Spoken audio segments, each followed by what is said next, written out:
Recalling the recent phone call, Principal Tang was still shaken. Assistant Lu, there's something I'd like to confirm with President Lu Yao. Principal Tang, our President Lu Yao is very busy. If you have something to say, just tell me. I'll pass it along when I have time. It's like this, a lot of news about student Lin Ran and President Lu Yao has appeared at school today. Do you think this matter should be suppressed? What news? Lu Meng asked, puzzled. Anything about Lin Ran, she should logically know about. The kind of news that says student Lin Ran and President Lu Yao have an improper relationship. Lu Meng, on the other end of the line, was stunned for a moment, then asked directly, Principal Tang, do you want to advance your career? Principal Tang, what do you mean? I'm old, my mind is a bit slow. I need it in plain language. Principal Tang was mentally exhausted. He had lived for so many years. What social customs did he not understand? But Lu Yao was someone who couldn't be understood by common sense, and he was a bit unsure. Lu Meng's voice continued over the phone. You've lived this long for nothing. Can't you even read the situation? If you suppress it, you really won't go far. That's all I can tell you.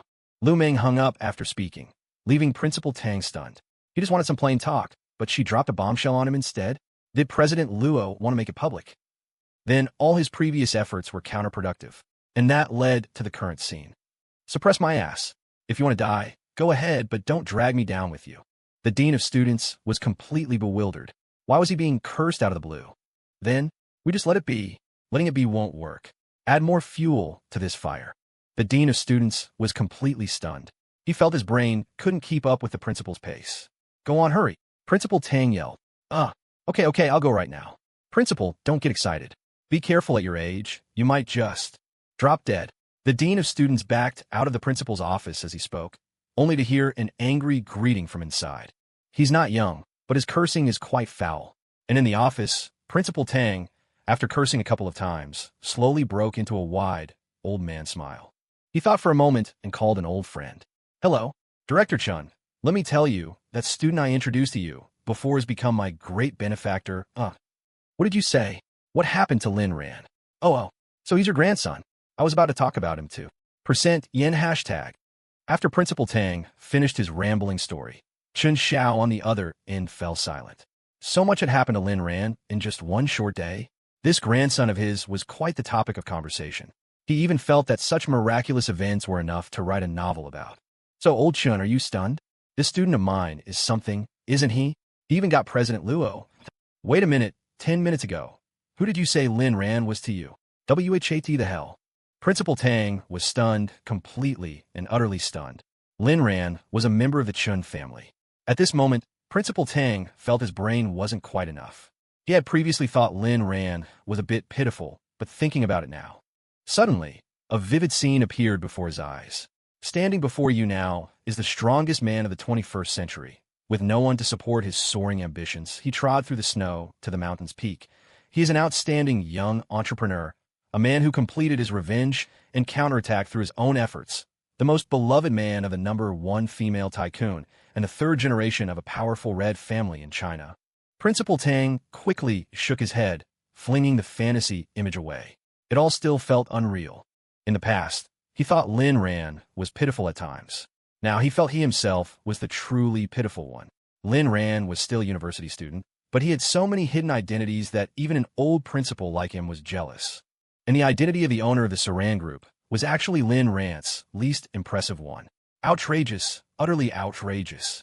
Meanwhile, Lin Ran, who was lazing around in his villa, unsurprisingly received a call from the dean of students. Student Lin Ran, I hope this call isn't disturbing you. Dean, if you have something to say, just say it. Lin Ran didn't like to beat around the bush. As expected, nothing can be hidden from you. It's like this. Our school is about to celebrate its 100th anniversary, and this time the school plans to invite some successful alumni to give speeches. Although your success isn't much related to the school, you are still a student of Peking University and... Dean, sir, you're talking a bit too much. Just tell me the time, place, and what I need to talk about. Lin Ran had no intention of making things difficult for the dean of students, simply because the man had stood up for him in the past. After his rebirth, Lin Ran's mentality had undergone a dramatic change. If you're good to me, I'll help if I can. If you have malicious intentions towards me, then I'm sorry. You're in for a world of hurt. Good, so straightforward. What good kid. After hanging up, the dean of students immediately reported back. Principal Tang was moved to tears. His intuition told him that Peking University was about to take off, and so was he. The next morning, the staff for Nueno Media once again arrived at the manor. They were very professional. In order not to cause too much trouble for Lin Ran's life, they planned to finish filming all the scenes at the manor within 3 days. A short drama, after all, is not a TV series and doesn't require such a long shooting time. Lin Ran was also watching from the shadows. Seeing that they had begun to grasp some key points of a cool drama, he didn't offer any more guidance. As for other problems, they needed to be explored and learned through growth. If he explained all the content to them, what would be the point of having them? They also worked for a living and needed something to do, right? Zhang Xiaolong, as the second male lead, was also very hardworking. He filmed during the day, live-streamed at night, and could still remember the plot and lines for the next day. He even remembered the plots of other characters. What did this prove?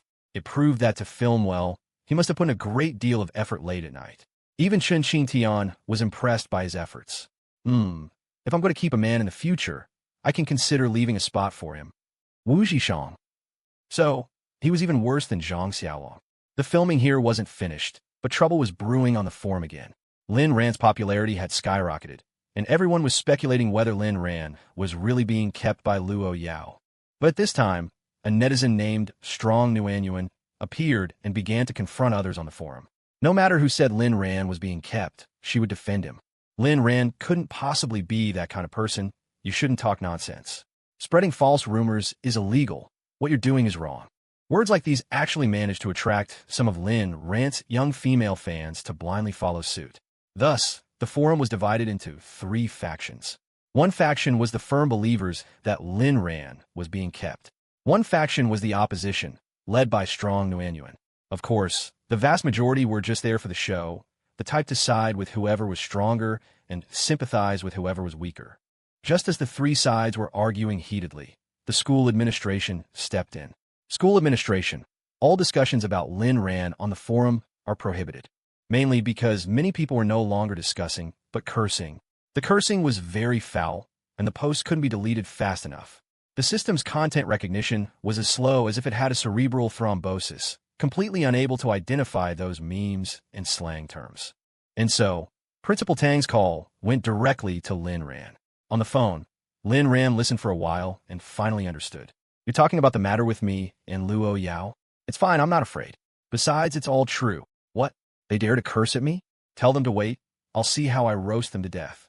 Don't worry, my curses aren't that dirty, but their impact will definitely be stronger than theirs. It's fine, I won't get banned. After Lin Ran finished his brief explanation, Principal Tang was relieved. He wasn't afraid of Lin Ran being cursed at, but rather that the curses would lead back to the powerful figure behind him. That was a very protective woman, a point Principal Tang understood deeply. After hanging up, Lin Ran also logged into the forum and became a performance artist of internet language. But as he was cursing, he frowned. Strong Nuanyuan? Who was that? Why did you suddenly stand up to defend me? The point is, do I need a defense? Huh, you're just making things worse with your good intentions, you know? Don't let me find out who you are. If I catch you, I'll shove your head into a sewer to have a staring contest with the rats. At Strong Nuanyuan, do I need you to speak for me? Send me your address. I'll mail you some local specialties. After Lin Ran posted this, Strong Nuanyuan disappeared from the forum and never appeared again. Lin Ran felt a bit bored. There was no real opponent on the forum. 3 days passed in a flash. Wu Zhishang and his team finally finished filming on Friday, avoiding any disturbance to Lin Ran and Lu Yao's weekend for 2. Lin Ran was very satisfied with their performance. At this point, someone suggested that Lin Ran treat the company to a meal to thank them for their efforts in not disturbing his private world with Lu Yao. Lin Ran thought about it. Lu Yao had mentioned she would be eating out tonight and coming back late, so he readily agreed. As for the location, it was set at the Panga Hotel, the only 7-star hotel in Kyoto. When everyone heard the location, they gasped in amazement. Lin Ran contacted Yi Lingling and brought the group over. What Lin Ran didn't expect was how lively and explosive the Panga Hotel would be today. Upon arriving at the hotel, Lin Ran had Yi Lingling take the group inside first, while he and Wu Zhishang drove the car to the parking lot. When they returned to the hotel entrance, they ran into a guy who loved to show off. A person blocked their path. Wu Zhishang and Lin Ran took a closer look. Well, now, this bastard looked a bit familiar. It seemed to be their high school classmate, Nancy. He was not only Lin Ran's classmate, but also his love rival. because he was also one of Lu Rushua's simps. This Lu Rushua had no other skills, but she was a master at stringing people along. Well, isn't this our school's heartthrob? What, working part-time here? Lin Ran and Wu Zhishang exchange a look. It really was this guy? Sure, Nancy deliberately revealed the three-pointed star emblem key on his waist. After high school, he dropped out and went into business to make a living. Unexpectedly, this underachiever actually managed to accomplish a few things, becoming a small businessman. This year, through his own efforts, he took out a loan to buy an 8th-hand, water-damaged Mercedes. Today, he planned to invite his former goddess here to show off. As for who this goddess was, it was naturally Lu Rushu. Sure, Nancy? What are you doing here? Wu Zhishang asked, puzzled. Didn't expect it, did you? You all used to look down on me, and now you have to serve me. Looking at Wu Zhishang's ordinary clothes and the unbranded clothes on Lin Ran, Sure Nancy concluded that the two of them weren't doing very well. You're working here, right? Go get your manager for me. What kind of service is this? Not even greeting me when you see me. Sure Nancy still thought the two brothers were here working part-time. Lin Ran and Wu Zhishang exchanged another look, both utterly speechless. Lin Ran supported his forehead. The level was too low, the plot was too classic. This kind of low-level show-off was completely out of line with his status and personality. He had no desire to engage in such a cringe-worthy, cliched plot. The chance to show off is yours, Lin Ran said, then walked inside. At this moment, Wu Zhishang didn't know whether to laugh or cry. Sure Nancy, oh sure Nancy, what can I say about you? Do you know who Brother Lin is? He's the owner of this hotel. Wu Zhishang got straight to the point, not mincing words at all. Sure Nancy was stunned, then burst out laughing. Ha ha, what nonsense are you talking about? Do you know where this is? This is the Pango Hotel. Wu Zhishang beckoned to a security guard, who immediately came over. This was a person brought by their boss. His status was certainly not simple. Tell him, who is the owner of this hotel? The security guard was taken aback for a moment, but still spoke. It's Mr. Lin Ran, who just went inside. Wu Zhishang looked at Sure Nancy with contempt, patted his shoulder, and said, Some say Heath Ledger's Joker is the best. Some say Joaquin Phoenix's Joker is the best. But we all know that you, my friend, you are the real clown. After saying this, Wu Zhishang ignored him and walked away on his own. If Lin Ran knew about this, he would probably curse him for being useless again. Such a good opportunity to show off. If it were anyone else, they would have delivered a good face-slapping and then had Sure Nancy thrown out. But you just let it go like that. As for Sure Nancy now, his eyes widened in disbelief. How was that possible? Lin Ran was just the pitiful, unloved child of the Lin family. How could he possibly own such a large hotel? This was too fake, right? He had worked so hard for so long and finally achieved a little something, only to be a clown in front of Lin Ran. Lin Ran is the owner here? Impossible, this must be fake. Before he could think much more, Lu Rushua arrived. Nancy, I've kept you waiting. Why are you just standing here in a daze? Lu Rushua looked at the Panga Hotel with a myriad of emotions. That time, it was right here that Lin Ran had mercilessly ground her face into the dirt. That Rushua, you're here. Let's go in and eat. Did you know, this is the best hotel in Kyoto. It was impossible for Sure Nancy to admit that he had just been put in his place by Lin Ran. He had his pride. Lu Rushua wondered why Sure Nancy was stuttering, but she nodded anyway. So, Sure Nancy took Lu Rushua's small hand and walked toward the booth in the hotel lobby, while Lu Rushua lowered her head with a shy expression. Welcome, sir. Do you have a reservation? Yes, I booked a table in the lobby. Sure Nancy enjoyed this feeling of being superior. Sitting at the booth, Sure Nancy began to ask, Rushua, have you been well lately? Not well. Lu Rushua immediately started to cry. I'm being pestered by a psycho. He's always bullying me. Who will be so bold? Tell me, and I'll take care of him for you. Lu Rushua, at #yen%. Not long after Lu Rushua and Sure Nancy went in, a young man with a gloomy face stepped out from the shadows. It was Lin Jian, who hadn't been seen for a long time. He had originally wanted to contact Lu Rushua because he wanted to get revenge on Lin Ran. But he didn't expect Lu Rushua to not answer her phone at all. The Lu family now hated the Lin family to the core, so Lin Jian could only use his previous connections to find Lu Rushua's whereabouts. Hearing from Hua Haney that Lu Rushua had a date with someone at the Panga Hotel, Lin Jian was furious. I'm already in such a miserable state, and you're out whining and dining. So, he came here early to wait for Lu Rushua. When he saw Lin Ran earlier, he didn't dare to approach him and could only hide quietly. This was the first time he had seen Lin Ran without going up to be a nuisance. He couldn't help it. The impression Lin Ran had left on him was too deep, somewhat terrifying. After Lin Ran left, he saw Nancy leading Lu Rushue in by the hand. Seeing them holding hands, Lin Jian's eyes could have carved out a knife. That bitch, it's only been a few days, and she's already hooked up with another man. Does she even have me in her heart? In that case, don't blame me for being impolite. So, he entered the lobby and walked to the front desk. Lin Ran was holding forth at the company's team-building dinner when Wang Bao shot him a look. Everyone, the future is mine, and it's also yours. This month's bonus will be doubled for everyone. After this drink, I'm going home to be with my wife. Compared to making empty promises, the best way to motivate employees is with money. No matter how good your promises are, people will just smile and secretly curse you as a wicked capitalist behind your back. But if you give them money directly, they'll call you awesome.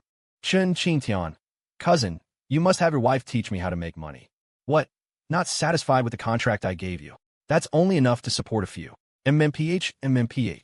Chen Qingtian's mouth was covered by her manager again. Lin Ran smiled without saying anything. He found that this cousin of his seemed to have some dirty thoughts in her head. Quite a contrast. The boss is awesome. The boss is generous. The dazzling world is enchanting. But tonight the boss is the most dazzling. Damn, you're sucking up like that? Then I have to say something. As employees, we should wish the boss smooth sailing, good fortune, wealth, good looks, and high status. The other employees all downed their drinks. Lin Ran smiled and left the banquet hall. The atmosphere here was full of youthful energy, but he didn't belong here. He belonged to Lu Yao. What is it? Lin Ran asked as soon as he stepped out. Young Master Lin Jian arrived at the hotel early. He was checked into a room, 1801. Lin Ran was stunned, and his eyes began to change. What is he planning to do? I don't know, but while he was going upstairs, I had someone delay him for half a minute and install the pinhole camera. Lin Ran immediately gave Wang Bao a thumbs up. Good job. I'll have Lu Yao give you a raise later. Thank you, young Master Lin. Wang Bao's heart was filled with tears. He had been punished for so long and could finally receive a reward.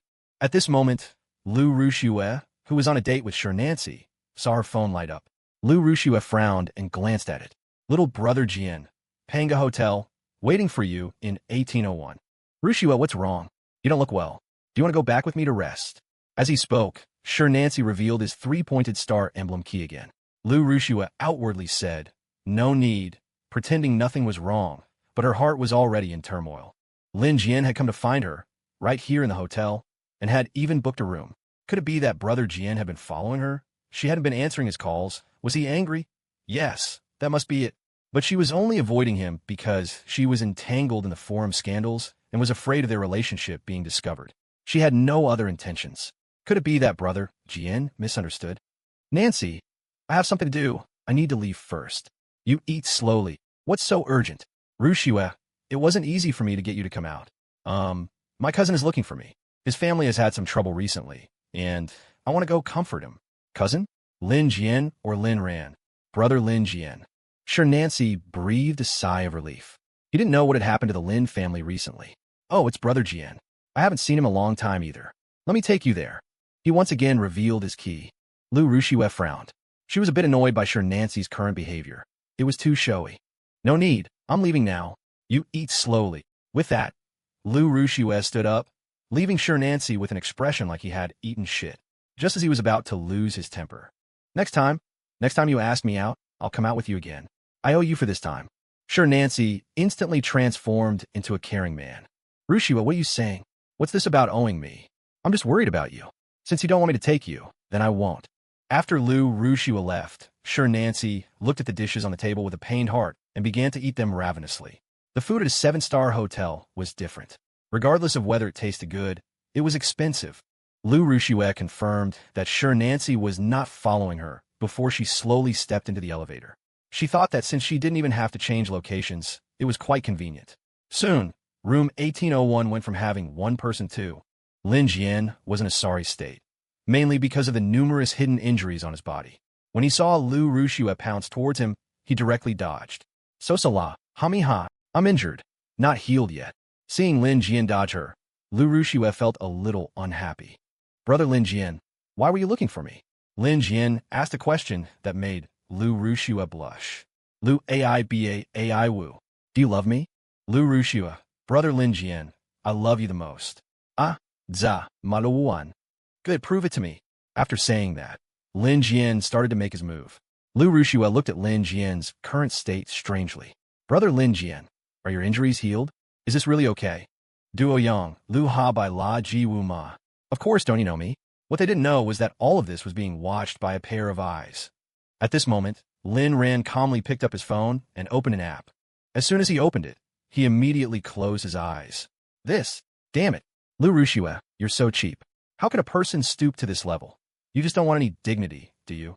You're not even acting like a human being, are you? Heaven has a path, but you refuse to walk it. Hell has no gates, yet you force your way in. Then don't blame me, your brother, for catching a pair of you in the act. Last time, Lin Ran saw Lu Rushua on Lin Jian's phone, but it was only the female lead's face without the male leads. This time, unfortunately for them, there was a hidden camera. This camera had originally been prepared for Zhao Miao Miao and Lu Jian. Later, when Luo Wio moved in, being quite professional, she immediately dismantled the camera in that room. Today, Wang Bao had the foresight to install it again. This time, Lin Jian and his partner walked right into the line of fire.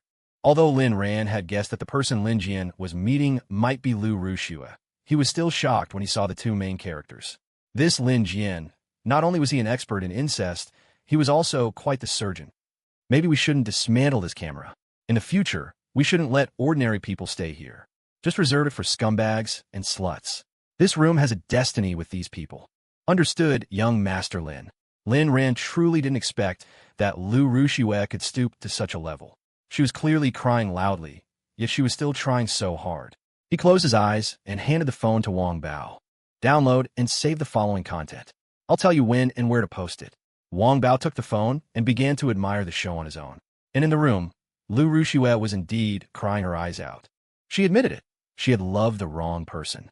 She never expected that the usually gentle brother Lin Jian would torture her like this. He even threatened her, saying if she didn't do as he said, he would expose their affair and they would die together. Their affair wasn't illegal, but it was against the rules. Lu Rushua's reputation was already as foul as it could be. If this was exposed, she could really just jump off a building. There was no choice but to satisfy Lin Jian's demands. An hour later, Lin Jian was the first to go downstairs and happened to run into the just satiated Nancy on the first floor. Lin Jian, what are you doing here? Nancy was completely bewildered. Didn't Lu Rushua go to find him? Lin Jian was also a bit surprised to see Nancy. Why was this annoying trash still here? Huan Lu Shama Si. What's it to you? Nancy. Where's Rushua? Lin Jian. Huan Lu Shama Si. What's it to you? Nancy. Can't you fucking speak properly? Lin Jian. Wu Si Lu Yao. I'm your father. Nancy frowned. Why was Lin Jian here? Did Lu Rushua really go to find Lin Jian? Just then, Lu Rushua also tidied herself up and came down. Brother Lin Jian, you bullied me too much. Halfway through her sentence, Lu Rushua stopped. She had just noticed that Nancy was standing in front of Lin Jian. Hearing Lu Rushua's words, Nancy's mind went blank. Rushua is so nice, yet you bully your own sister? I'll beat you to death. The reason Nancy dropped out of school was because of fighting in high school, and every time he fought, it was because of Lu Rushua. It was as if Lu Rushua was the source of his rage. He had even fought with Lin Ran in the past. Nancy's punch landed squarely on Lin Jian's face. Although Lin Jian was injured, he wasn't the type to take a beating without fighting back. The reason he was bullied by Lin Ran before was entirely because he had no chance to fight back. Thus, Lu Rushua's two men started fighting right there. Seeing two men fighting over her, the gloom of the past few days suddenly vanished. Brother Lin Jian wasn't bad either. Perhaps she could receive Lin Jian's love on one hand, while stringing along Nancy to pay for her expenses, and at the same time, train Yu Qingnan stamina, until she regained Brother Lin Ran's love. Then she would completely cut ties with these men. She couldn't help it. The one she loved most was Lin Ran. Lu Rushua herself hadn't noticed that, unknowingly, her love for Lin Ran had already surpassed her love for Lin Jian. If Lin Ran and Lin Jian were standing together now, she would choose Lin Ran without hesitation. Nancy delivered a front kick, and Lin Jian countered with a 5-whip combo. Not giving up, Nancy used a dragon claw technique, and Lin Jian immediately bowed like a shrimp. Lu Rushua watched from the side, a little anxious. She didn't want either of them to get hurt, because they were both men she had loved. So, she stood up and shouted in a pained voice, pleading, "Stop fighting, don't fight anymore. Lin Ran sat in a corner on the first floor, his face full of a spectator's expression. In his heart, he was also saying, "Stop fighting, you won't kill anyone fighting like that." Finally, under Lu Rushue's constant persuasion, the two men stopped fighting. Because Lu Rushue's body was a bit weak at the moment, she was accidentally knocked over by Shernancy while trying to pull them apart. "Rushue, are you okay? Huang Haiwu Mimi. Let go of my sister."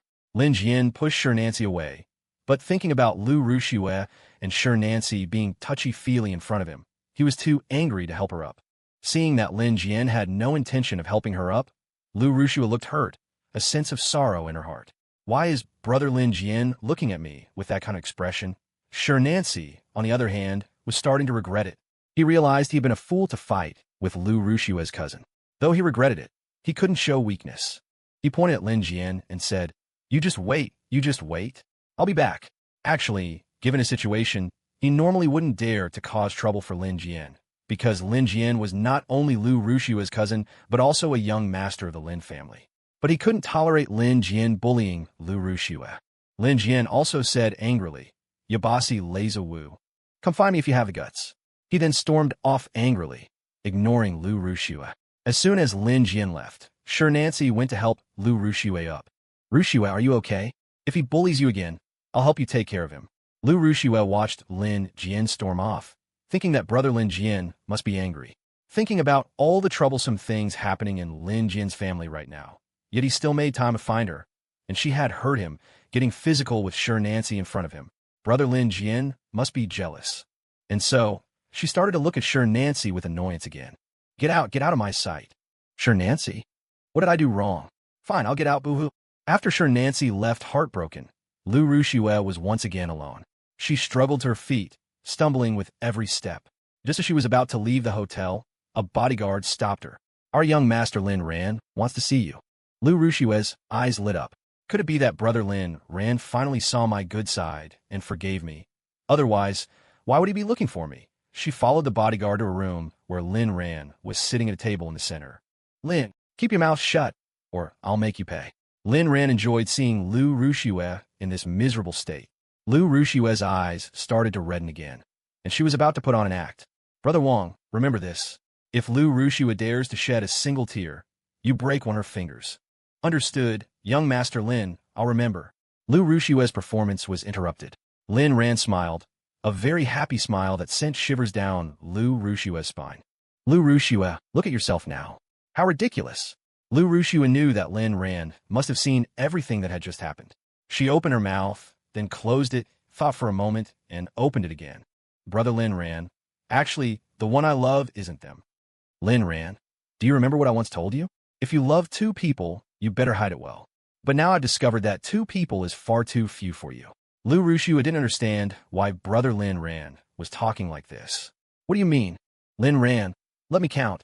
First, Lin Jian, then Yu Qingnan, and recently another one, Shernancy." "Lu Rushue, oh Lu Rushue, tell me, just how cheap are you?" Lu Rushue lowered her head. "You, don't talk nonsense. I'm innocent with all of them. You know whether I'm talking nonsense or not. Let me tell you straight, I have all the evidence, including the game you just played with Lin Jian. Do you want to see it?" Lu Rushue's eyes widened, and her whole body began to tremble uncontrollably. "No, I don't want to. Brother Lin Ran, I beg you, please let me go." Lu Rushue was scared. She had no doubt about Lin Ran's words because Lin Ran wouldn't lie. At least he didn't in the past. A strange curve formed on Lin Ran's lips, which Lu Rushue interpreted as dangerous yet alluring. "If you want me to shut up, you only have two options. The first is to kill me, but I don't think you have that ability in this lifetime." Seeing Lu Rushue fall into deep thought, Lin Ran cursed inwardly. "You're actually daring to think about it? The second option is to do something for me, and I won't expose you. Afterwards, I can even find a nice place for you to live in seclusion, and you'll never have to worry about being exposed. Otherwise, I guarantee your reputation will be completely ruined."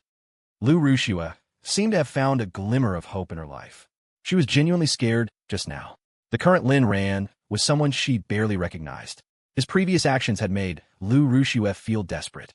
But since brother Lin Ran was willing to give her a chance, did it mean he still loved her? It seemed that wasn't an impossible thought. "Okay, brother Lin Ran, I'm willing to help you. What do you need me to do?" Lin Ran smiled, the smile of a successful schemer. "You could go first. Wait for my message.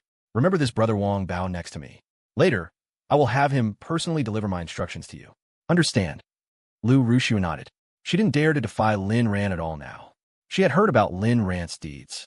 Kicking out Lin Tianba, throwing Lin Jian and his mother out of the building. This brother Lin Ran was terrifyingly strong. Brother Lin Ran, I'll listen to whatever you say. Seeing Lu Yau's fawning appearance, Lin Ran felt a wave of nausea in his stomach. It was this very mouth of hers that had just eaten who knows what brand of shit. Remember, in my eyes, you're not even as good as a dog. If you dare to call me brother again, I'll have someone beat you to death. Lu Yao dared not speak again and could only silently acquiesce. Actually, she wasn't a fool. She had a rough idea that Lin Ran probably wanted to deal with the Lin family. For the past few days, her father, Lu Tian, and her grandmother had been constantly searching for Lin Tianba and the others. But it seemed Lin Tianba was intentionally avoiding the Lu family. They couldn't even contact her own aunt, Lu Yao. The only person in their family who could contact them was herself. But she was entangled in scandals and was intentionally avoiding Lin Jian for fear of their relationship being discovered by that madman, Shun Jingbing. So today, when she saw Lin Jian's message, she took the risk to meet him, also to alleviate their longing for each other. She never expected to be discovered by Lin Ran. Lu Yau's inner thoughts. Right now, I can only help brother Lin Ran, then win his affection, slowly become his woman, and then cut off all contact with the other men. Thinking of this, Lu Yao revealed a love-struck smile. Lin Ran gave Wang Bao a look. Damn it, this thing must be calling me brother in her head again. Beat her up for me. Wang Bao didn't waste any words, walking step by step towards Lu Yao, letting her experience the same treatment that Lin Jian and his mother once had. Only then did Lin Ran feel a bit better. Listening to Lu Yau's screams, his thoughts began to race. A vicious plan slowly formed in Lin Ran's mind. This plan was enough to plunge his enemies into an endless hell. From the very beginning, Lin Ran never intended to let anyone live. Although Lin Tianba didn't directly participate in Lin Ran's death in the previous life, he was the most detestable one. If not for his inaction, his favoritism, and his indulgence of Lu Yao and her son, how could Lin Ran have ended up with such a tragic death?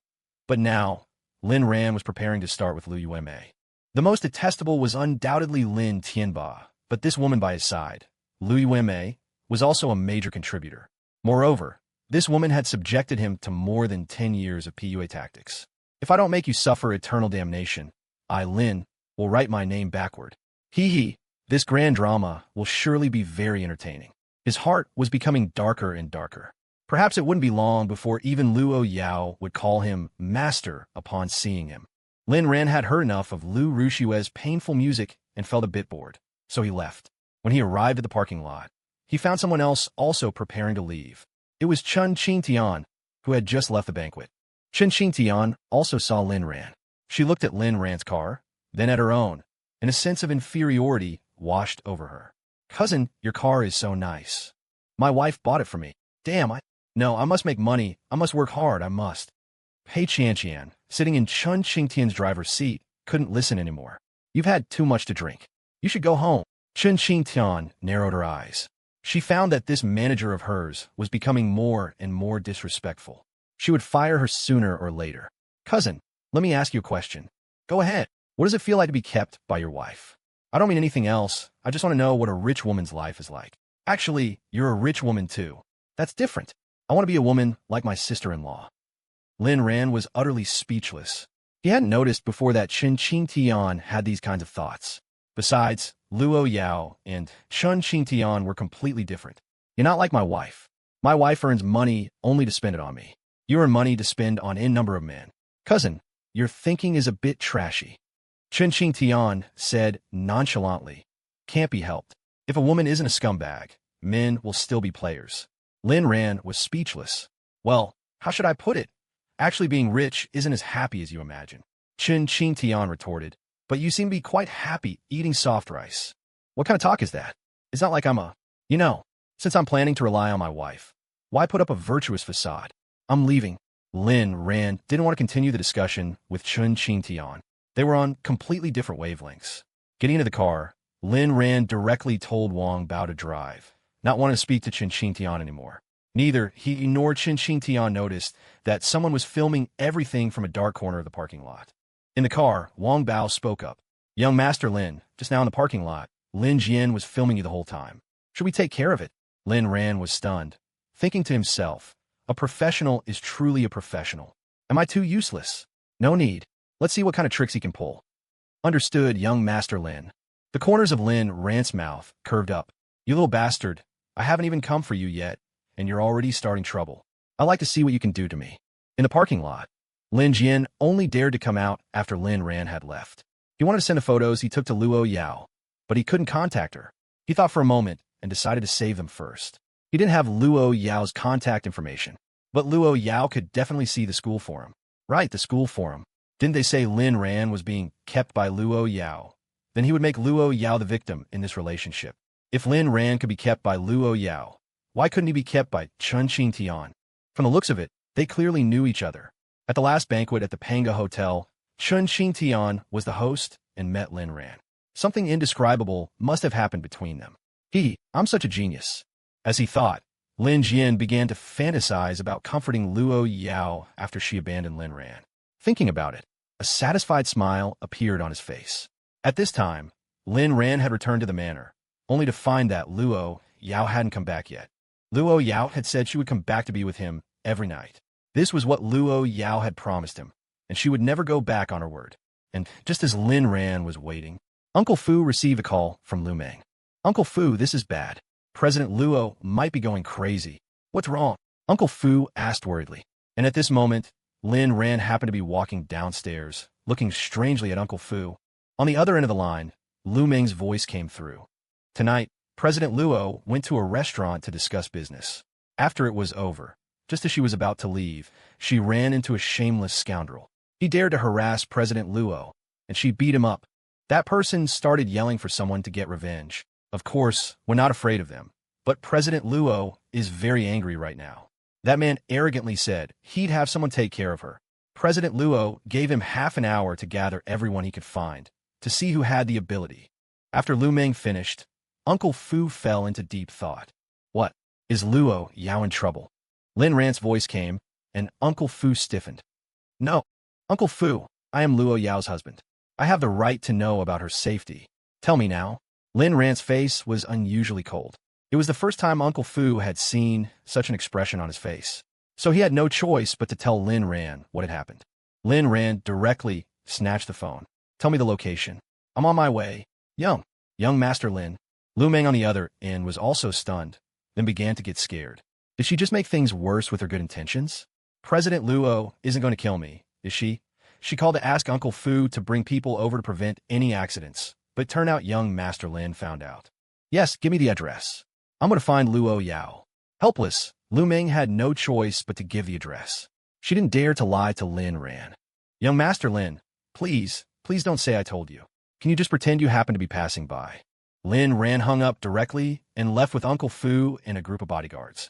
Actually, Lu Meng had more to say, but because Lin Ran had snatched the phone, she didn't dare to speak.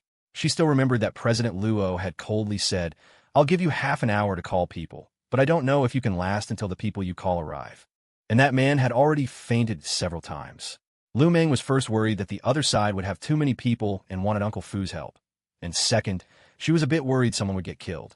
Back to Lin Ran, who was speeding towards the scene, he still found the whole thing a bit hard to believe. Harassing who? Lu Yao? Who was so suicidal? For some reason, even though he knew Lu Yao couldn't possibly be in trouble. But hearing that someone dared to harass Lu Yao, Lin Ran exuded an unprecedented aura of hostility. From a normal person's perspective, he was just jealous. A woman is always a man's Achilles heel, and Lu Yao was Lin Ran's.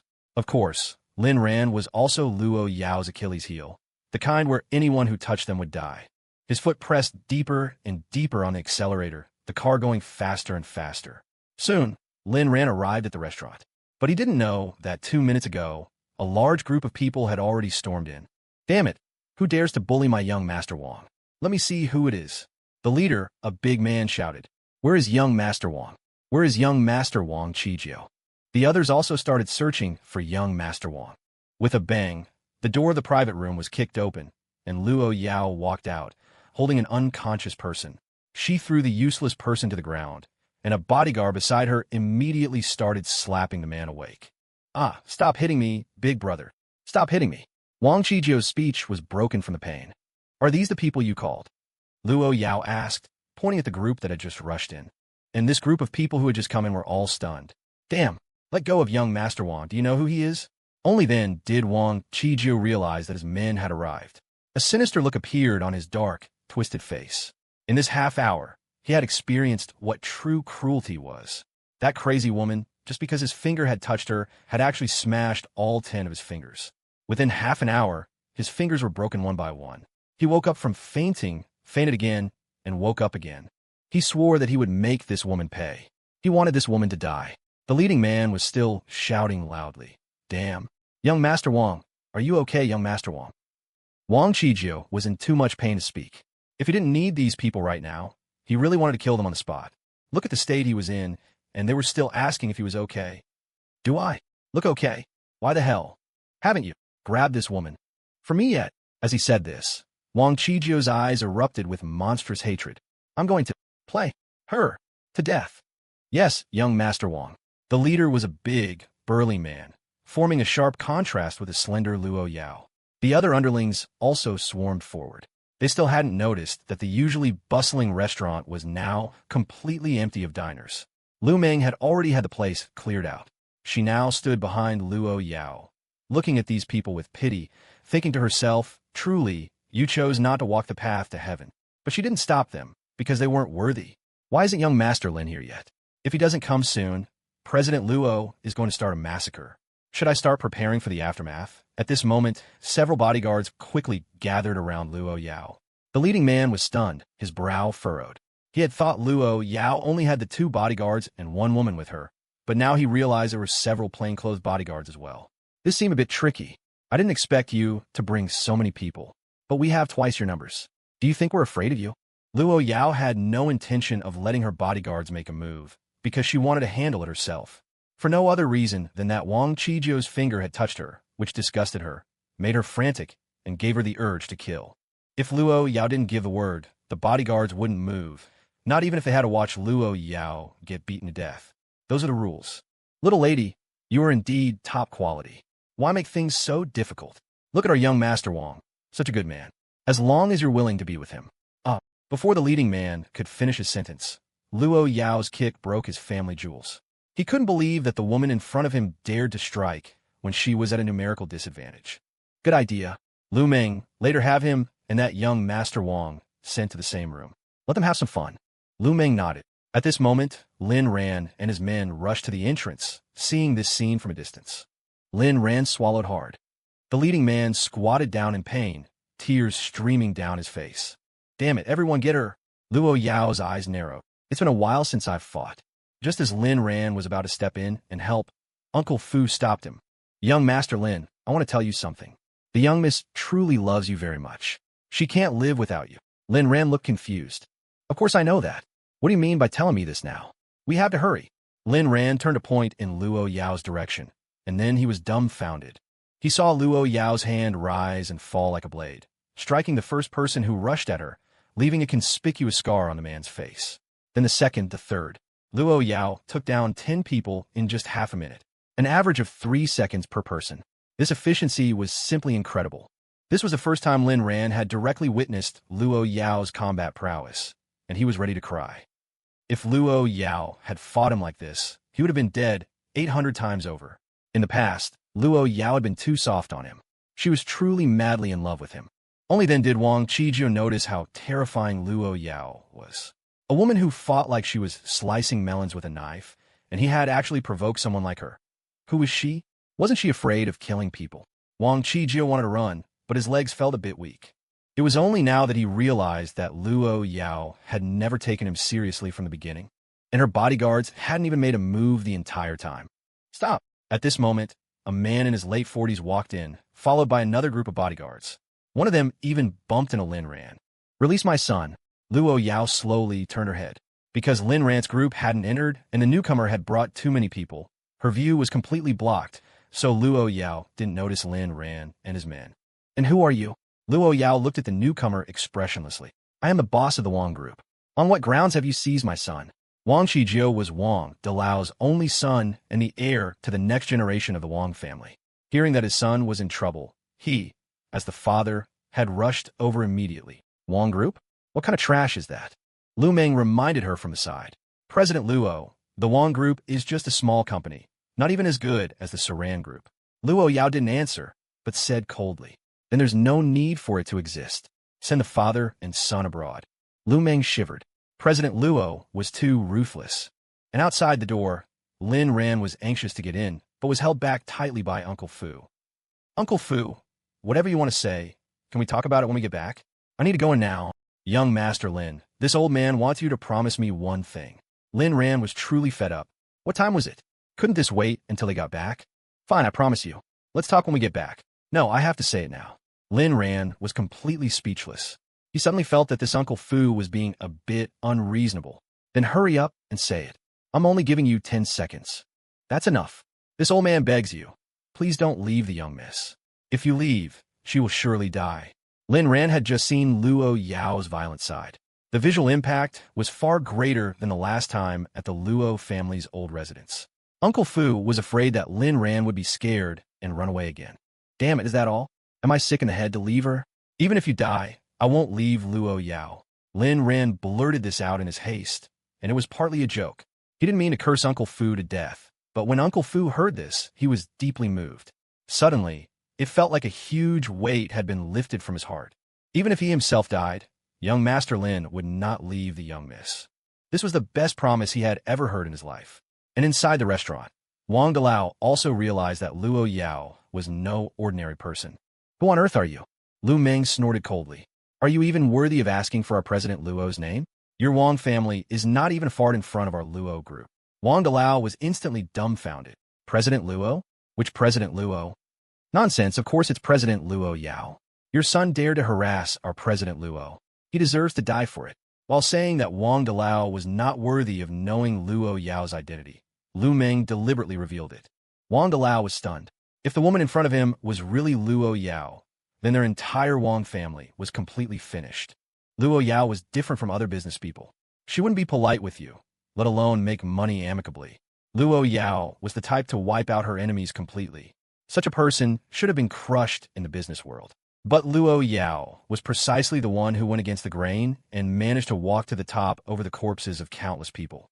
No one who went against Luo Yao had a good end, because Luo Yao was ruthless enough. Never mind outsiders. She didn't even spare her own family. Cold sweat trickled down Wang Dalao's forehead. He gritted his teeth. I'll fight you to the death. Grab this woman for me. Whoever captures this woman, I'll give this woman to them. If he didn't fight today, Wang Dalao, would lose everything. If he took a gamble, he might have a sliver of a chance. Luo Yao looked at those disgusting men, and her state began to grow excited. You all must die. At this moment, Lu Meng noticed Lin Ran standing frozen at the door and quickly nudged Luo Yao. Luo Yao frowned, looked in a certain direction, and was instantly stunned. Yao Yao. Lin Ran's voice pulled Luo Yao back from the brink of going berserk. Luo Yao was taken aback and looked at the dagger in her hand. In just an instant, the dagger disappeared. Ran, you're finally here to save me. If you hadn't come, I was about to be bullied. You were being bullied? How come I only saw you bullying others? Lin Ran didn't know whether to laugh or cry, but he could only dote on her. He walked to Luo Yao's side and gently brushed back her hair, which had become messy from the fight. It's okay. I'll handle it. Luo Yao nodded, her eyes filled with grievance. Lu Meng watched all of this, dumbfounded. The President Luo, who had just been on the verge of a violent rampage, had instantly turned into a wronged little wife just because of young Master Lin's appearance. This was too unbelievable.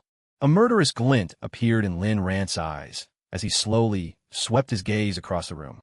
Brother Wang, find a few enthusiasts of the Dragon Yang to play with the father and son. He then looked at Lu Meng. Assistant Lu, I'll trouble you to make the Wang family disappear from Kyoto before the sun rises, no matter the cost. Lu Meng trembled. Was the person before her really young Master Lin? How could it feel so unreal? This level of ruthlessness was in no way inferior to President Luo's. Luo Yao's eyes shone brightly. She was infatuated with this version of Lin Ran. President Luo, Ran has spoken. Why aren't you going? Yes. Sweat dripped from Lu Meng's forehead. She cursed herself for being a fool. Of course, Lin Ran's words could stand in for President Luo's. They were even more effective than President Luo's, because that was Ran. Seeing the swarm of well-trained bodyguards, Wang Dalao knew he was most likely finished. The bodyguards he had brought were hired from a security company. They were not on the same level as the ones Lin Ran brought. The difference was something even he could see at a glance. Lin Ran's words just now had displayed the aura of a king. Wang Dalao had no doubt about his abilities because even Lu Yao listened to him.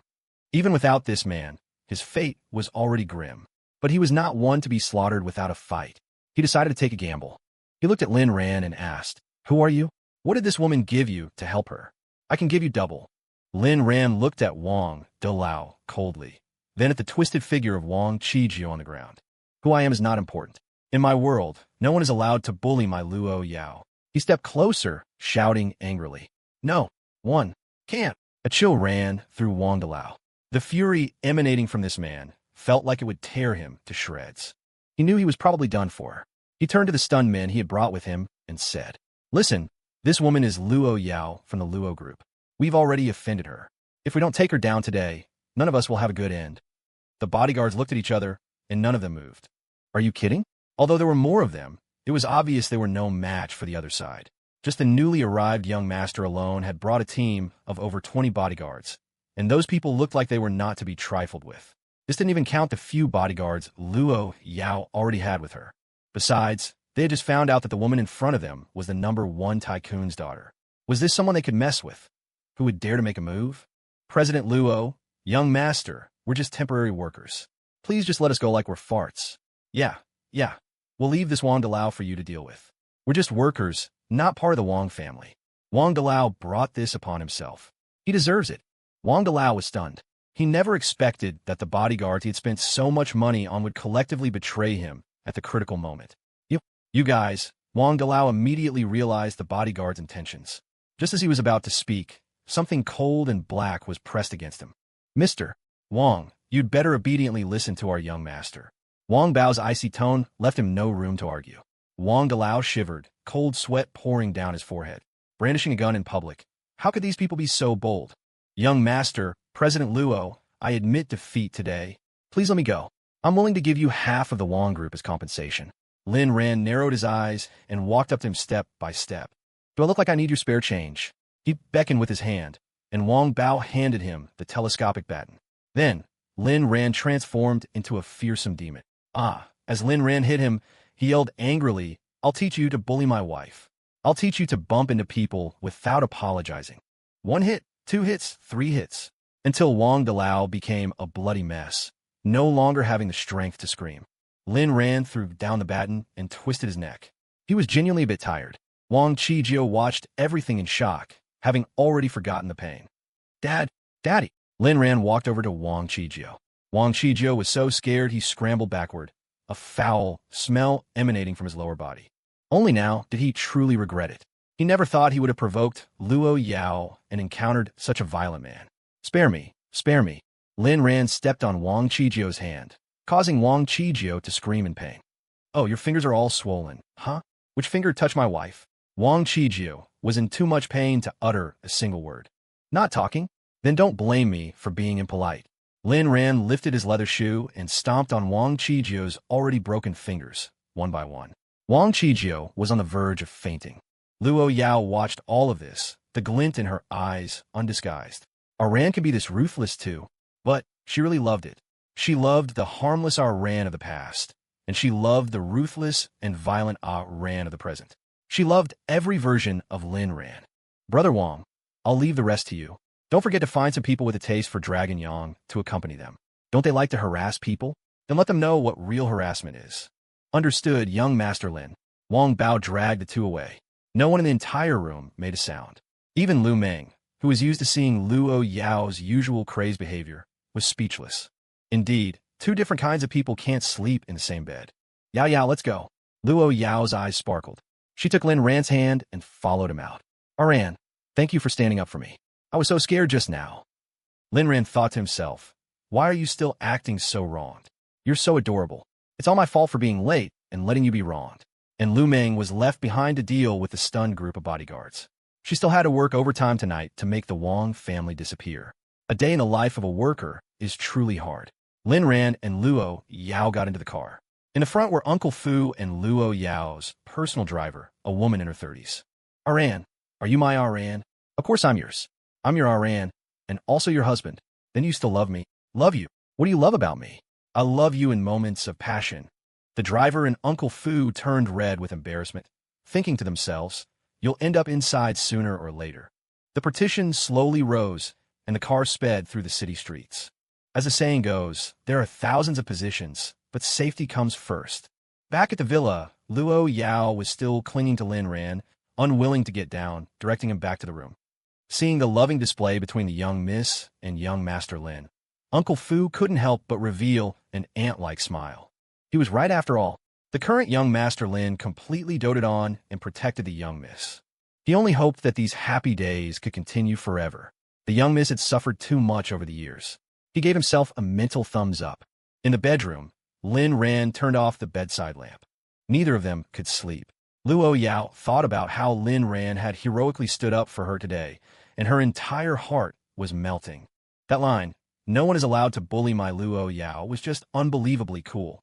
It turned out that not only did our Ran belong to her, but she also belonged to our Ran. Our Ran, Chill. I know what you're going to ask. I love you. It's dark. Please close your eyes. The next day after breakfast, Lin Ran took his supplements again and contacted Wei Xiang. Some people might have forgotten who Wei Xiang was. He was Wu Zhishan's cousin and one of Brother Dao's men. Soon, they arrived at that underground entertainment city again. This time, Brother Dao personally welcomed Lin Ran. Well, Brother Lin, you're here. Forgive your big brother for not welcoming you properly, my apologies. Lin Ran also responded generously. Brother Dao, you're too kind. Brother Dao immediately said, just call me Xiao Dao. Why? I see everyone else calls you Brother Dao. That's them. My subordinates must call me that. You are my client, and the client is God. All my clients either call me Daozi or Xiao Dao. No one calls me Brother Dao. Lin Ran thought this rule was interesting. Although he wasn't a gangster and didn't understand the intricacies of the underworld, Brother Dao gave him a pretty good feeling. Then I won't be polite. I'll call you Daozi. Lin Ran wasn't completely ignorant of social etiquette. Since the other party had said so, insisting would be a sign of disrespect. At this moment, Wei Xiang, standing beside them, looked at Brother Dao and then at Lin Ran with a puzzled expression. Brother Dao immediately gave him a look to shut up. He couldn't help it. This was Boss Luo's man. But Brother Dao didn't dare to reveal his relationship with Lu Yao. After all, he was in a black market business. If young Master Lin found out about these things and started to dislike President Luo, then he might as well be dead. Literally. Young Master Lin, what brings you here today? Lin Ran seemed to think of something and asked quizzically, would you believe me if I said I wanted to check out the first floor? Brother Dao swallowed hard, not knowing how to answer. Lin Ran found it strange. It was common knowledge what kind of business Brother Dao ran. He had an underground casino and gambling den, but he didn't deal drugs. That only left one thing Lin Ran hadn't seen. What was there to hide? Just kidding. I came to talk business today. Brother Dao wiped the cold sweat from his forehead and chuckled. Hee hee. Business is good. Business is good. He was genuinely afraid that Lin Ran had come here for entertainment, and even more afraid that Lin Ran would lose himself in a life of debauchery on the first floor. Arriving again at that room on the third basement level, Lin Ran got straight to the point. How's that business I introduced you last time? Hey, young Master Lin, you wouldn't believe it. The deal you introduced me to easily made me over 30 million. And that Lu Rushua, that was like free money. I haven't even thanked you yet. Lin Ran smiled. No need for that. Earning that money is your skill. My purpose in coming today is simple, to offer you a big deal. What kind of business? Brother Dao had Wei Xiang clear out everyone nearby. Lin Ran, it's still about the Lin family. I want to XX at #yen. Brother Dao's eyes widened. He was a bit shocked by Lin Ran. Young Master Lin, how did you know about my upstairs? I guess. All right, it's my fault for not being clear. But young Master Lin, lust is a knife hanging over one's head. As someone who's been there, I have to tell you, we men should never mess around outside. Lin Ran looked at Brother Dao strangely, thinking to himself, do you even hear what you're saying? And look at what you do for a living? But he didn't mock him out loud, instead focusing on the business. Actually, I'm married, and I love my wife very much, so we don't need to talk about that. Let's talk about the business. Brother Dao also remembered what Lin Ran had just said and shivered. The last time Lin Ran came, he had a harmless appearance. Although he had introduced business, he was still a bit green. Now, he could plan to play someone to death with a straight face. What had young Master Lin experienced recently to change so much? Brother Dao, young Master Lin, this isn't just business anymore. This is setting someone up, isn't it? Although I'm a man of the underworld, this kind of scheme is against the laws of heaven and will shorten one's life. Brother Dao tried his best to act like he was genuinely negotiating business with Lin Ran to avoid arousing his suspicion. What? Someone like you, Brother Dao, is also afraid of defying heaven. No, young Master Lin, you misunderstand. I mean, doing things that harm heaven and reason will shorten one's life. So I have to charge more. How much? You name the price. Young Master Lin slowly held up one palm. Young Master Lin is generous. I'll take this job. After settling things with Brother Dao, Lin Ran left.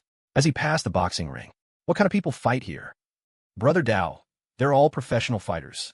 Of course, there are also amateurs, and sometimes there are some interesting shows performed for people to watch. Professional fighters also fight in underground black market matches. For a living, you know, nothing to be ashamed of. Then are there any matches where professional fighters fight against ordinary people? You're talking about pure entertainment, specifically for people with morbid curiosity. Lin Ran nodded without saying much, thinking about getting Lin Jian a boxing license or something sometime. When he left, it was Wei Xiong who saw Lin Ran off. Before getting into the car, Lin Ran glanced at Wei Xiong. You're Wu Zhishang's cousin. From now on, just call me by my name. Young Master Lin, you flatter me. I'm just reminding you. Sometimes, you should pay more attention to the people around you. Don't trust others too easily. Lin Ran was only responsible for giving the reminder. Whether he listened or not was his business. In the previous life, Zhang Dehai betrayed Wei Xiong. Although Zhang Dehai was dealt with by Lin Ran in this life, a person like Wei Xiong was too loyal, and it was possible someone else would betray him in the same way. After leaving the underground entertainment city, Lin Ran once again embarked on the journey of feeding the little demon. It was at this moment that on the campus forum, Lin Jian made his move. A few pictures not only put Lin Ran in the hot seat, but also exposed Chen Qingtian. Anonymous. Everyone, I saw this with my own eyes and secretly took these photos. It's not my place to say, but this Lin Ran is two-faced. He pretends to be a pure and innocent male god, but behind the scenes, he's hooking up with a female celebrity. And this Chen Qingtian, she looks like a vixen. This message exploded, completely exploded, not just on the campus forum, but across the entire internet. Shocking. A-list female celebrity has a secret relationship? Is it a distortion of human nature or a moral decay? One report after another came out, bringing a lot of negative attention to Chen Qingtian. Her manager was as anxious as an ant on a hot pan. But Chen Qingtian nonchalantly said, "What's there to be afraid of? Afraid of scandals? This company belongs to my cousin. If there's trouble, he'll be the one to handle it. Wu Zhishang, having you is my good fortune." Wu Zhishang was the first to call.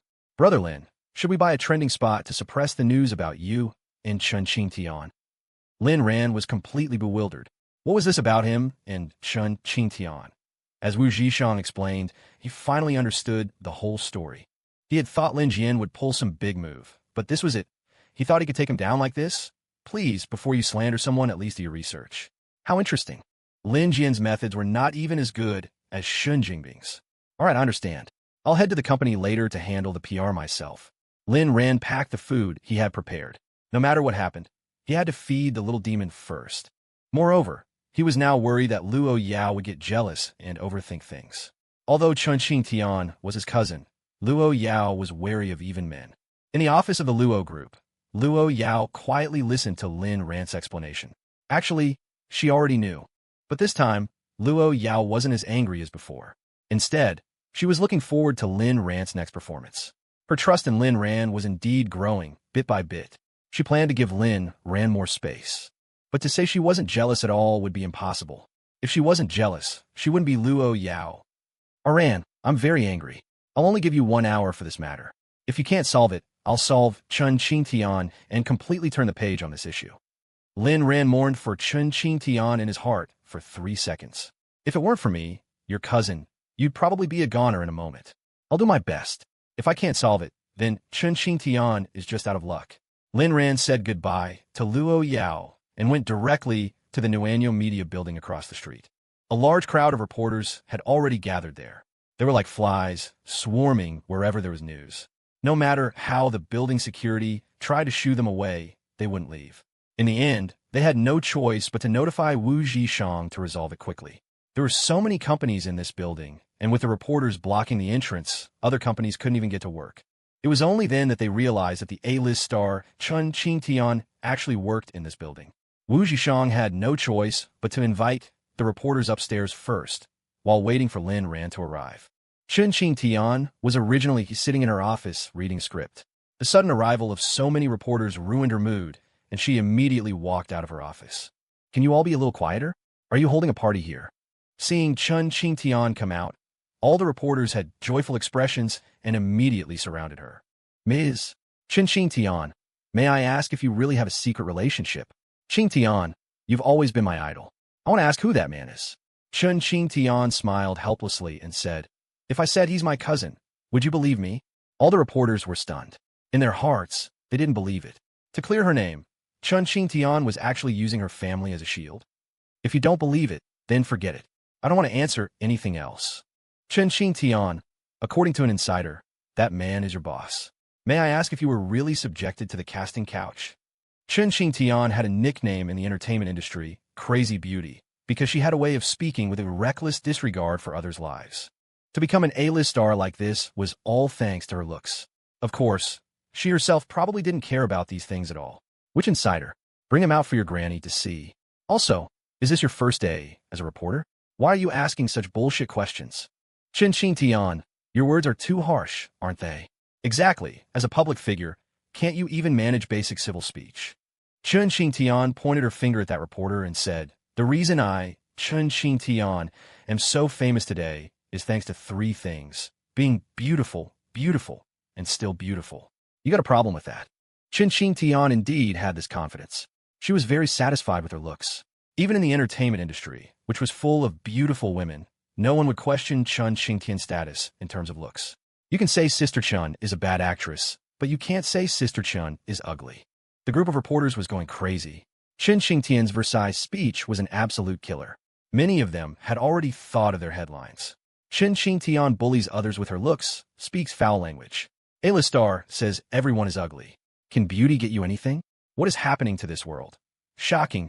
A-list star's explosive statement. Is it a distortion of human nature or a moral decay?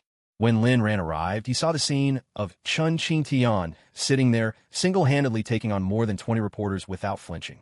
Just as he was about to say something, a reporter spotted him. Lin Ran is here, the boss of Nuanyo Media? So he's Chun Qingtian's secret lover. Lin Ran's identity had also been dug up, but no one knew about his relationship with the Chun family. Mr. Lin, did you really use the casting couch on an artist under your company? May I ask, how many artists has Chun Qingtian been for you to use the casting couch on? As a boss, do you think what you're doing is right? Lin Ran didn't coddle these people. Your heart is dirty, so everything you see is dirty. Your mouth stinks, and no matter what you eat, it can't cover up the fact that you've eaten shit. The entire room fell silent. No one had expected Lin Ran's mouth to be even more venomous than Chun Qingtian's. Mr. Lin, are you admitting it with those words? Lin Ran, am I admitting your mother? Crew, Mr. Lin, we are just asking questions according to the rules, yet you resort to insults. Do you think your crude language can change the fact that you and Chun Qingtian are in cahoots? Lin Ran laughed. He was truly amused by the insane logic of these people. Who set the rules? And what are the facts? Do you have some unique misunderstanding of the word fact? Otherwise, how could you concoct such an outrageous story? Do you live in a parallel universe where the facts are different from mine? Another reporter asked a meaningful question. Are you choosing to mock our profession because you're afraid we'll expose your charade? We are just objectively trying to find out the truth. Lin Ran turned to the reporter who asked the question. Wow, my friend, you should win a creative writing award. After all, being able to distort the facts so creatively is a skill in itself. I say you misunderstand the facts, and you claim I'm mocking your profession. What brand of nonsense is this? Calling a cassava a sweet potato? Reporter, Mr. Lin, may I ask 20% hashtag? Lin Ran. Just don't mislead the public under the banner of journalism. The audience isn't stupid. Your little tricks will be seen through sooner or later. You'd better learn how to respect the facts, or your credibility will drop into the negatives. The reporters were a bit annoyed by his retorts. From start to finish, Lin Ran had only been making veiled remarks and hadn't revealed any useful information, which wasn't what they wanted to hear. Just as they were about to ask more questions, a group of people in uniform appeared. Everyone looked puzzled. Some reporters looked down from the window and noticed the cars parked downstairs. A closer look revealed they all had official license plates. A few uniformed men cleared a path, and all the reporters, bewildered, stepped aside. They didn't dare to obstruct them. Was something big about to happen again? The reporters, like flies sensing a scent, all pointed their cameras at the people behind the uniformed men. Soon, someone pushed a wheelchair to the door, and on it sat a dignified-looking old woman. Someone recognized her at once. The person who had arrived was Su Jiangwo. Old Su, the national hero. Old Su? What is she doing here? Could it be that Nuanyo Media has offended the government, which is why Old Su has come in person to hold them accountable? But is a small company like Nuanyo Media even worthy of that? Su Jiangwo's gaze swept across the room with disdain. Chen Qingtian and Lin Ran quickly pushed aside the reporters and went to greet her. Grandma, maternal grandma. A dead silence fell. What had Lin Ran and Chen Qingtian just called Su Jiangwo? Grandma? Maternal grandma? Su Jiangwo showed a kind smile. I heard someone was causing trouble for my granddaughter and grandson. As their elder, I naturally had to come and see. A triple blow of shock, petrification, and stiffness. Oh my God. Chen Qingtian was Su Jiangwo's granddaughter, and Lin Ran was Su Jiangwo's grandson. As members of the media, they had been completely unaware of such a huge piece of news. Just now, when Chen Qingtian said she and Lin Ran were cousins, none of them had believed her. Now, seeing this, everyone realized the gravity of the situation, and a dramatic scene unfolded. Many reporters picked up their phones and started reporting to their companies.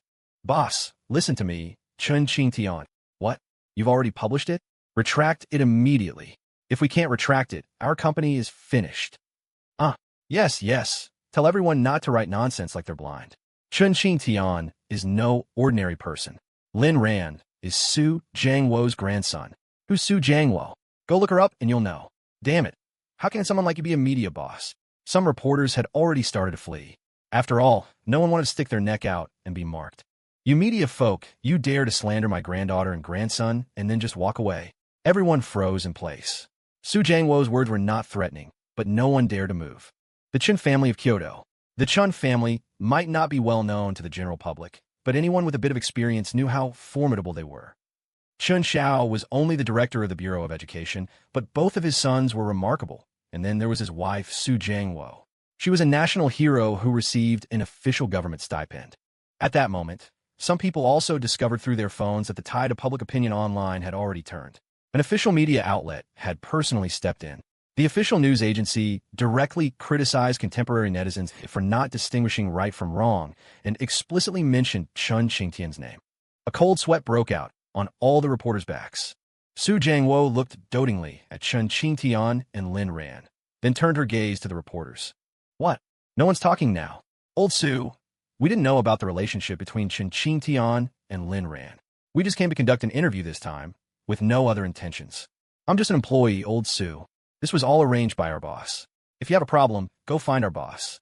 Su Jiangwo said coldly. For the media outlets that have already reported distorted facts, I, Su Jiangwo, will pursue the matter to the very end. As for other matters, I hope there will be no similar reports in the future. After all, not just anyone can stomp on the face of the Chen family. The reporters all nodded in agreement. Yes, rest assured, we won't say a word about what happened here today. If I say anything, I'm a dog. Chen Qingtian is a breath of fresh air in the entertainment industry. Boss Lin is young and promising, a role model for our generation. The reporter's special talent for sycophancy was on full display. Su Jiangwo looked at Lin Ran. Little Ran, what do you think should be done with them? Lin Ran had originally intended to go after them one by one. But considering the principle that a cornered beast will lash out, he decided to give them another chance. Let's just leave it at that. The reporters let out a collective sigh of relief, all muttering to themselves. Why hadn't Chen Qingtian and Lin Ran ever mentioned their connection? If they had revealed even a hint of it, the entire industry would have put them on a pedestal. It was unbelievable. Lin Ran had Wu Zhishang deal with the reporters and welcomed Su Jiangwo into the office. Little Ran, how have you and Yao been lately? We're head over heels in love. That's good. Remember to come back and see this old woman when you have time. Don't worry, Grandma. Thank you for your trouble this time, coming all this way to back us up. The more Su Jiangwo looked at Lin Ran, the more she liked him. Lin Ran and Chun Yinyin had some resemblances. It was just that her own daughter had been blind, but she didn't expect the son she gave birth to have such good eyes. This is what I should do. Little Ran, I'm a bit tired, so I'll head back first. Okay, I'll see you out. No, I have a driver, arranged by the government. Before leaving, Su Jiangwo gave Chun Qingtian a deep look. This time, you were in the wrong. I won't save you next time, you understand? Chun Qingtian nodded. I understand.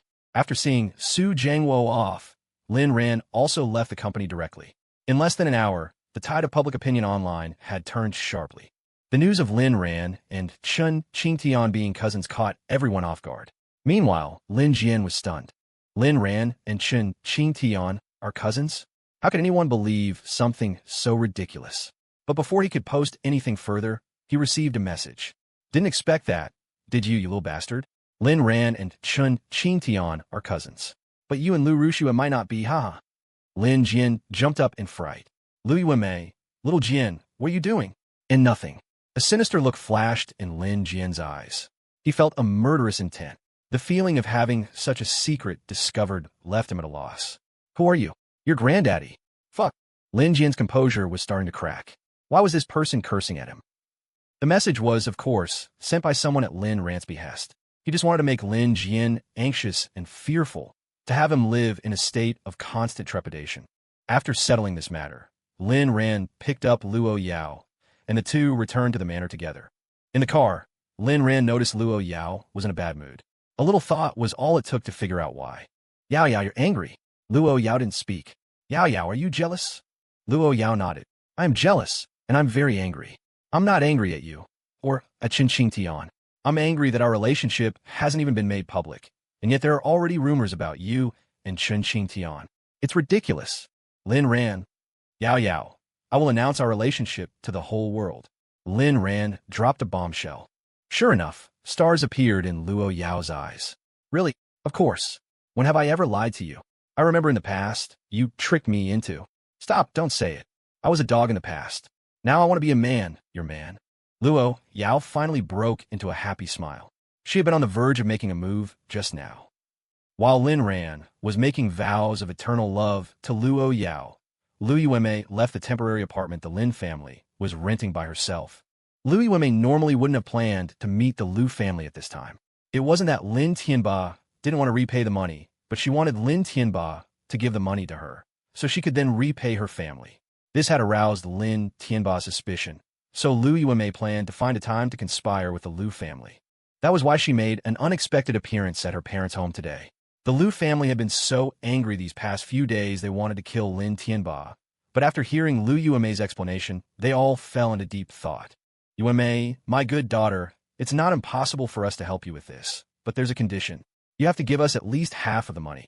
Lu Yuemei frowned. Even she felt that the Lu family was too greedy. Their avarice was a bit unsightly. Don't even think about it. The most I can give you is 1 million. If you're not willing, then I'll just tell Lin Tianba not to pay the money back. Do whatever you want. Lu Ritian flew into a rage on the spot, grabbing a nearby broom to hit Lu Yuemei, but was stopped by their mother. What? You want to hit me? Lu Yuemei's brow furrowed.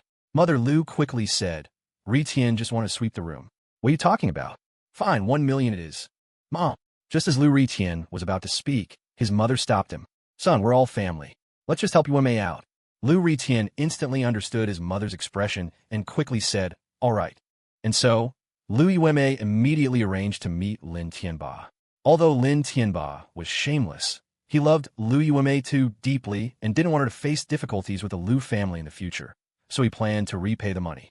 Lin Tianba paid back the Lu family's money and left with Lu Yuemei. But what struck Lu Yuemei as odd was that the Lu family was slow to transfer her share of the money back to her. In the temporary apartment, Lin Jian also began to worry. He typed, Mom, why hasn't Grandma transferred the money yet? Didn't you say that as soon as they transfer the money, you'll transfer it to me so we can prepare for the next steps? Lin Jian's voice reminded Lu Yuemei of something. Suddenly, a chill ran down her spine. She recalled the greedy look on her family's faces, and a cold sweat broke out. Son, you wait. I'm going back for a bit. Just as Lu Yuemei was about to leave, she ran into a down-in-the-dumps Lin Tianba heading home. Lately, Lin Tianba seemed to have aged several years. Where are you going? I'm going to my parents' house. Lin Tianba didn't say much, just nodded and let Lu Yuemei go. At this point, it was better to maintain a good relationship with the Lu family. They might be useful later on. When Lu Yao arrived at the Lu family home, she was dumbfounded.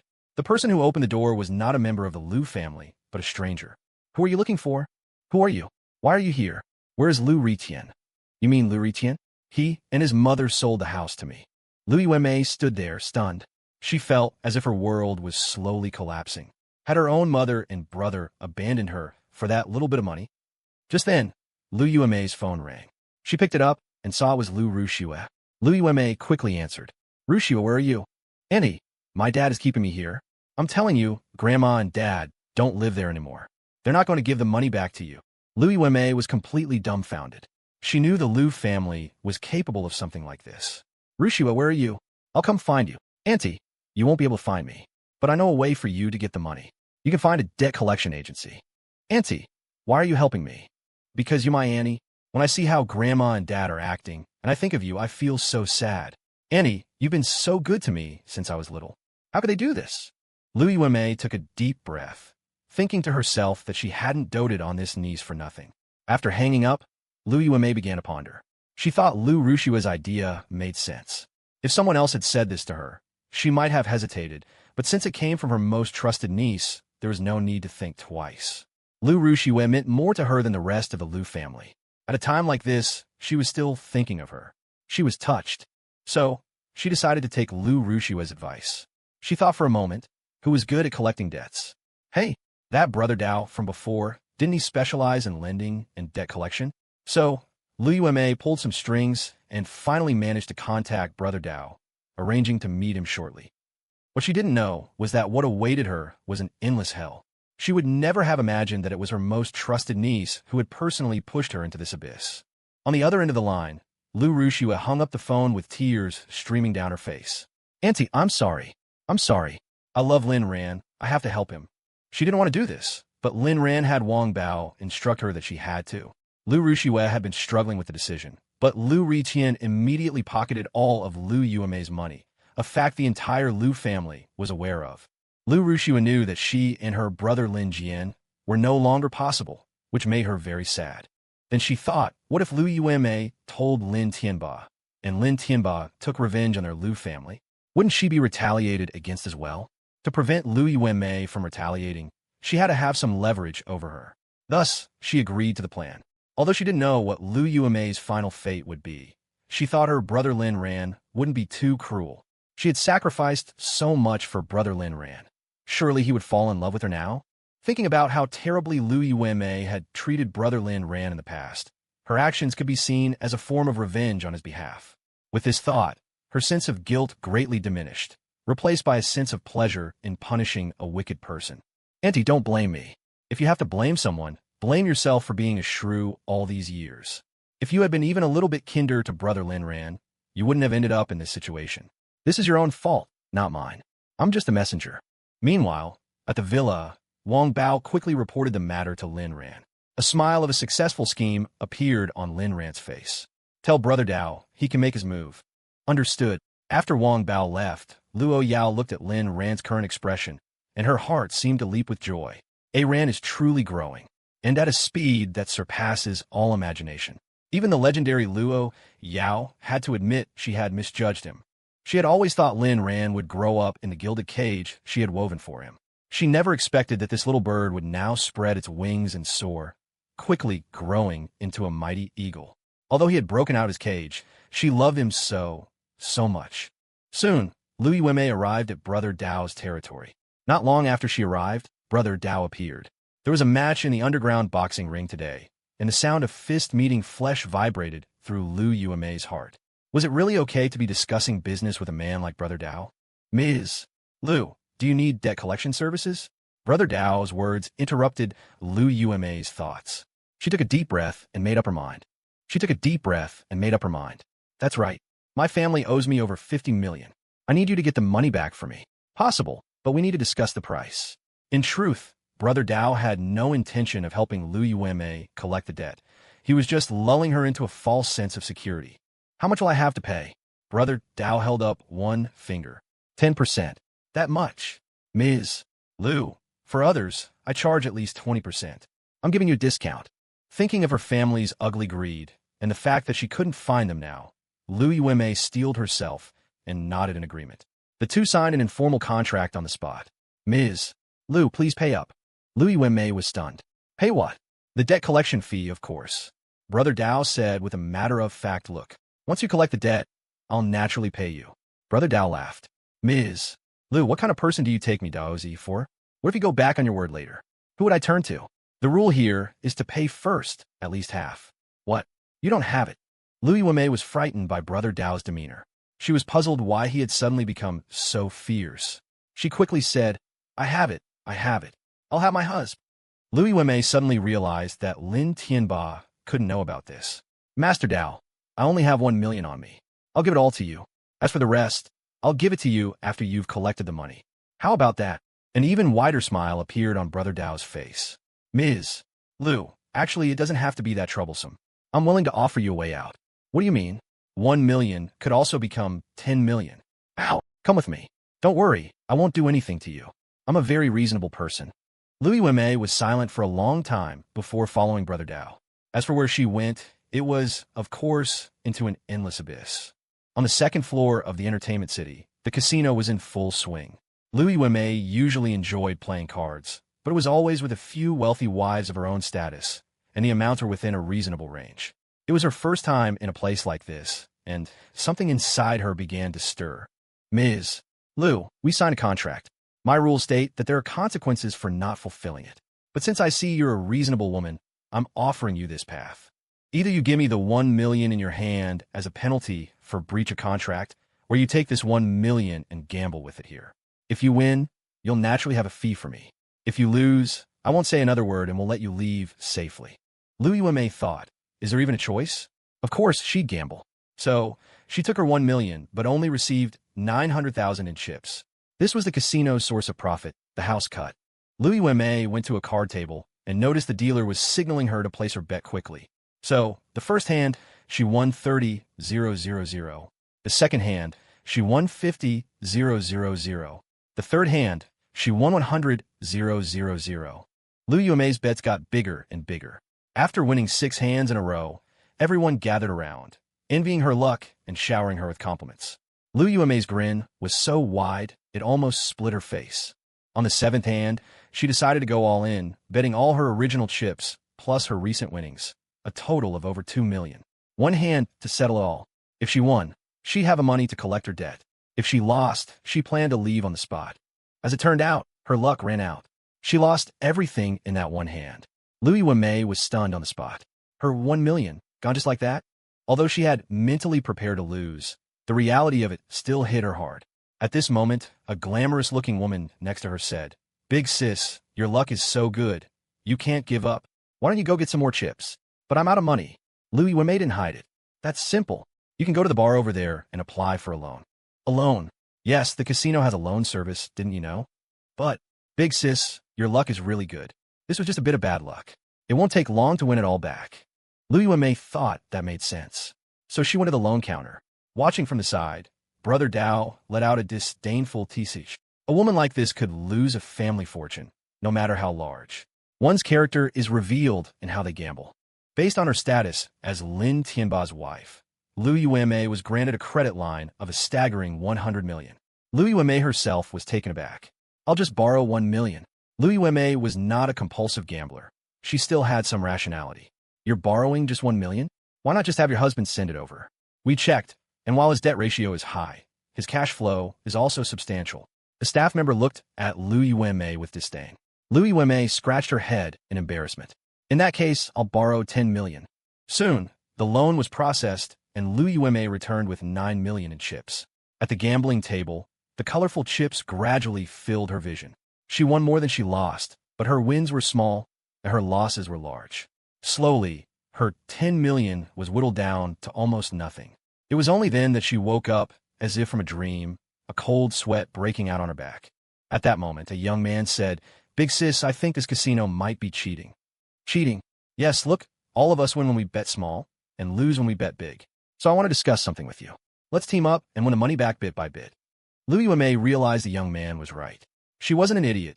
She couldn't just accuse the casino of cheating on the spot. The people who could run a casino were not simple characters. All right, let's do it. But I'm out of money. How about you lend me some? Sis, what are you talking about? There are no family ties in a casino, let alone between us. Go get a loan. Since we know the pattern now, we'll win it back in no time.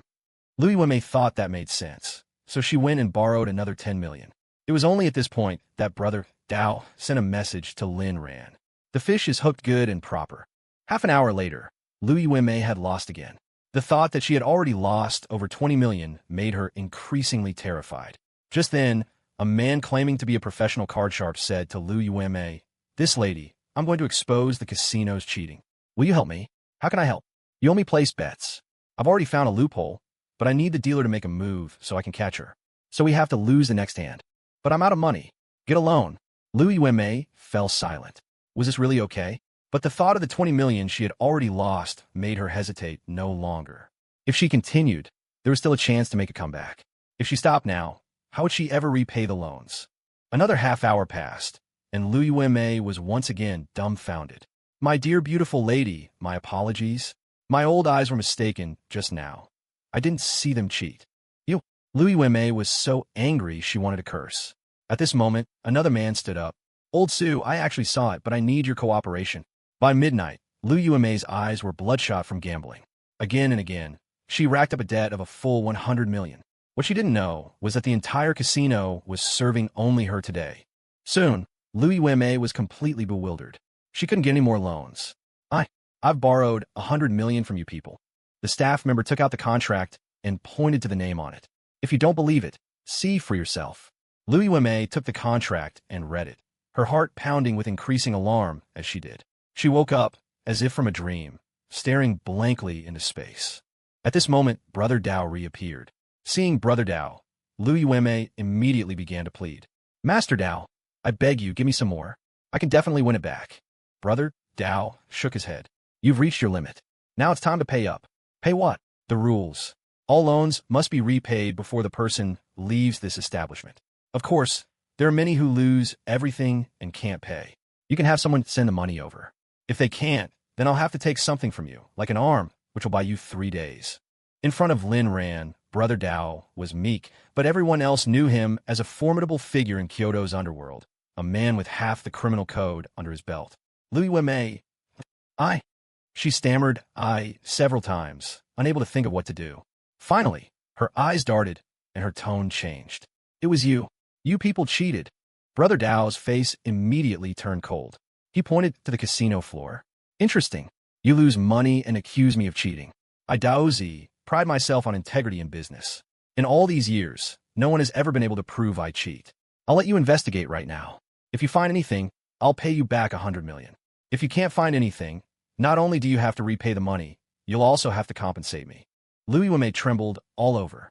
Helpless, she had no choice but to brace herself and investigate. But how could she find anything? Forget that she was just an amateur gambler.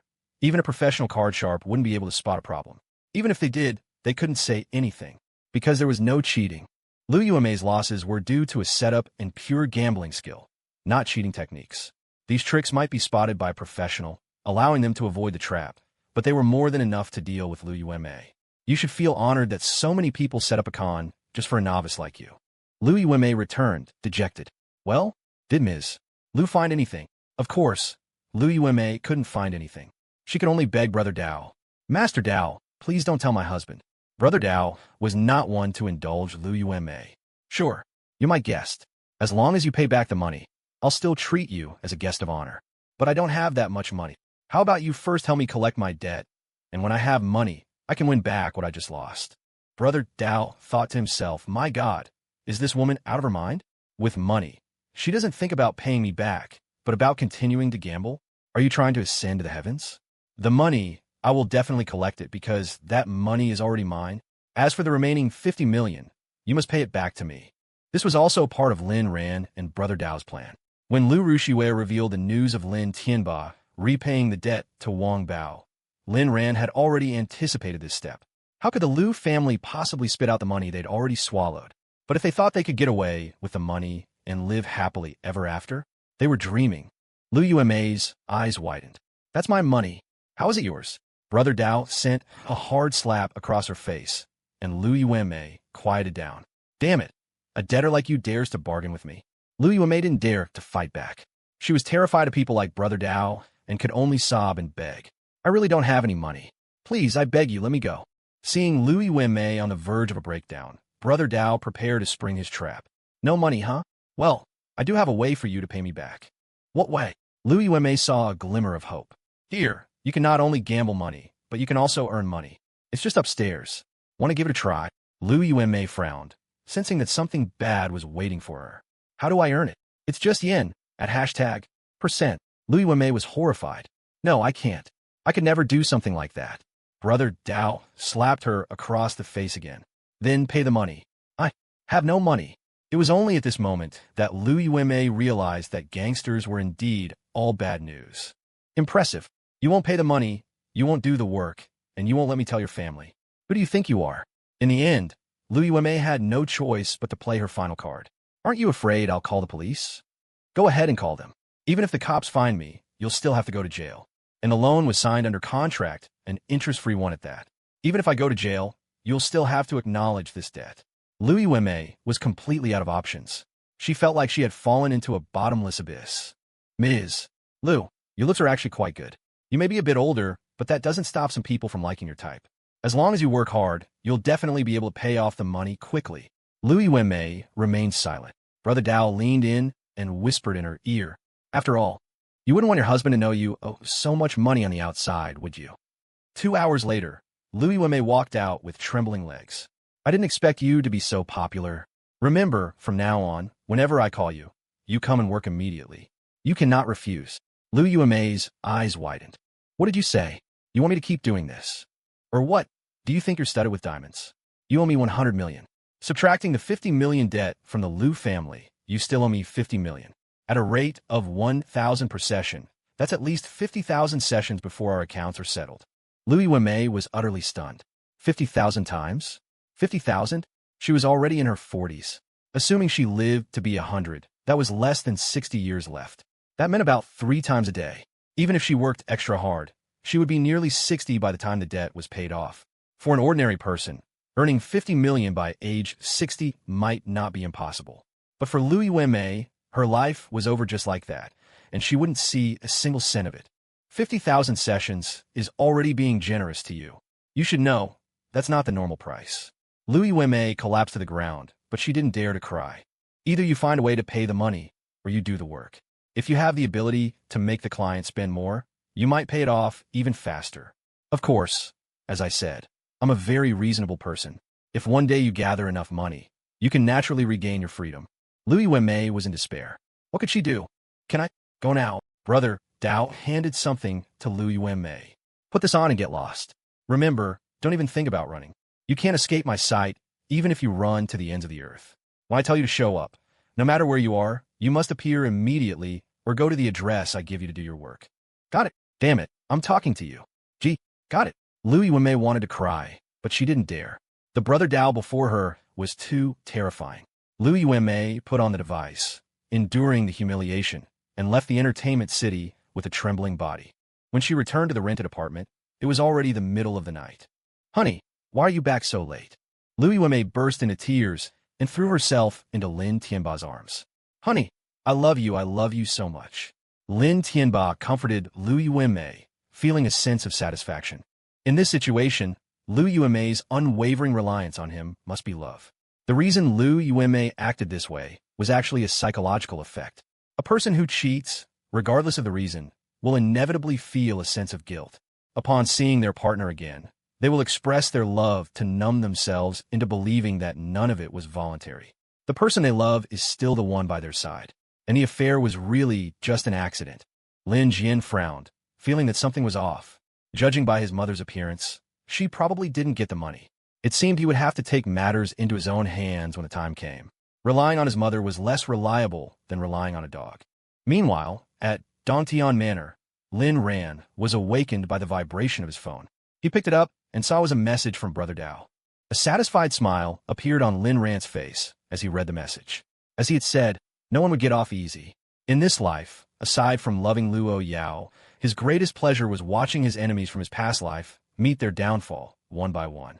Literally, Lin Ran really wanted to tell Lin Jian about Lu Yao's situation, but he held back. Now was not the time. Didn't Lin Jian enjoy being a nuisance? What if he saw his mother's state with his own eyes? Wouldn't he break down? Haha, he really was so devious. Lin Jian, oh Lin Jian, you spread rumors about me, so it's only normal for me to strike back, right? Hey Ran, why aren't you asleep yet? Lu Yao's voice came, and Lin Ran paused, then turned to hug her. I should be asking you, why aren't you asleep? Lin Ran didn't want to tell Lu Yao about this matter, because it was a bit dirty. Lu Yao had seen his violent side, his devious side, but would Lu Yao really like his dirty side? What he didn't know was that Lu Yao had received the news 10 minutes before him. Seeing what Lin Ran had done, Lu Yao's mentality also began to change. Her Iran. Had he become this adorable? This kind of Iran seemed to make her even more possessive. And so, Lu Yao once again began to demand, I'll fly with you, fluttering and lingering, soaring over the mortal world, forever together. Accompanied by the elegant song, the two possessed each other. Another day, Lin Ran returned to school. This time, it was Principal Tang who had called him back, for no other reason than for Lin Ran's speech. He planned to invite Lu Yao again. When Lin Ran arrived at the principal's office, Principal Tang personally poured him a glass of water. Young Master Lin, Sir Director Chen's grandson. Ha, what a coincidence, isn't it? Principal Tang, this isn't our first time dealing with each other. Just say what's on your mind. If I can do it, I will. It's nothing, really. We're planning to live stream the Alumni Association meeting on November 20th. And, as an outstanding representative, you must give a speech. But I'm not outstanding. Lin Ran considered himself a good-for-nothing. Without Lu Yao, his fate would have been tragic. A good-for-nothing who relied on his wife to throw his weight around. What kind of outstanding representative was that? No, you are outstanding. No one is more outstanding than you. Principal Tang was very certain of Lin Ran's achievements. All right, since the principal thinks so highly of me, I can only agree. Actually, the dean already mentioned this to me last time. Just tell me the content and time. Lin Ran prepared to find a script and copy it. Principal Tang, you'll have 10 minutes.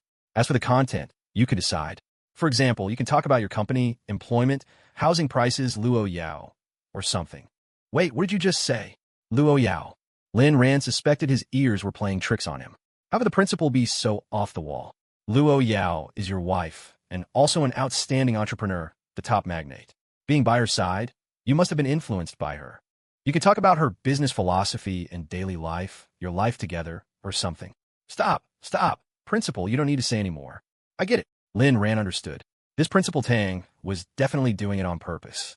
It was both amusing and exasperating. No matter how strong or fierce a woman was, she always had her little schemes. Before leaving the office, Lin Ran remembered something.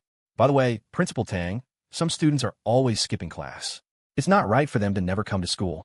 Don't you think the school should notify them that they are no longer allowed to skip? Young Master Lin, you want me to notify you to come to class? Lin Ran, out of respect for your age, I'll refrain from swearing. I'm talking about Lin Jian and Lu Rushua. Oh, I get it, I understand. Principal Tang wanted to slap himself. How could he become so muddle-headed with age? Biologically, Lin Ran was part of the Lin family, but in reality, they were enemies.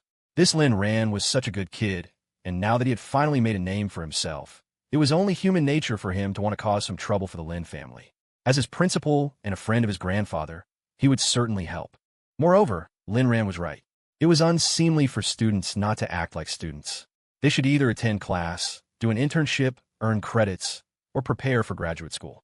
To just fool around all day and not come to school was ruining the atmosphere at Jing University.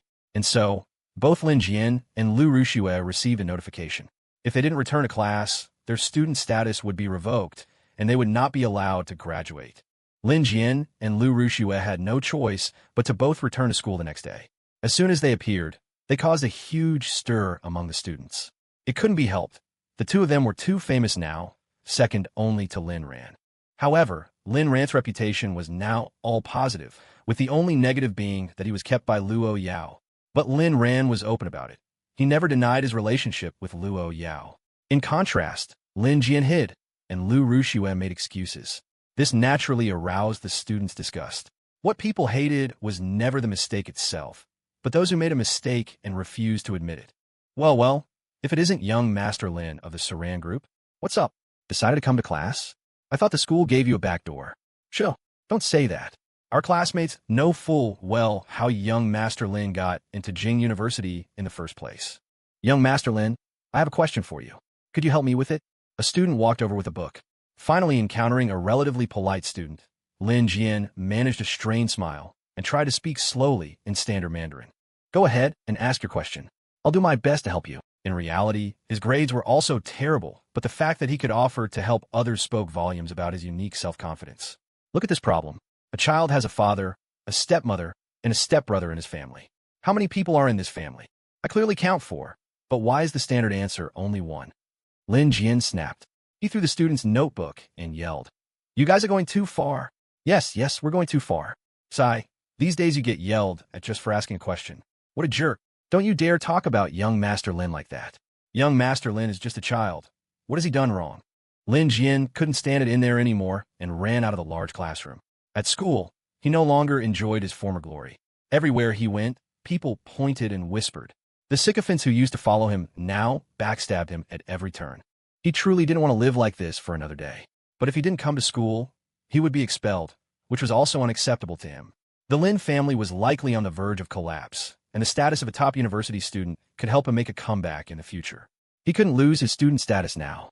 With a belly full of anger and nowhere to vent it, he could only go find Lu Ruxiu. To Lin Jian's surprise, Lu Ruxiu seemed to be intentionally avoiding him.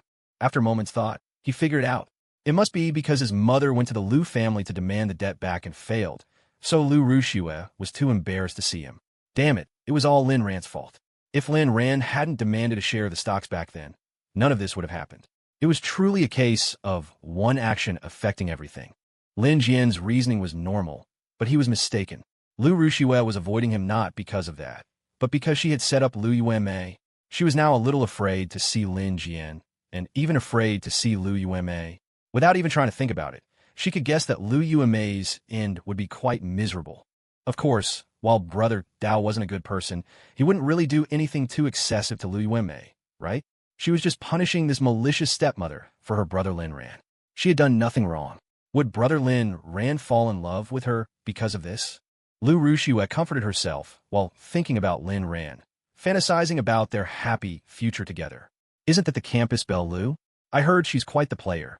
How could my great Emperor Ruxiu be a player? She just wants to give every man a home, all right? Do you have that kind of great love? What the hell kind of giving people a home is that? How big is her house? How many brothers can it fit? That's a question worth exploring. Hearing these words, Lu Ruxiu's eyes reddened. After those people left, she lowered her head and walked back to her dorm, once again pulling out her scarf, mask, and hat. As long as people can't recognize me, they can't gossip about me. Lu Ruxiu had perfected the art of burying her head in the sand. However, what she and Lin Jian didn't know was that in just one morning, Lu Yuanmei had already been moved to 2 different locations. Lin Tianba would never have imagined that while he was out working hard, fruitlessly seeking investments, his wife had become everyone's. Seeing Brother Dao's message, Lin Ran's mood couldn't have been better. He instructed Brother Dao to remember to record videos and take photos of every session. In the future, he could make a long compilation to send to Lin Tianba. Whistling, he walked into the Luo Corporation and went to Lu Yao's office. Yao, Principal Tang said you'll be attending the alumni meeting too. Is that true? There is such a thing, but I'm not sure if I'll have time then. Why, do you need something? Nothing, I was just asking. Lin Ran thought that if Lu Yao could go with him, it definitely wouldn't be boring. Suddenly, his eyes fell on the small bottle on Lu Yao's desk, and he fell into deep thought. He had never considered a certain question before, whether the small bottle had any intricate connection to him. But after the last incident, Lin Ran suddenly realized a possibility. Could this small bottle also be related to him? Ran, what are you thinking about? I was thinking about how I can love you enough to make up for my past mistakes. The mistakes of his past life. Lin Ran had wanted to ask directly, but considering he might not have even experienced those things yet, asking wouldn't be as direct as experiencing them himself. So, letting things take their course was also a way of life. Ran, you're already very good now. As long as you are by my side, I will always be happy. If you leave me, I don't know what will happen. Lin Ran suddenly remembered what Uncle Fu had said to him that night. Do not leave the young miss. If you leave, the young miss will surely die. Lin Ran sucked in a breath of cold air. He knew better than anyone that this was absolutely not an exaggeration. He had to constantly and seriously give Lu Yao promises. He couldn't let her lose her sense of security. Yao, for this entire life, I will be by your side. As long as I'm alive, I will not leave you. If I die, I hope you can live on well." Lin Ran didn't say the second half out loud, because he knew it would be futile. Lu Yao's love for him transcended mountains and seas, surpassed the universe and life itself. Lu Yao was very pleased with Lin Ran's promise. Perhaps it wouldn't be long before her Aran returned to her side. "Aran, I like the you of now. You didn't like the me of before? I like him too. As long as it's you, I like it." Lin Ran dotingly stroked Lu Yao's head, and Lu Yao cooperatively nuzzled against him. These small gestures between a couple were often filled with sweetness. Lu Yao still had work in the afternoon and left the office, leaving Lin Ran to return to the manor alone. On his way back, as he passed over a large bridge, the car suddenly braked sharply. Lin Ran's eyes were momentarily dazzled, but when he looked ahead again, there was nothing. He got out of the car, leaned against the bridge railing, and looked around. A strange feeling. What was that? Wang Bao quickly rushed over. "Young Master Lin, what's wrong?" Lin Ran shook his head and stood on the bridge without speaking. What was that just now? It felt like some mysterious force was trying to tell him something. "Forget it, let's go." Lin Ran drove off again. He didn't notice a pair of sinister eyes gleaming with hatred from under the bridge. It was a look of vengeance. Soon, Lin Ran returned to the manor. He walked into the study, sat in the chair Lu Yao usually used, and leaned back, feigning sleep. Meow. A cat's cry broke Lin Ran's train of thought. Was it Little Black? Lin Ran looked back at the window, and, sure enough, he saw the black cat he hadn't seen in a long time. He opened the window, and the black cat deftly jumped in. "You've been gone for so long. Where have you been?" Little Black. "Recovering." Lin Ran. "Are you better?" Little Black. "No. You look perfectly healthy to me." Little Black. "That's just physical health. It wasn't my body that was injured. Right now, I'm even more damn drained than you are." "Watch your mouth." "How am I drained?" Little Black. "You're not? Am I?" "Ugh, let's not talk about that. Why did you suddenly appear?" Little Black. "You still owe this cat a fish dinner." "I'm hungry, Meow." Only then did Lin Ran remember that the last time he had parted with Little Black, he had fainted directly. After waking up, he hadn't seen Little Black again. In the blink of an eye, so many days had passed. He had a servant prepare some small yellow croakers and personally brought them to Little Black. "Here, eat up." Little Black meowed as it ate. Little Black. "Lin Ran, you were too reckless last time. It caused us to return a few minutes late. Just those few minutes almost got us both killed." Lin Ran was a bit embarrassed. "It won't happen next time." Little Black. "It doesn't matter if you die, just don't drag me down with you. I'm the only cat in the world who can talk to you." A dark look crossed Lin Ran's face. What did it mean? It doesn't matter if I die? By the way, I have a question for you. Why is it that when the current me goes back to the past and does things to Lu Yao, she remembers them? Little Black looked at Lin Ran as if he were an idiot. Little Black. "You need to remember, whether it's the present or the past, there's only one you. In other words, when you go to the past, your presence in the present ceases to exist. The same goes for Lu Yao. She truly experienced those things, so she can remember them. Because from beginning to end, there has only been one Lu Yao. There are no parallel universes. Last time, we took the entire world back with us." "That's not right. Before the time travel, Lu Yao already knew she had met me when she was a child." Little Black. "You have too many questions and I don't intend to answer them. Time is a very complex thing. One day, you'll understand. This is all I can tell you for now." "All right, next question. What is your purpose?" Little Black's fish-eating paused, and its inner voice stopped as well, then started up again. Little Black. "Are you ever going to stop? Where do you get so many questions? You don't need to worry about my purpose. You just need to know that I have no ill intentions towards you or Lu Yao. One day in the future, you will understand. So please, don't make things difficult for a cat, okay? You're not an ordinary cat." Little Black. "Actually, I'm pretty ordinary. Lin Ran, love Lu Yao well. And also, remember this. One day, you must not kill me." "Why would I kill you?" Little Black. Never mind, never mind. Just remember it. We'll talk about the rest later." "Fine. I'll trust you this once." Lin Ran said he trusted it, but his heart felt otherwise. This cat definitely had a big secret. It likely had an ulterior motive that it just wouldn't tell him. "Let's talk about the wish then." Little Black. "I've already thought of my next wish." Little Black. "Please, even the donkeys in the production brigade get to rest. I'm still not recovered, big brother." Little Black finished its fish. Just as Lin Ran was about to ask another question, he heard a cry from the cat. Meow. A shadow darted away. Before Lin Ran could react, the door was opened. Lu Yao's expression was not good. "Aran, Lu Yao threw herself onto Lin Ran's shoulder, her whole body almost melting into his. Only when she saw the real Lin Ran did she slightly relax her anxious heart. Lin Ran gently stroked Lu Yao's back, soothing her bit by bit, his heart full of worry. "What's wrong, honey? Don't leave me." It turned out that an hour ago, Lu Yao had received an anonymous email. When she opened it, she discovered that someone was spying on Lin Ran, and the angle of the photos suggested the person was not very far from him. A chill ran down Lu Yao's spine on the spot. To be able to monitor Lin Ran without anyone noticing, despite her layers of protection, was not something an ordinary person could do. It had been many years since Lu Yao had encountered something so far out of her control. She immediately dropped everything and rushed back, wanting to see if Lin Ran was safe. Even now, she was still scared. Ran loved her and brought her meals every day, which in itself was a threat. She had been too selfish, endangering his safety just to enjoy his home-cooked meals. In the past, Lu Yao wasn't afraid of death, nor was she afraid of Lin Ran dying. But the Lin Ran of this period had changed, and Lu Yao greatly enjoyed these days. She wanted to be with Lin Ran forever. She didn't want to see Lin Ran get hurt. So, this threat, she had to find a way to resolve it. And before resolving it, she had to ensure Lin Ran's safety first. Where could that be ensured? The secret room? Lin Ran only felt a chop to his neck, and then he passed out. Lin Ran? Before losing consciousness, Lin Ran had only one thought. He was still as weak as he was in the first chapter. In front of Lu Yao, he didn't even have the ability to fight back. What a useless man he was. At that moment, he truly wished he could transform into one of those male protagonists from novels, with all sorts of cheats and scientifically impossible power-ups. When he woke up again, he was in the secret room. A chill ran through Lin Ran. His memories of this place from his past life were still very vivid. He subconsciously looked at his hands and feet and breathed a small sigh of relief. He found that there were none of the torture devices from his past life. Instead, the room was cleaned very neatly, and he wasn't chained up. Lu Yao, where are you? Lu Yao pushed the door open and walked in.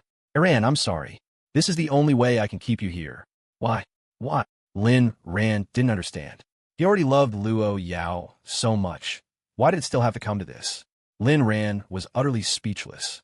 Could it be that Lu Yao had some kind of innate sadistic streak, and her previous kindness was just because she wasn't having an episode? Now that she was having one, she was using him for her own amusement? She couldn't be that twisted, could she? Was this still his wife? Because this is the only way I can protect you. Ran, trust me. The problem will be solved soon, and you'll be out very soon. After saying this, Lu Yao left. Lin Ran was extremely anxious. Yao, don't go. Lin Ran anxiously jumped up from the bed, hitting his head on the chandelier. But he ignored the pain and reached out to grab Lu Yao. Suddenly, the chandelier on the ceiling, weathered by age, began to sway precariously and fell, heading straight for Lu Yao. Lin Ran's eyes widened. Look out! He pushed Lu Yao aside. Lu Yao narrowly dodged it, but he himself was hit. Lin Ran was injured. The chandelier had left a wound on his entire back. Lu Yao no longer cared about anything else, and immediately took Lin Ran out of the secret room. Isin quickly treated and bandaged Lin Ran's wound, looking at him with pity. In the time Lin Ran had been at the manor, he had been getting injured every few days. What kind of karma was this child carrying? Seeing that Lu Yao hadn't left, but was staying to take care of him, Lin Ran sighed in relief. After the private doctor left, he finally spoke. Yao, why didn't you tell me what happened? Lu Yao lifted her gaze, and Lin Ran's image filled her eyes. Lin Ran asked gently, Am I still your husband? Of course. Of course Ran is my husband. Then tell me, no matter what happens, can't we face it together? Lu Yao was silent for a long time. Finally, she spoke, telling Lin Ran what had happened. After hearing it, Lin Ran also fell silent. Ran, I'm going to lock you in the secret room. I'll let you out after I've dealt with this. As for the light in there, I'll have someone fix it, and I'll have all the potential hazards there checked. Although Lu Yao had explained the whole story, she still intended to protect Lin Ran. Naturally, Lin Ran didn't want Lu Yao to do that. Yao, listen to me. We are husband and wife. As the saying goes, when a husband and wife are of one heart, their power can sever gold. We need to face this together. Besides, since those people are still monitoring me, they must want to use me to threaten you. Therefore, I am safest by your side. Lu Yao shook her head. Ran, I admit there's some truth to what you say, but I can't let you risk this with me. I'm sorry, that's my bottom line. Lin Ran raised an eyebrow. A bottom line? Weren't they meant to be broken? Even if you're Lu Yao, today this young master is going to give it a try. A Ran, MMPH. Lin Ran took the initiative and sealed Lu Yao's lips with his own. Lu Yao, knowing full well they might be in danger, still threw caution to the wind and fell into a passionate embrace with Lin Ran. After all this time, her infatuation with Lin Ran had never diminished. In fact, it grew heavier by the day, so heavy that their hearts held only each other. Yao Yao now, do you still want to lock me up? You should know, I am also willing to live and die with you. We can face any danger together. Born together, we must also die together. After Lin Ran's conquest, Lu Yao's heart finally began to change. She admitted that she was somewhat moved by what Lin Ran had said. Being by her side was indeed the safest place. And even if something happened, they would die together, and they wouldn't be lonely on the road to the underworld. When they drank Meng Po's soup, they would share a bowl, and perhaps they could continue their love in the next life. Yao Yao, what are you thinking about? Lin Ran tapped her head, dispelling all the unrealistic thoughts from Lu Yao's mind. Nothing. What A Ran said might be right. Then you could just stay by my side. We, as husband and wife, will face it together. Lu Yao made a fist to show her strength, looking adorable. Hearing Lu Yao agree, Lin Ran finally broke into a smile. That's more like it, my little princess. And we don't need to rush this. If the enemy doesn't move, we don't move. We'll investigate in secret and deliver a fatal blow at the right moment. Lu Yao looked at Lin Ran in shock. She found that the current Lin Ran was becoming more and more different. In the past, she had faced everything alone, encountering countless difficult problems on her path of growth. Now, finally, someone was standing by her side, and it was the person she loved most. Ran, I'll listen to you. A sense of accomplishment rose in Lin Ran's heart. A sense of accomplishment from breaking Lu Yao's bottom line. Didn't you just say you were a person with a bottom line? Lu Yao rolled her eyes at Lin Ran, a woman's coquettish pride appearing on her face. If you don't like it, then forget it. Who said I don't like it? I love it. All right, starting tomorrow, wherever you go, I'll follow. The kind you can't shake off even if you try. I will never, ever shake you off. The next day, Lin Ran woke up early because starting today, he was going to be Lu Yao's shadow. Although Lu Yao had agreed to Lin Ran's suggestion, she had conditions. First, when Lin Ran didn't want to follow her, he could only stay at the manor and was not allowed to leave Villeneuve. 1. A team of up to 50 bodyguards would protect him. To put it bluntly, it was almost like guarding a death row inmate, which Lin Ran certainly didn't like. Second, when following Lu Yao, he must not leave her side for a single step. Of course, a bodyguard team would also provide comprehensive protection. Lin Ran liked this option, and he also wanted to be with Lu Yao. Of course, Lu Yao felt the same way. But early in the morning, he began to regret it. After his rebirth, he had hardly ever woken up early, spending his days either slacking off as a good-for-nothing or plotting how to ruin the Lin family. He was on the verge of becoming a complete degenerate. After breakfast, Lin Ran followed Lu Yao into a modified executive business vehicle. The car looked unremarkable, but it was made of bulletproof materials. As long as it wasn't a missile, ordinary weapons couldn't do any damage to it. Even a sniper rifle might not be able to penetrate it. This was the first time Lin Ran knew that the Luo Corporation had such heavy-duty assets. In the car, Yao Yao, you work so hard every day, waking up so early, just to support me. It must be tough. It's not tough. I'm earning money for you to spend. Lin Ran didn't understand why Lu Yao was so obsessed with making money. The money she had now was enough for them to spend lavishly for several lifetimes. Why are you in such a hurry to make money? I'm afraid it won't be enough for you to spend. Lin Ran looked speechless. How much can I possibly spend?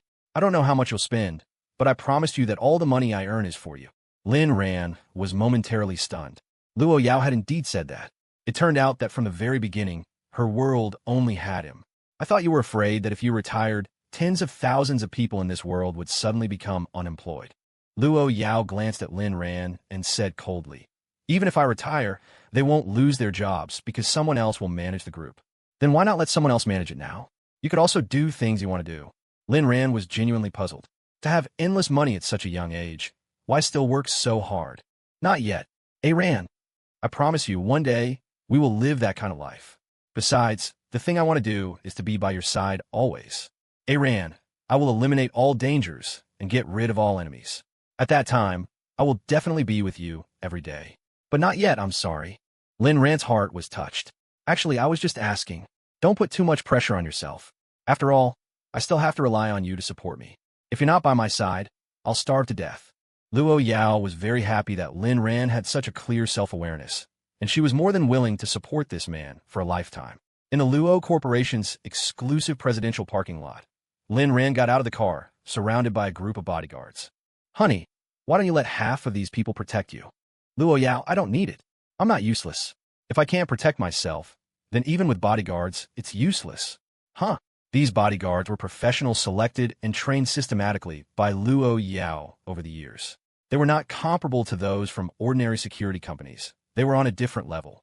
They had absolute execution ability and were prepared to sacrifice their lives for the person they were protecting at any time. But even so, no one had any objection or disagreement with Lu Yao's words, because she was speaking the truth. Lin Ran? So he was the useless one? All right, I guess I'm pretty useless. Lu Yao's steps paused. Ran, that's not what I meant. Sure, don't talk. I know what you mean. I'm telling you. I just want to be a good-for-nothing who relies on you. I don't have any grand ambitions. I only have 3 ideals. Which 3? Lu Yao asked curiously. First, to love Lu Yao. Second, to take down the Lin family. Third, to be a good-for-nothing. Just these 3 dreams. I'm currently working on the second, and I'm currently being the third. Only the first one, I'll need a lifetime to show you if I can accomplish it. Ran you. Lu Yao, as cold as she was almost brought to tears by Lin Ran's words at this moment. Only Lin Ran could stir her emotions. Lin Ran, you're all I have. You're the only reason I'm alive in this world. If you die one day, I will follow you. I'll find you even on the road to the underworld. Because, in life or in death, you can only belong to me. That was what Lin Ran thought, and that was what he said. As soon as he finished speaking, he froze. Did he just say those words? Well, I'll be damned. He had actually said something that only Lu Yao would say. How was he becoming more and more like Lu Yao? Lu Yao also froze. After a long moment, she felt her whole heart itch unbearably. She forcefully pinched Lin Ran. Hiss! Lin Ran sucked in a breath of cold air. He didn't need to look to know his waist must be black and blue. In life or in death, you cannot leave me. You said it. Lin Ran, I said it. But can we discuss something? Next time you want to pinch me, give me a heads up so I can prepare. You have a problem with it? No. Lu Meng saw that the two had finally finished their public display of affection and began to report the day's schedule. President Luo, today at 8:30 a.m. is the assistant team's morning meeting. At 9 a.m. is the management meeting. At 10:30 a.m. you will meet with CEO Ma of Tianxing to discuss a collaboration project. And at 2 p.m. you will sign a contract with Huashan Group. Lu Meng usually reported this schedule in the car every day, but today Lin Ran was also in the car. Lu Yao, having her husband with her, had forgotten about work, so Lu Meng tactfully held back. Got it. You go up and make the arrangements first. Just as Lu Meng was leaving, a bodyguard in the team looked at Lin Ran with a sharp gaze and quietly approached him. What are you doing? Wang Bao noticed the bodyguard's unusual behavior. Just as the bodyguard's hand reached for Lin Ran's waist, he let out a sharp cry. The bodyguard was startled and quickly withdrew his hand, explaining, I wasn't doing anything. Wang Bao narrowed his eyes, while Lu Yao said coldly, Take him away and interrogate him. Yes. Lin Ran and Lu Yao exchanged a glance and went upstairs, neither of them mentioning the incident again. Wang Bao immediately carried out the order, having the bodyguard taken away. Despite using many methods, they couldn't get any useful information out of him. In the end, they had no choice but to lock the bodyguard in a room. In the 88th floor conference room, the assistant team was already prepared, waiting for Lu Yao's meeting to begin. Lin Ran was outside the conference room. He didn't plan to go in, nor did he plan to listen.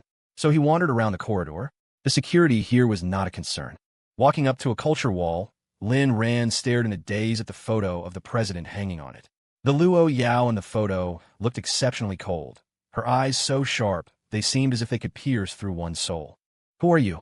Why are you staring at President Luo's photo? You pervert! How can you be on this floor? Lin Ran was interrupted by a voice. He turned around to see a petite beauty in her early 20s, dressed in a stepmother dress, looking at him with disdain. When the person saw Lin Ran's face clearly, she was stunned. So handsome? I was just asking as a matter of routine. You're so handsome, you wouldn't be fantasizing about a photo, would you? Lin Ran was amused to the point of laughter. Which one of your eyes saw me fantasizing about a photo? I saw your expression just now, clear as day. Your eyes were practically glued to the photo. Do you need me to remind you? Lin Ran, your heart is dirty, so you see everything as dirty. The petite beauty got angry. You pervert. You still dare to argue? Don't think that just because you're handsome, I can't do anything to you. Lin Ran, that's my wife. What's wrong with me looking at her a little more? Your wife? Are you crazy? Do you know who's in that photo? Lu Yao. The petite beauty's face turned red with anger. She pointed at Lin Ran and said, Fine, fine, you're so tough. You dare to slander our President Luo's reputation. If I don't make you pay the price, I'll never find a boyfriend in my life. Lin Ran said helplessly, Lu Yao really is my wife. If you don't believe me, go ask. If it weren't for the fact that this petite beauty was likely Lu Yao's assistant, Lin Ran would have already unleashed his full wrath. The petite beauty said angrily, I could also say President Luo is my wife. If you don't believe me, go ask. What was this? Was Lu Yao having an affair with another woman behind his back? Impossible. Absolutely impossible. May I ask your name? My name is Zhang Xinyan. I just started working here yesterday. What's it to you? So, she was indeed from the assistant team. Lin Ran looked curiously at the conference room, then at Zhang Xinyan. You just started yesterday, and you dare to be late today? What do you know? I was just delivering a document for Special Assistant Lu. Why am I even telling you this? President Luo is my idol. Insulting my idol is the same as insulting me. Lin Ran sneered and simply ignored the woman. Seeing Lin Ran just give up, Zhang Xinyan became even angrier and started shouting. Everyone, come and look. There's a pervert here. He's fantasizing about our President Luo's photo. Lin Ran was baffled. Do you even hear what you're saying? Zhang Xinyan finished shouting and pointed at Lin Ran in fury. You're done for. I'm telling you, you're done for. Our President Luo has a phobia of men. Even though you're handsome, you're definitely finished. Don't you dare run. Zhang Xinyan's voice was loud, and the people in the assistant team's morning meeting all heard it. Lu Meng shot up like a bolt of lightning and rushed out with the fastest speed of her life, without even needing a command from Lu Yao. Seeing Special Assistant Lu appear, Zhang Xinyan felt as if she had found her backbone. Sister Lu, it's this pervert. He was looking at President Luo's photo and fantasizing. Lin Ran, do I need to fantasize? Lu Meng grabbed the back of Zhang Xinyan's collar and said to Lin Ran, I'm sorry, young Master Lin. She's new. I haven't told her the rules yet. While signaling Zhang Xinyan to shut up with her eyes, she dragged her by the collar towards the conference room. Lin Ran smiled and nodded, indicating that he didn't mind at all. Zhang Xinyan was dragged to the conference room door, completely bewildered. Zhang Xinyan. Oh, Zhang Xinyan, you really need to be more careful. That man is not someone you can afford to offend. He is President Luo's husband. Zhang Xinyan stood there dumbfounded. As a devoted fan of Lu Yao, she had no idea that Lu Yao already had a man. As soon as she entered the conference room, Lu Yao's icy gaze made Zhang Xinyan's heart leap into her throat. Zhang Xinyan, you will not receive your bonus this month. Lu Meng spoke up before Lu Yao could, announcing the punishment. In reality, she was trying to protect Zhang Xinyan. After all, she had personally hired her, and she was her junior from university, as well as a fan of Lu Yao. Lu Yao glanced at Lu Meng, but didn't say much. This was the first time Lu Meng had ever spoken up to protect someone. Next time, you're fired directly, Lu Yao said coldly. Zhang Xinyan was so scared she lowered her head, not daring to look Lu Yao in the eye. Lu Meng quickly patted her. Zhang Xinyan. Thank you, President Luo. Lu Yao pondered for a moment, and then added, have someone hang Ran's photo in every corner of the company. From now on, the first rule in our company's employee handbook will be to make sure they know Ran's identity, so we don't run into any more clueless people. Lu Meng. Understood, President Luo. I'll arrange it immediately. Everyone was shocked. Zhang Xinyan's pupils trembled in an earthquake of shock. President Luo was so incredibly good to young Master Lin to directly put his information in the company handbook. What kind of divine love was this? Who would dare to say their love wasn't real? This was more real than a pearl. After the morning meeting ended, everyone got busy. Lu Yao used the few spare minutes to spend some alone time with Lin Ran, and then it was time for the senior management meeting. In those few minutes, Wang Bao reported a piece of news. The bodyguard had escaped, vanished into thin air. It turned out that Wang Bao had previously locked the bodyguard in a room and had people guard it. But when Wang Bao went to interrogate him again, he found the man had simply disappeared. The room was on the 20th floor, so it was impossible for him to have jumped out the window. Upon hearing the news, Lu Yao didn't say much, acting as if nothing had happened. Soon, it was time for the senior management meeting, and Lu Yao and Lin Ran appeared in the conference room. As a number one person in the Luo Corporation, she was like an emperor in ancient times. Lu Meng was like the prime minister, the senior executives were like the civil and military officials, and below them were the grassroots managers. The senior management meeting was like holding court, a meeting Lu Yao held 1 to 2 times a week. Problems were summarized, then resolved, and directives were issued. If a few bad apples appeared among the officials, it would disrupt the entire court. But at the Luo Corporation, due to Lu Yao's presence, no one dared to cause trouble under her nose. When dealing with corporate parasites, Lu Yao's methods were not only ruthless but also terrifying. As for the employees below the management level, that was not something Lu Yao needed to worry about. If there was a problem, she would punish the executives, and the executives would naturally work diligently to improve. At 9 o'clock, the senior management meeting began. Ran, are you coming in with me? Lin Ran, I think I'll stay out here. I'm not part of your company, it wouldn't be right, but you're my husband. Isn't it normal for a husband to see what his wife does every day? Besides, how is the company not yours? If you want it, I can give you the Luo group right now. Because this meeting might be quite long, and someone had argued with Lin Ran in the upstairs conference room earlier. She didn't want him out of her sight now. Lin Ran shook his head. No, I don't want it. I just want you to support me. Lin Ran didn't think he had any right to overstep his bounds with such a huge corporation. But this meeting could take a long time. I don't want you to wait for me outside the whole time.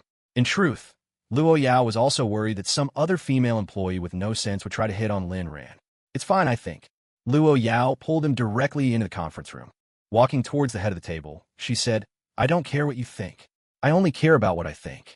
She pushed Lin Ran down into the seat at the head of the table, then had someone bring another chair for herself to sit beside him. All the executives were completely bewildered. Ran will be observing today. We'll proceed with the meeting as usual. They had no objection to young Master Lin observing. After all, everyone knew how much CEO Luo doted on this man. But this was the first time they had ever seen the chairman sit beside the observer during a meeting. Fine, you're the boss. You call the shots. Inside the conference room, the atmosphere was serious. The heads of each department sat upright, waiting for Lu Yao's instructions. Lu Yao was dressed in a sharp business suit, her gaze piercing, her aura powerful. She lifted her chin slightly, her eyes sweeping over the crowd before finally landing on Lin Ran beside her. Seeing him looking like a student in class, she spoke. Ran, just relax. If you get bored, you can play on your phone. Lin Ran scratched his head, a little embarrassed. He admitted he had been a bit nervous just now. Okay, I'll listen to you. I won't disturb your meeting, will I? At this, all the executives shook their heads, indicating that he wouldn't be a disturbance. This was CEO Luo's little puppy dog, who would dare say anything. So Lin Ran lowered his head and started playing on his phone, deliberately staying quiet so as not to interrupt the meeting's flow. Lu Meng started the meeting, and the executives summarized the important issues in the simplest terms. Lu Yao would give instructions after only a moment's thought. When faced with choices, she would simply let everyone vote, but regardless of the outcome, she still did things her own way. The meeting was incredibly efficient. Lin Ran looked at his phone for a while until his neck felt a bit sore. He looked up and saw a laptop in front of him. Without thinking, he opened a web browser.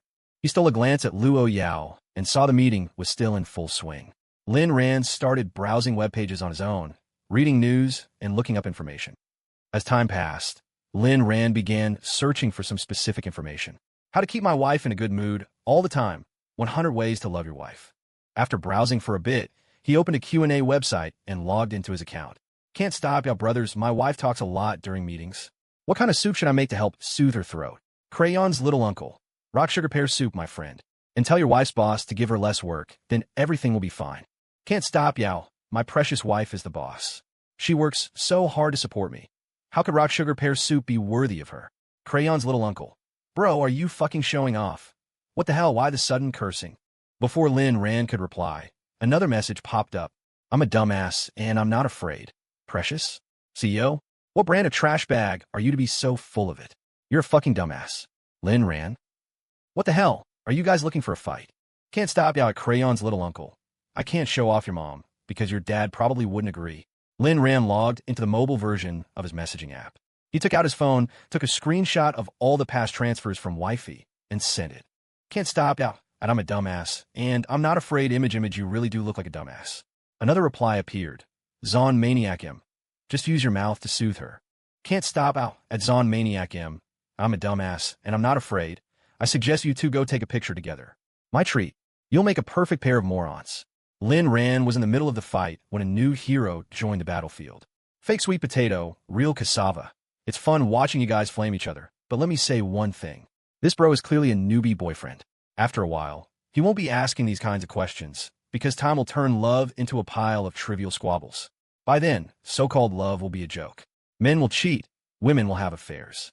Can't stop out fake sweet potato, real cassava. You're a maggot in a toilet. Everything looks like shit to you. I'm all about pure love, you understand? Fake sweet potato, real cassava. I can't stop you, you're so full of it. Biting at people everywhere like your rabbit. If you got the guts, make a vow. The kind where you get struck by lightning. Can't stop you, fake sweet potato, real cassava. I do have a disease. It's called wife dependency syndrome. The symptom is being crazy in love with my wife. It's incurable and I don't want to be cured. Haha. As for being struck by lightning, that's not necessary. I'll give you something even more vicious. I swear if I so much as glance at another woman besides my wife, my entire family will get hit by a car and die. Fake sweet potato, real cassava. Damn, bro. You're ruthless. Lin Ran sneered internally. You want to have a flame war with me? Are you even good enough? Just as he was reveling in his combat prowess, he noticed the voices in the conference room were getting quieter. He thought the meeting was about to end, but then he felt a touch on his leg. He looked up and saw Lu Yao looking at him with deep affection in her eyes. What's wrong? Lin Ran was a picture of confusion. Lu Yao's lips curved up slightly, and she suddenly said, "Today's meeting is cancelled." Everyone looked at each other, then lowered their heads. All right, they had indeed been force-fed a huge mouthful of PDA, but they had to admit, young Master Lin's flaming skills were impressive. And that was one hell of a vow. Lin Ran still didn't know what was going on. He looked at everyone, and then saw Lu Meng point behind him. He turned his head and was instantly dumbfounded. On the projection screen, at fake sweet potato, real cassava, I do have a disease. It's called wife dependency syndrome, at hashtag yin%. I swear if I so much as glance at another woman besides my wife, my entire family will get hit by a car and die. A crow flew past. Even someone as thick-skinned as Lin Ran blushed instantly. He thought, this is so embarrassing. I hope this doesn't negatively affect Lu Yao's reputation. Yao, no need to explain. Lu Yao gently took his hand and, under the astonished gazes of everyone present, brought it to her lips and kissed it. In that moment, every executive looked as if they had just eaten shit. At the same time, they were thinking, could you two please act like human beings? No wonder young Master Lin had successfully won her over. Just based on bringing his wife lunch when she works, making her soup when she has meetings, CEO Lu would probably love him for 10,000 years. And that vow, what man would dare to make a vow like that? Lin Ran was truly a man who could bring down a nation. CEO Lu had even canceled the meeting and force-fed them a mouthful of PDA. Was this something a human would do? Lu Yao, however, was completely unconcerned. She could belong to Ran anywhere, and she could possess her Ran anywhere. Today's Ran was so cute. The conference room was dead silent. No one dared to speak, and no one dared to look up. But while their heads were down, their phones were slowly emerging from under the table to take pictures. A series of click-clack sounds followed, and the photographers were mortified. Lin Ran also came to his senses and reverted to his thick-skinned mode, smiling at the crowd. Sorry about that, everyone. Fed you all a bit of PDA. Can't be helped. When love comes, nothing can stop it. Driving doesn't distinguish north from south, and handing out PDA isn't a big deal. All the executives thought to themselves, this job is exhausting. Let the world just end. The meeting ended just like that. As soon as the senior executives stepped out the door, they were hit with another blow. A photo of Lin Ran with a short bio was hanging in the most conspicuous place, impossible to miss. The Lin Ran in the photo was handsome and radiant. The bio was also very clear. Lin Ran, boss's husband. A crow flew past. They had just been stuffed full, and now they were being force-fed another huge mouthful. Which genius wrote this bio? It's absurd. I can't take it anymore. I have to find a boyfriend. I think I need to watch 10 dismemberment cases to calm my current mood. Young Master Lin used to come at noon, but today he came early with her. I thought he was here to accompany CEO Lu, but it turns out he was here to stab me in the heart, sealing my heart with cement. Just then, Lu Meng also came out. Everyone instantly fell silent. After Lu Meng left, they started up again. I swear, I'm going to find a husband who loves me as much as young Master Lin loves Seo Luo. But, aren't you already married? My husband doesn't have wife dependency syndrome. He doesn't qualify. We're getting a divorce. When Lin Ran and Lu Yao walked out of the conference room, the executives were long gone. Those people sure ran fast. Just as Lin Ran was about to ask Lu Yao what she wanted for lunch, he froze. This? Boss's husband? What does that mean? Lu Yao. It's so everyone in the company can recognize you at a glance and not act like they're blind. I mean, what does boss's husband mean? Lin Ran asked, pointing at the bio. It means the boss's husband. You know how there's a boss's wife, Leo Banyang? You weren't willing to let me give you the Luo group, so you can only be the boss's husband. Lin Ran was thunderstruck, feeling his toes instinctively curl in embarrassment. Ran, you don't like it? Or do you not want people to know you're my man? That Zhang Xinyan from this morning had a pretty nice figure, didn't she? Lin Ran swept Lu Yao into his arms and swaggered away, passing office after office until they reached the elevator. This is the correct way to announce that I'm the boss's husband. Also, don't even mention that Zhang what's her name. 1,000 or even 10,000 of her wouldn't compare to a single hair on your head. So can you not be angry? Lin Ran was certain Lu Yao had contracted some kind of I know you love me, but I still feel insecure disease. What he didn't know was that Lu Yao was already slowly changing. If this had been the past, Zhang Xinyan would have already disappeared. Now, in Lin Ran's arms, her happiness was overflowing. Ran, actually I was just teasing you. I wasn't angry at all. Back on the 88th floor, the suffering crowd shifted to the assistant team. Over the course of a day, almost everyone was fed a diet of PDA, from assistants to regular employees, from senior management to business partners. Everyone was enduring the sickeningly sweet assault, yet they dared not say a word. Assistant Lu Meng, in particular, felt it most profoundly. Fortunately, she had a bit more immunity than the others and wasn't completely knocked out by the sweetness of love. When it was time to get off work in the evening, the company's staff fled in a swarm. They had never been so eager for the workday to end. If Lin Ran and Lu Yao weren't the bosses, they probably would have been beaten to death and burned to ashes long ago, with one's ashes scattered into the sea and the others thrown onto Mount Everest. Fortunately, the weekend was tomorrow, so everyone wouldn't have to continue enduring this baptism of love. Lin Ran returned to the manor and lay down comfortably until a message came from Wu Zhishang. The shooting for the short drama was wrapping up tomorrow. There would be a wrap party, and he was asking if Lin Ran would attend. Lin Ran actually wanted to go, since it was the company's first short drama, but thinking of Lu Yao, he hesitated. If you want to go, then go. I'll go with you. Lu Yao seemed to know what Lin Ran was thinking. Lin Ran was stunned. Had he told her what the message said? But, with the current situation, is it suitable for us to make a public appearance? Lu Yao snuggled into Lin Ran's arms, as if only this could give her a sense of security. If all we do is hide, we'll never draw out the enemy. Lin Ran nodded. He admitted that Lu Yao was right. All right then, tomorrow, we'll go to our company's wrap party together. Lu Yao looked up at Lin Ran. Husband, what does can't stop Yao mean? Lin Ran noticed something was off about Lu Yao's gaze. She seemed to have gotten the wrong idea. It's a pun. It means I want you to always be by my side, that our love will never stop. And wife dependency syndrome? Lu Yao asked again. That one's literal. I can't live without you. I die. Lin Ran never hid his love for Lu Yao because Lu Yao needed it. Speaking clearly prevented misunderstandings. How many unrequited loves do those who are timid and afraid to express themselves in life miss out on? Be bolder, and maybe he or she'll be yours. Be even bolder, and maybe you'll end up in jail.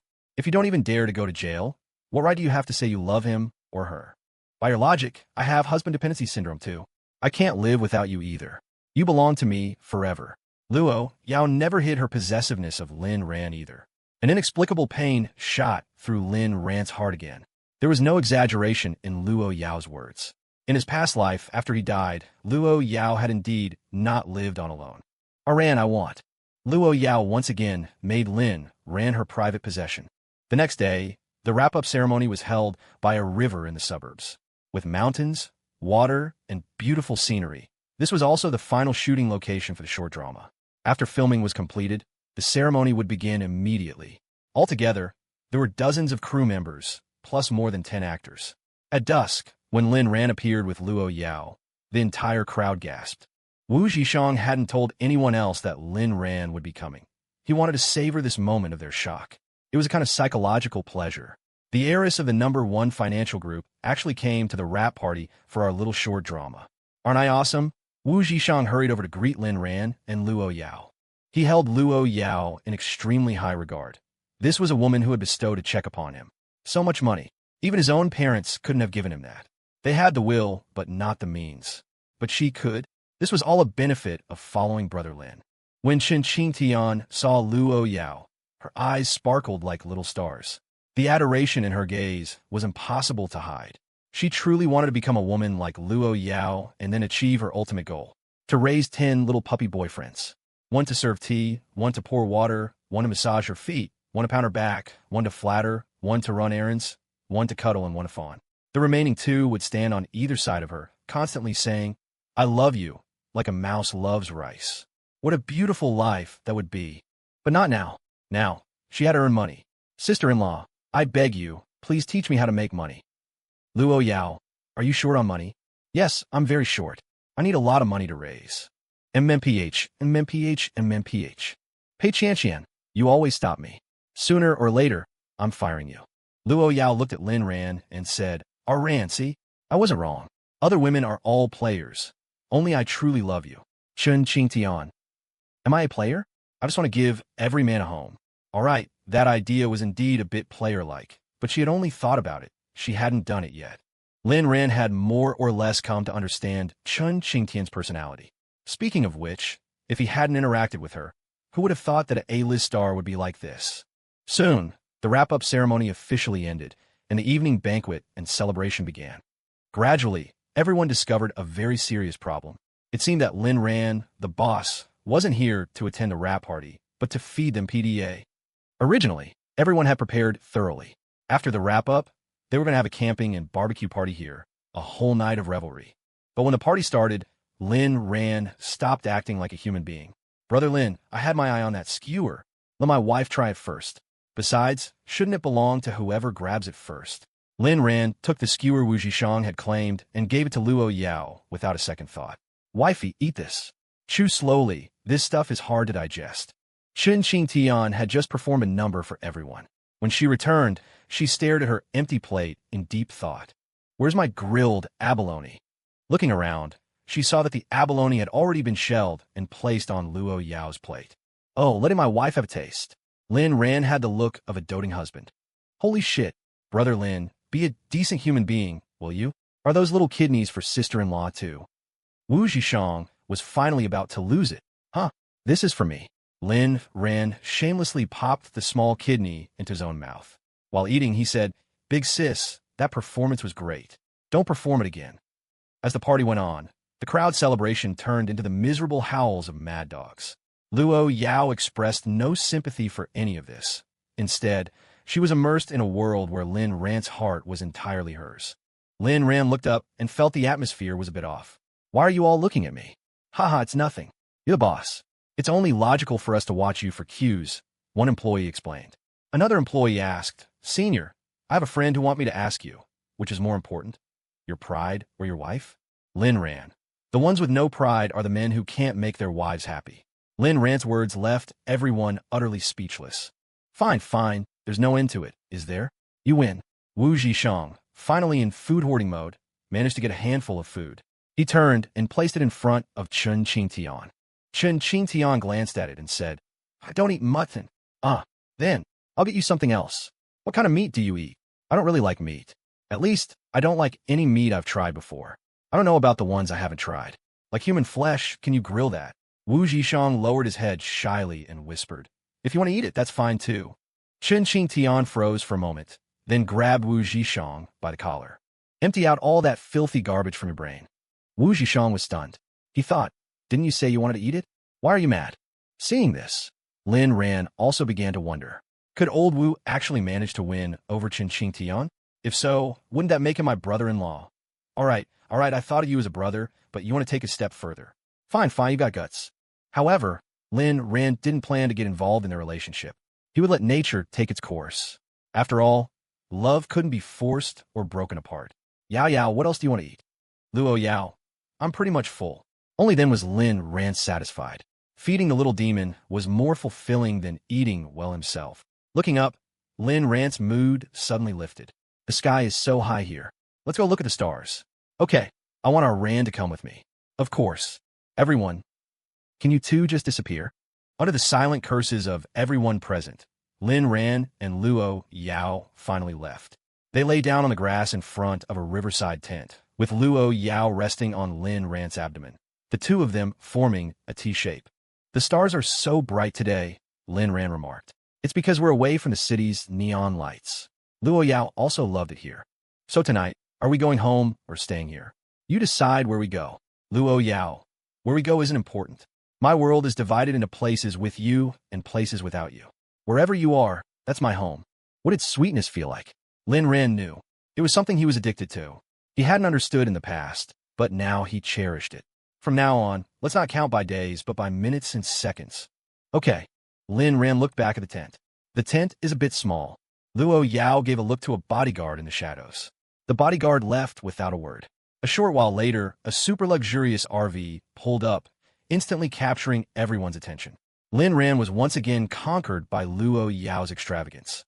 Yao, how about we go watch the stars from the roof of the RV? Chen Qingtian and the others were still chatting lively by the campfire. From time to time, someone would volunteer a performance. Wu Zhishang watched Chen Qingtian silently from her side, while Zhang Xiaolong reviewed his livestream script. Lin Ran and Lu Yao lay on the roof of the RV, gazing at the starry sky as if they were invisible. The bodyguard team patrolled in shifts, protecting their masters. So far, they hadn't found anything suspicious. Lu Yao was actually keeping a close watch for any danger in the surroundings, even checking the water and the grassy areas.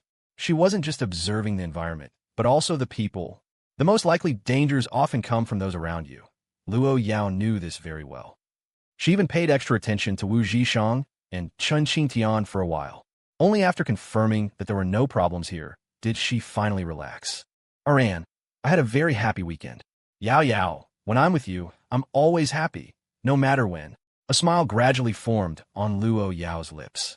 Because everyone partied so late, they didn't gather again until almost 9 a.m. on Sunday. Wu Zhishang had planned a team-building activity for today, but Lin Ran didn't want to participate anymore. As the boss, Lin Ran, not participating in a company team-building event should have been a downer. But as it happened, not a single person here objected.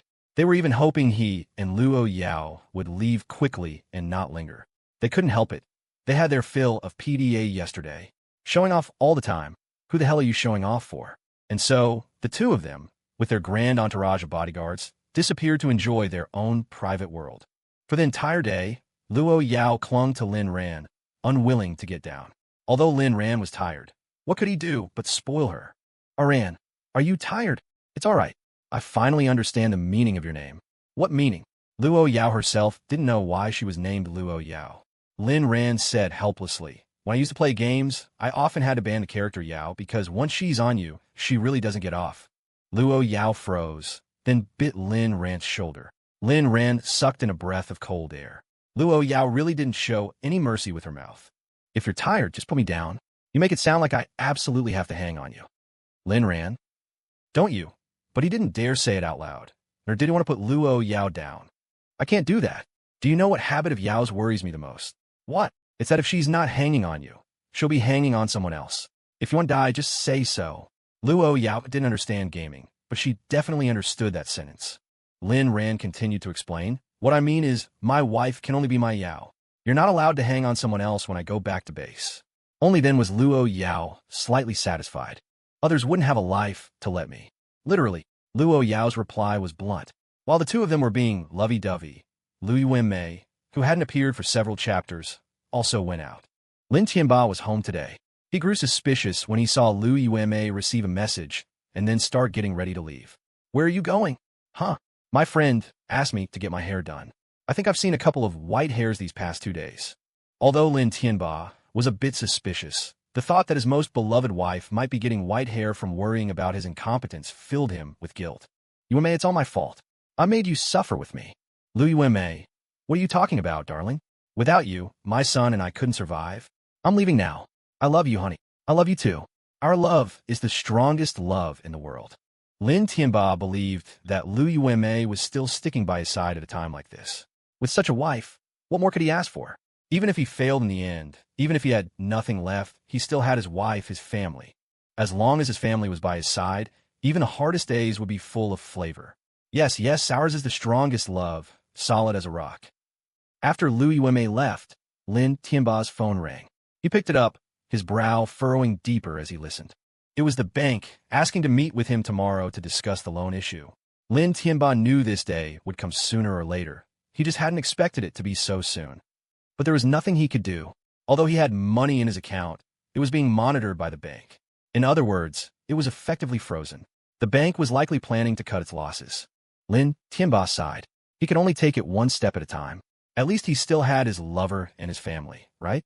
And with his experience and ability, even if he couldn't be fabulously wealthy in the future, he could still find a job as a CEO at some company and earn a few million a year to support his family. The only drawback was that he couldn't spend money as lavishly as before. The fact that he had fallen to this state was all Lin Ran's fault. Thinking of this, Lin Tianba muttered resentfully to himself, "You rebellious son, you'll regret this sooner or later. Even though I've lost my money, I'll let you see how happy our family is, while you will never have this kind of family affection again." After Lu Yao left the apartment, she sighed and went to the location specified by Brother Dao. She no longer felt the same resistance as she did at the beginning. She had discovered that Lin Tianba trusted her too much, so her affairs wouldn't be discovered. And if she treated those men outside as people she loved, it seemed it wasn't so unacceptable. She even slowly began to indulge in it. Lin Tianba was a rather rigid person, always a one-trick pony. There were no new tricks at all. The complex emotions she now felt were making her unable to extricate herself. Besides, she wasn't young anymore. To be able to experience different models at this age, it felt like her life hadn't been in vain.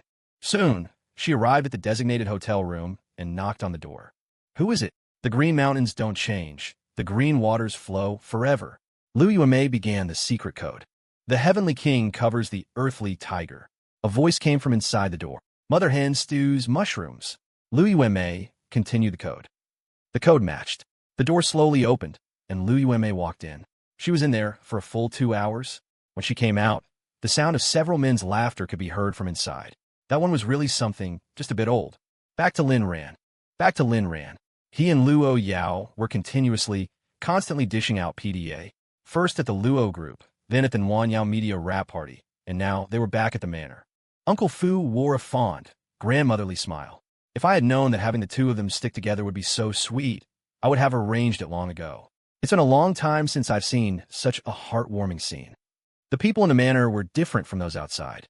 They didn't think Lin Ran and Lu Yao's behavior was insane. Instead, they found it very sweet. Many of the servants here had been taking care of Lu Yao since she was 18 and were among the few people she could trust. Young Master Lin is so good to the young miss. He even peels the seeds from her grapes. Seeing their own young miss now able to smile like a happy woman should, it felt as if they themselves had drunk honey water. The young miss is very good too. I can't even remember how many things she's done for young Master Lin. Just take the time young Master Lin burned the garden.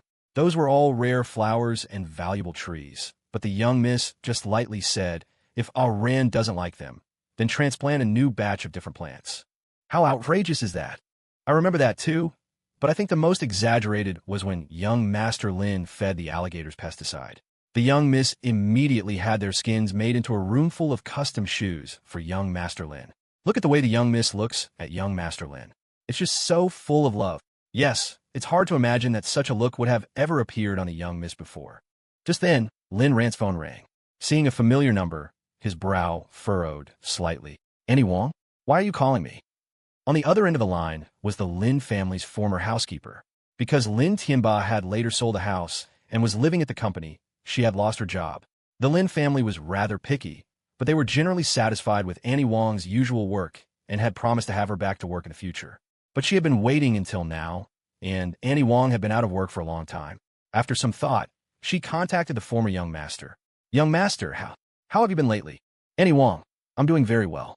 If you have something to say, just say it." Annie Wong knew Lin Ran's personality. In the past, aside from some incomprehensible issues regarding family affection, he was very likable in other aspects.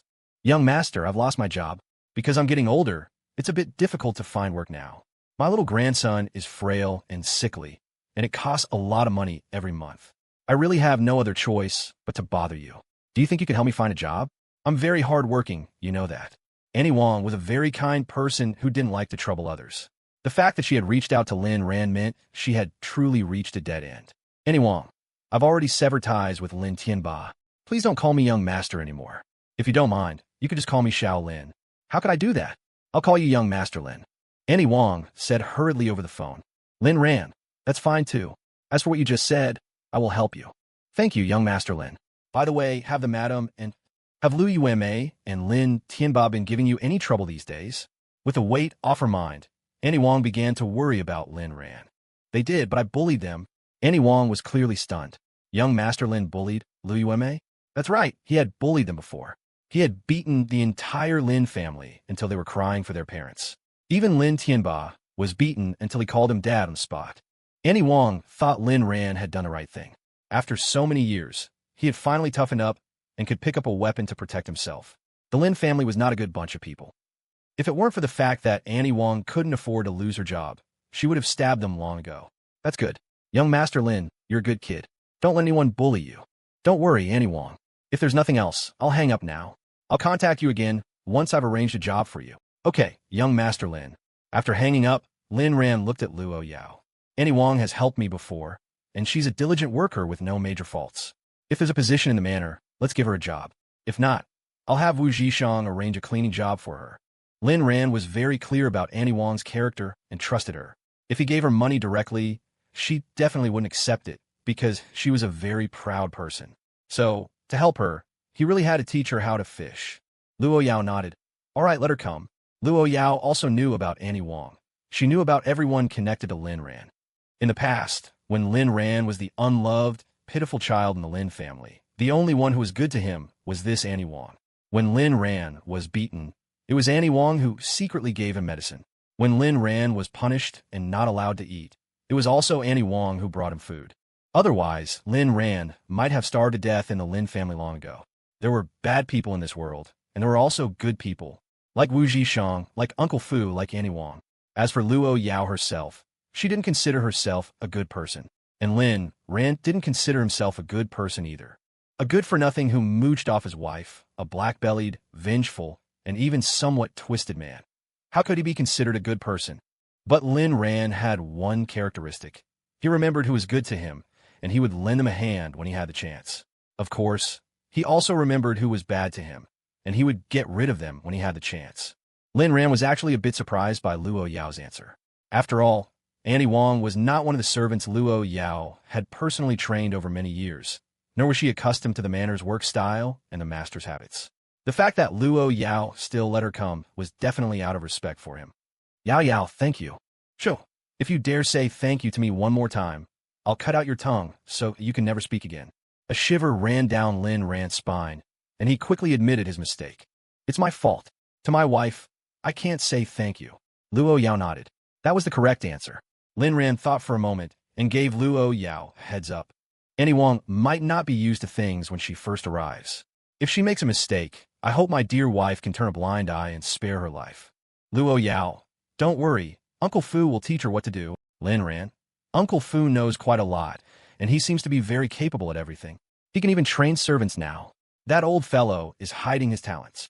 Lu Yao glanced at Lin Ran and said faintly, you shouldn't underestimate him. In a one-on-one fight, even Lu Yao wasn't 100% confident of victory. Only about 90% confident. I've never underestimated that old man. All right. Lin Ran had experienced Uncle Fu's capabilities in his past life. Back then, Lin Ran only wanted to escape, which inevitably involved dealing with Uncle Fu, but he had never managed to pull any tricks under the old man's nose. And Uncle Fu's capabilities didn't stop there. He was a truly ruthless character. Firearms, combat, management, training, tracking, and so on, he was truly well-versed in a wide range of skills, and an expert in all of them. However, in the past, he and Uncle Fu were on opposing sides. Although he admired the old man in his heart, it was more out of hatred. It was very difficult for him to escape the manor, and this old man was at least half the reason why. Now, things were different. He already considered Uncle Fu a friend, even an elder. It was Uncle Fu who had repeatedly urged him to be nicer to Lu Yao. Thinking back now, what kind of high horse had he been on to be so proud? Just then, Uncle Fu appeared. Speak of the devil, and he shall appear, Lin Ran teased. Uncle Fu asked politely, young Master Lin, what would you like for dinner? Lin Ran rubbed his hands together and said, it's the weekend today, plenty of time.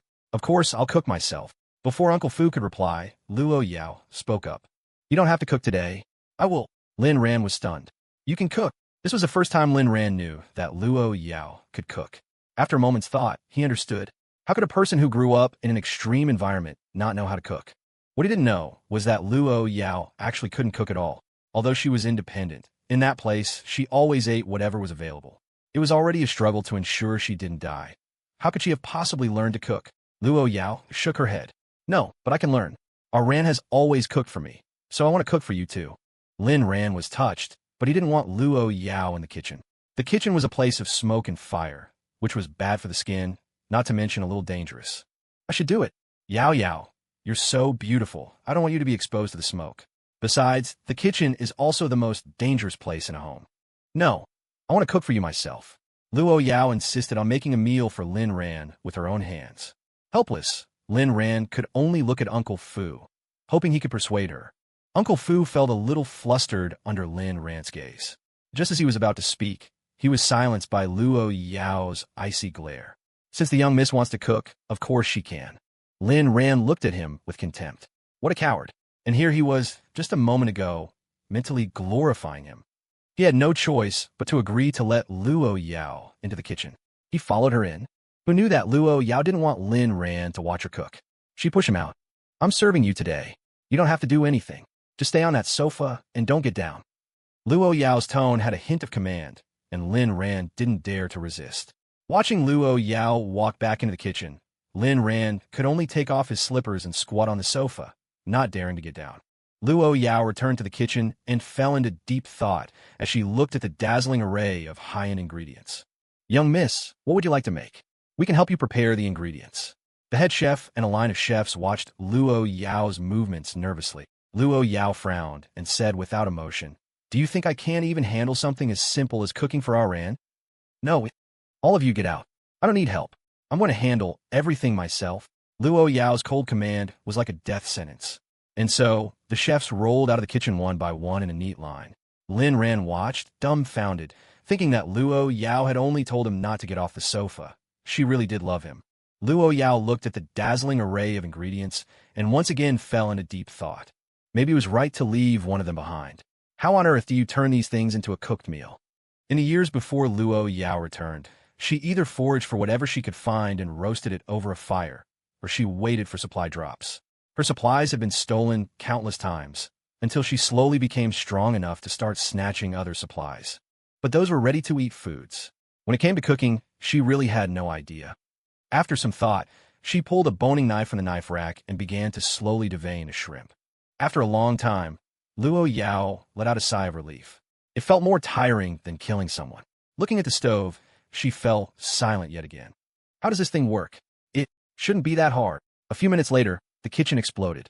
With a bang, Lin Ran was so scared he rushed into the kitchen, only to be greeted by a scene of utter chaos. Fortunately, Lu Yao had dodged in time and was completely fine, without even a scratch. Wifey, are you okay? Are you hurt? An explosion of this scale can't hurt me. Lin Ran looked at Lu Yao with some heartache and said, if you can't do it, then don't do it. Wifey, I've already received your sentiment. No, I have to cook for you today. I refuse to believe I can't even make a meal. Lin Ran continued to persuade her. No one is perfect. Everyone has things they're not good at. You're already so good at making money. Why do you need to cook? Ran, you go back and wait. I have to make a good meal for you. Lu Yao completely ignored Lin Ran's persuasion. Then I'll help you. No, I have to make it for you with my own hands. If you don't leave, I'll make you eat everything in here raw. In the end, Lin Ran was forcibly kicked out by Lu Yao. 5 minutes later, with another bang, the kitchen exploded for a second time. Lin Ran was about to rush over nervously when he saw Lu Yao, like a hero emerging from the smoke after the explosion, carrying a plate of what appeared to be food. I've made it. Ran, try it. Lin Ran asked nervously. Yao, are you hurt? Me? I'm fine. Ran, hurry up and try it. Lin Ran looked at the plate of indescribable food and could only chuckle awkwardly. Ran, do you think my cooking is ugly? Don't worry, even though it doesn't look good, it should taste. All right, right? After all, I only put in things that people can eat. Lin Ran thought to himself. All right, your husband will be the only one to dote on you. On the dining table, a plate of black stuff was completely out of place in the high-end dining room. Lin Ran picked up his chopsticks and took a piece. A bit hard. Lu Yao frowned prettily and picked up her chopsticks. Aran, are you disgusted by it? Lin Ran snatched the plate. Who's disgusted? He immediately put a piece in his mouth. Chew, chew, chew. Seeing Lin Ran swallow with great difficulty, Lu Yao knew she had failed. Let me try it too. Lin Ran. No. Only I can eat what my wife makes. No one else, not even my wife. Before Lu Yao could answer, Lin Ran quickly dumped the entire contents into his mouth. He chewed carefully, pretending to enjoy it. This braised eggplant is very good. Lu Yao was stunned. That's oil-braised prawns. Lin Ran was also stunned. He looked at the blackened bottom of the plate in disbelief and tried to explain, I know it's oil-braised prawns. I was just saying I want to eat braised eggplant. When Lu Yao heard this, her eyes instantly lit up. So Aran wants to eat braised eggplant? That should be simple enough. Then I'll go make it for you. Let's not for today. The kitchen is unusable. The kitchen was indeed unusable, as it was half destroyed from the explosions. Lu Yao knew Lin Ran was right, so she instructed Uncle Fu. Have someone fix the kitchen as quickly as possible. I have to cook for Aran again tomorrow. Uncle Fu accepted the order helplessly. Yes, young miss. Lin Ran? Yao, you're a woman. You're not suited for the kitchen. Just tell me what you want to eat. Aran, are you saying I'm stupid? Lu Yao looked a little hurt. Who said that? I love my wife's cooking the most. Okay, then I'll cook for you again tomorrow. All right, I'll eat it all. If I leave a single bite, may my whole family die. Time quickly passed until midnight. Lin Ran clutched his stomach, breaking out in a cold sweat from the pain. Lu Yao quickly noticed his abnormal state. Aran, what's wrong? I'm fine, Lin Ran said through gritted teeth. Lu Yao wasn't a fool. She could hear the tremor in Lin Ran's voice. She immediately called for the private doctor. Yi wasn't at the manor today. It was another junior from the Yi family. He examined Lin Ran and frowned. Young miss, this is a bit tricky. We have to go to the hospital for a full examination. I suspect young Master Lin might have gastrobleeding, or it could be intestinal colic. What? It's that serious? Lu Yao didn't dare to delay and immediately had Lin Ran sent to the hospital. At the hospital, Lin Ran was sent for tests, and Lu Yao followed him the entire time, even into the examination room. It couldn't be helped. They were still in a special period. For safety, Lu Yao had to stick close to Lin Ran. After the examination, there was no need to wait. The hospital produced the report immediately. The hospital director, upon hearing the news, also rushed over from home in the middle of the night. If anything happened to Lin Ran, none of them would live. He was also from the medical Yi family, named Yi Baheo, Yi older brother. The old director carefully looked at Lin Ran's report, his brow also furrowing. Young Master Lin must have eaten something unclean. It's nothing serious. He just has intestinal colic right now. I'll prescribe some medicine, and he'll be fine after taking it. Hearing that Lin Ran was not in any serious danger, Lu Yao finally relaxed, and then she began to blame herself. Aran must have gotten sick from eating the food I made. It's all my fault. Uncle Fu, who was beside her, comforted her. Young miss, the director said it's nothing serious. Don't worry. I must make a meal that Aran can eat tomorrow. Uncle Fu. After living for so many years, Uncle Fu finally understood what it felt like to be speechless. Young miss, young Master Lin will understand your intentions. Lu Yao said stubbornly. No, I have to prove myself. If I can't even cook a proper meal, what right do I have to say I love Aran? Uncle Fu sighed in his heart. Young Master Lin, my apologies for your suffering. After a tumultuous second half of the night, Lin Ran finally returned to the manor.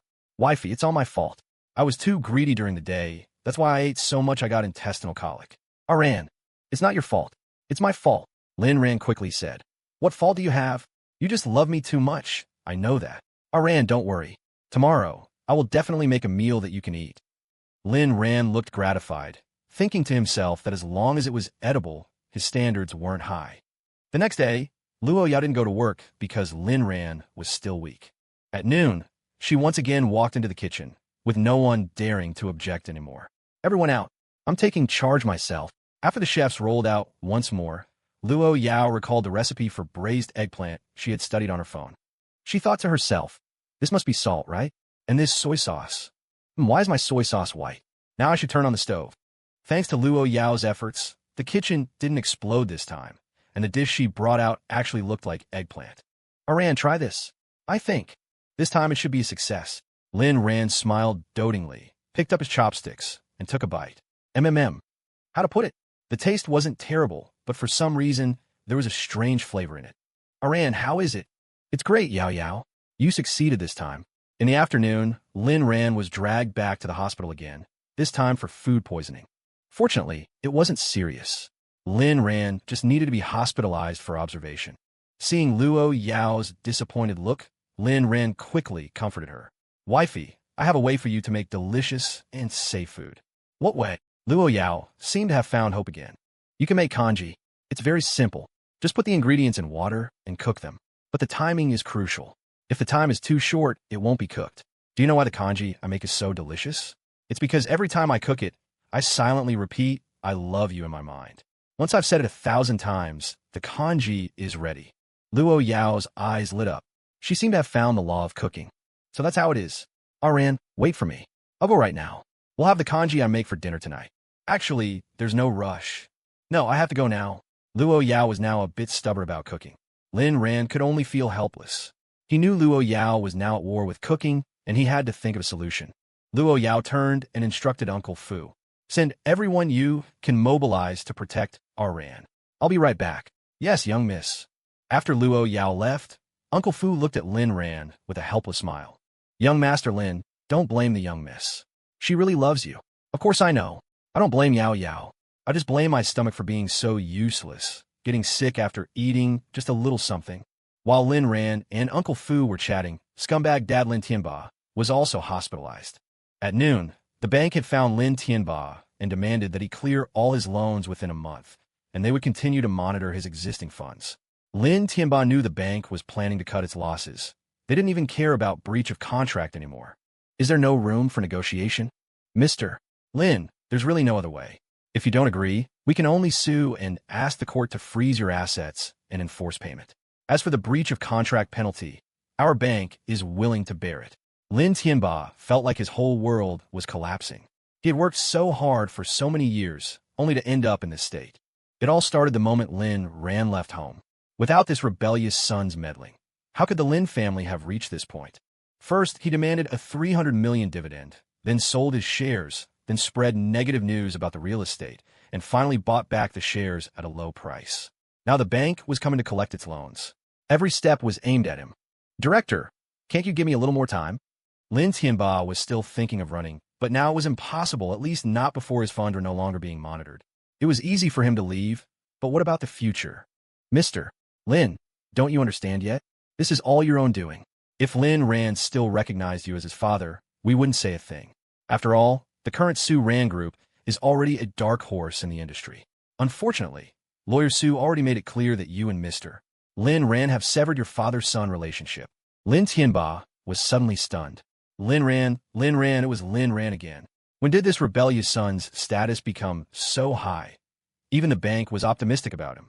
Thinking about it, the current Lin Ran did seem quite impressive. But that was all because he was relying on Lu Yao to have it so easy. Without Lu Yao, what was he? Fine, I understand. Lin Tianba could only agree helplessly.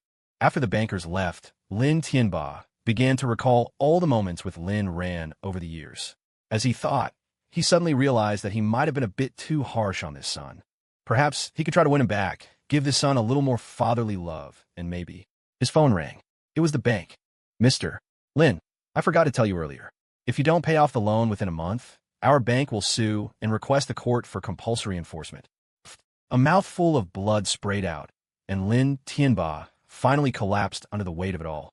It was only when Lu Yao returned home after finishing her work that she found Lin Tianba unconscious.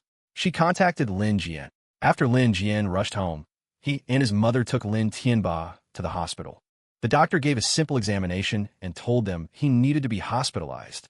After Lin Jian completed the admission procedures, the hospital informed them that there were no available rooms, and they could only add a bed in the hallway.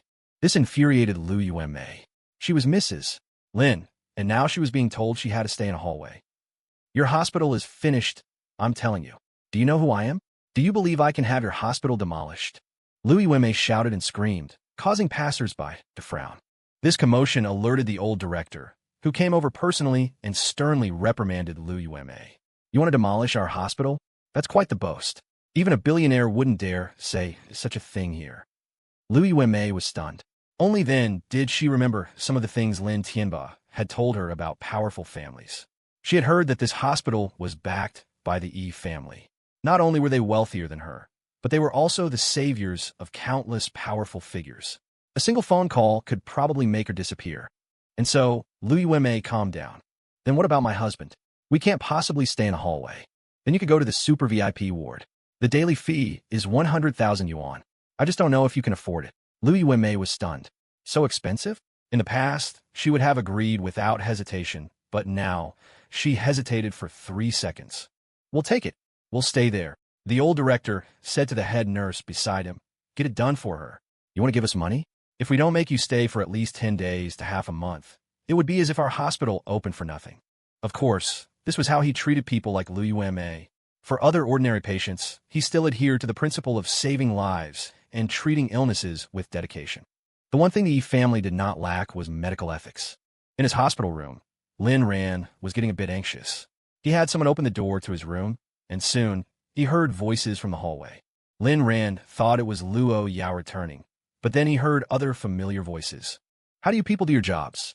I'm paying 100,000 a day for a room, and there's still someone in the room next door?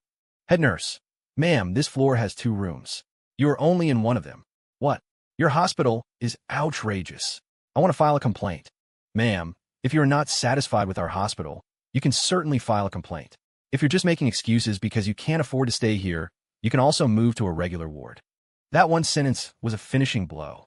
It directly shattered Lu Yao's little scheme. Lin Jian nudged Lu Yao, signaling her not to embarrass herself any further.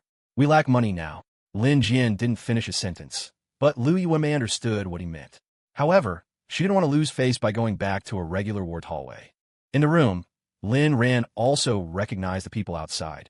Young Master Lin, I'll have the door closed and have them kicked out. Lin Ran shook his head. No need, Uncle Fu, help me up. Young Master Lin, what are you trying to do? I was just wondering why someone as healthy as me would be hospitalized. It turns out that when heaven is about to confer a great responsibility on a man, it first visits his mind and body with suffering. Help me up, I want to go take a look. Uncle Fu helped Lin Ran up. They went to the doorway, and Lin Ran looked with a smile at the miserable-looking Lin Jian and his mother and the unconscious Lin Tianba on the mobile hospital bed. Nurse, so, do you need to transfer to a regular bed? The head nurse emphasized the word regular with particular clarity. Just as Lin Jian was about to continue persuading his mother, he saw Lin Ran standing there with a mocking expression. His eyes instantly flashed with hatred, but it quickly turned into a look of joy. Brother, Lu Yao was also stunned. She turned and saw Lin Ran. Xiao Ran. Lin Ran's state of mind was exceptionally calm as he looked at them with a mocking smile. Lu Yao suddenly felt emboldened. That's my son over there. If he can stay here, I want to stay too. The head nurse was baffled. Wasn't that young Master Lin? But they seemed to really know him. Had she offended someone? Before the head nurse could ask, Lin Ran spoke up. Don't claim relatives you don't have. I'm not the same species as animals. Nurse, if they can't afford it, please kick them out. I'm afraid of noise. The head nurse's face immediately contorted with anger. How dare you slander young Master Lin? Get out of here right now. On what grounds can you make us leave? Who said we can't afford it? We're staying right here. Lu Yao's vanity was thoroughly provoked. Lin Ran said playfully, I'll add another 100,000. I'll take the room next door too. What do you mean? Lin Ran, Lu Yao. Exactly what I said. If you can bid higher, you can naturally stay. Lu Yao's mentality was on the verge of collapsing. She looked at Lin Jian, who frowned. He still had 1,000,000 yuan left, which was the last of their family savings. Originally, their escape money was 2 million, but Lu Yao had lost her million at the casino. Now, only Lin Jian's was left. I'll bid 110,000. Lu Yao continued to raise the price. Lin Ran smiled. He knew that Lu Yao and her son must have reached their limit. Otherwise, with her personality, she wouldn't have only added 10,000. He thought they had more private funds, but this was it. I bid 200,000. I bid 210,000. Lu Yao was about to break. I bid 300,000. Lin Ran's expression didn't change as he raised the price. Lu Yao fell silent. She admitted she had chickened out. Her heart was in agony. She had never dreamed that one day she would be looked down upon for her lack of money, and that this person would be Lin Ran. Lin Ran, who was just a stray dog she used to be able to knead at will. The head nurse was very clever and knew Lin Ran's identity. She also tried to persuade her from the side. "Man, let it go. Young Master Lin's price is too high. It's no shame that you can't outbid him." Lu Yao took a deep breath, thinking it is shameful, it's damn shameful, and said resentfully, "I bid 300 and 5,000. Lin Ran knew this was her limit. If he raised it again, Lu Yao might not follow. After all, she was a woman who had suffered losses at the gambling table. She wouldn't be so reckless again. "Since that's the case, I'll let you have it." Lin Ran smiled and returned to his room. Lu Yao was stunned. Suddenly, she had a realization. Lin Ran was doing it on purpose. "You little bastard, you stop right there." Lu Yao tried to chase after Lin Ran, but several bodyguards immediately rushed out of the room, and she froze instantly. Uncle Fu stood in front of the bodyguards and said, "Head nurse, if they want to stay, they can, as long as they have the money. Our young Master Lin is not unreasonable. However, young Master Lin likes peace and quiet, so they're not allowed to make any loud noises." The head nurse nodded quickly. "Understood." Then, Uncle Fu instructed the bodyguards, "Remember, if any of them comes within 10 meters of the door, make them stay here forever." "Yes," the bodyguards replied in unison.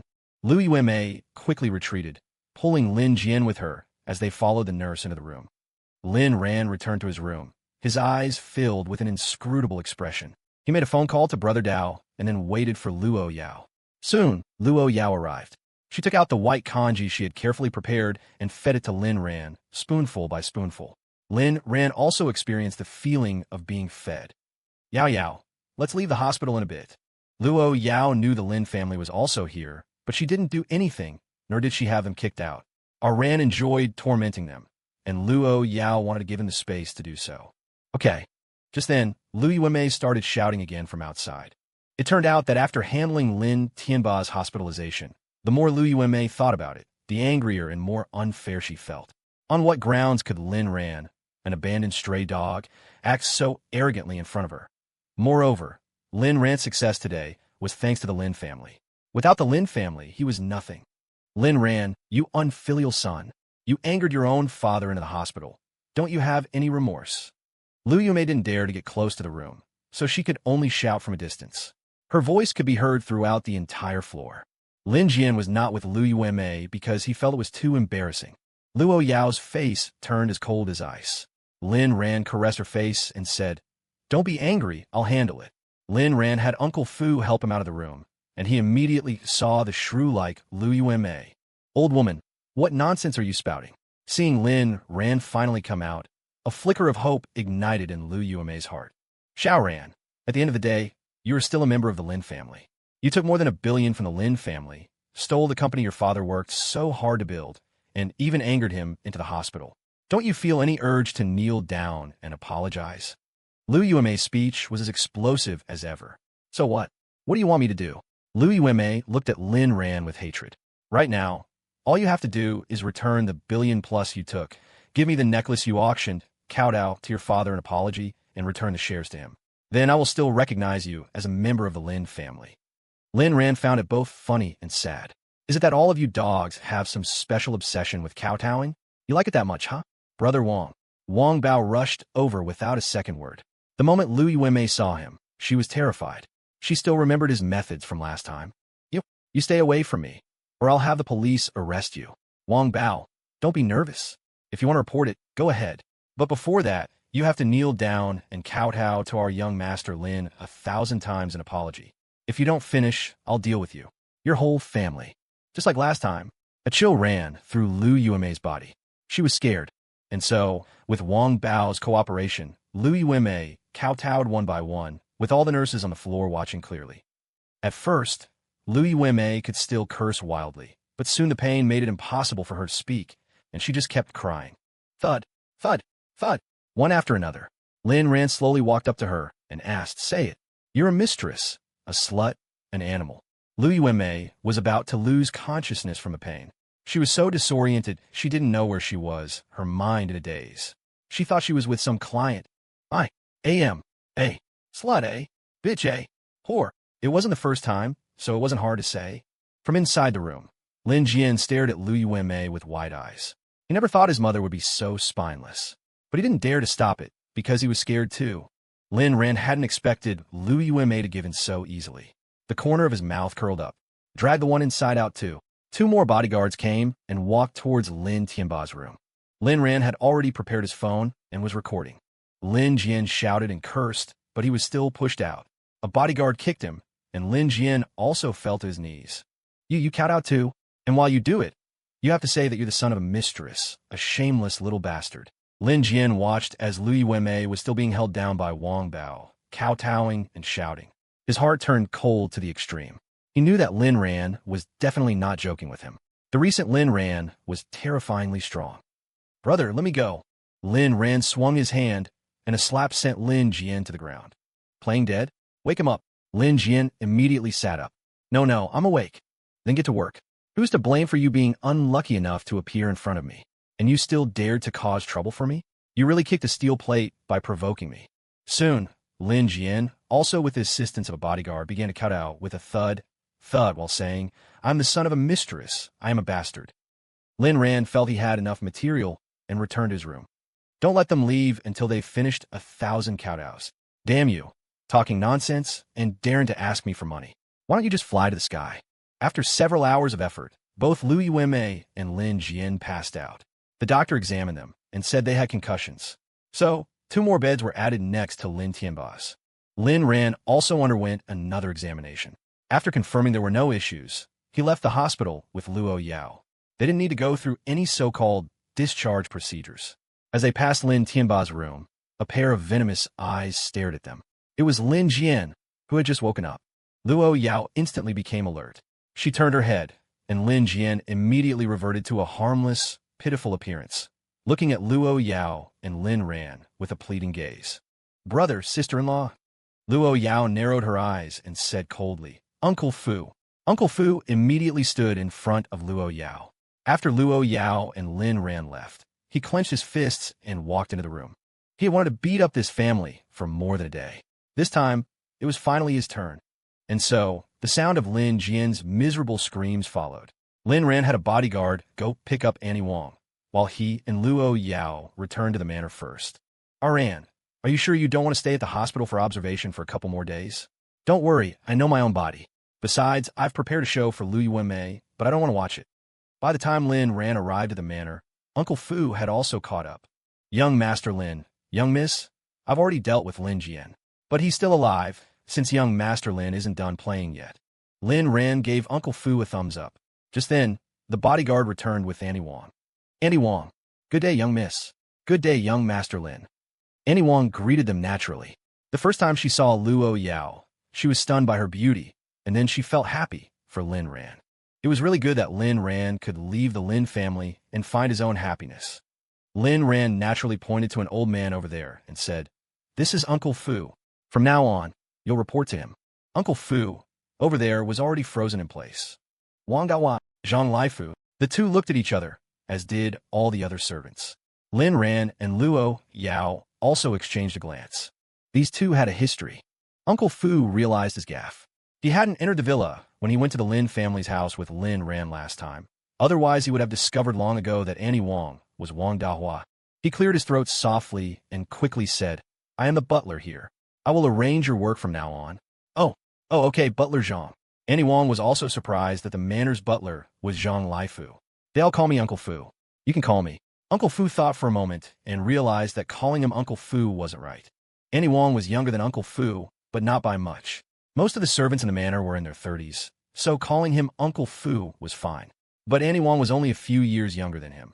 Calling him Uncle Fu was inappropriate, and calling him butler felt a bit uncomfortable. You can call me Uncle Fu too. He still had Annie Wang call him Uncle Fu.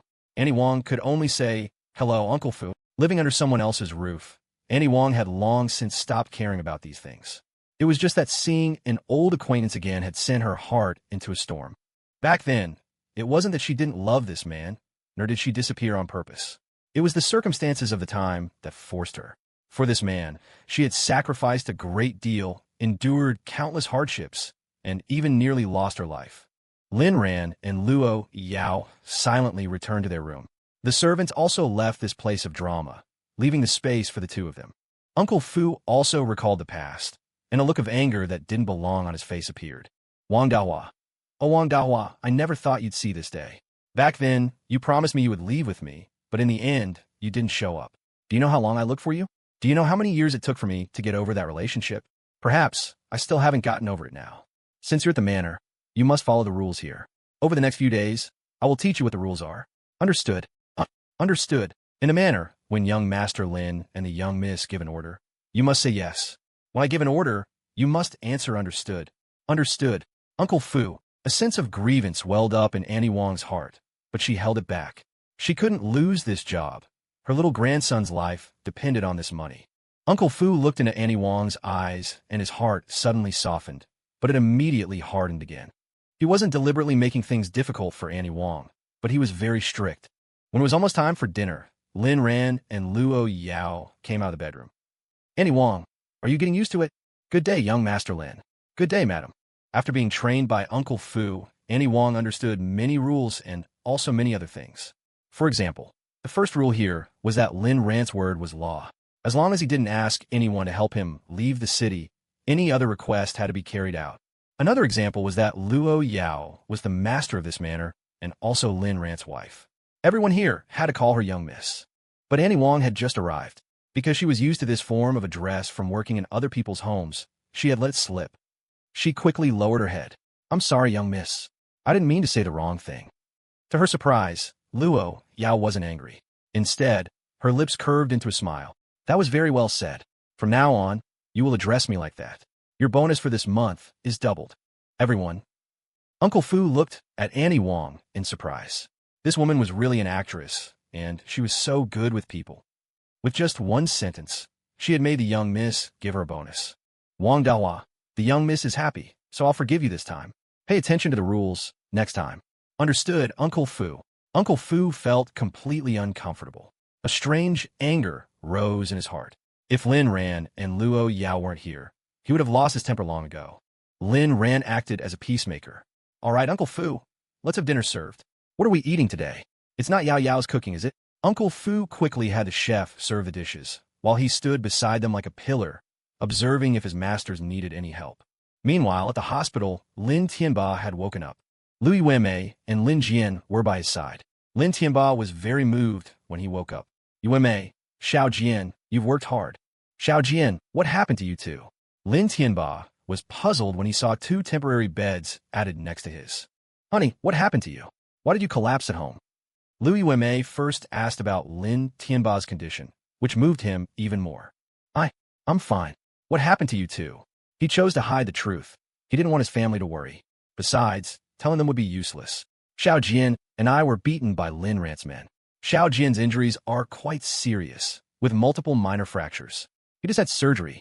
There are no extra beds in this hospital, so he can only be here temporarily. Lin Tianba was instantly filled with rage. Even the most good-tempered person would get angry sometimes, right? Lin Ran had caused him trouble time and time again. Did he have any respect for him, Lin Tianba? And that Lu Yao. You're keeping Lin Ran, so from a moral standpoint, you should call me father, and now you're helping Lin Ran beat up my other son?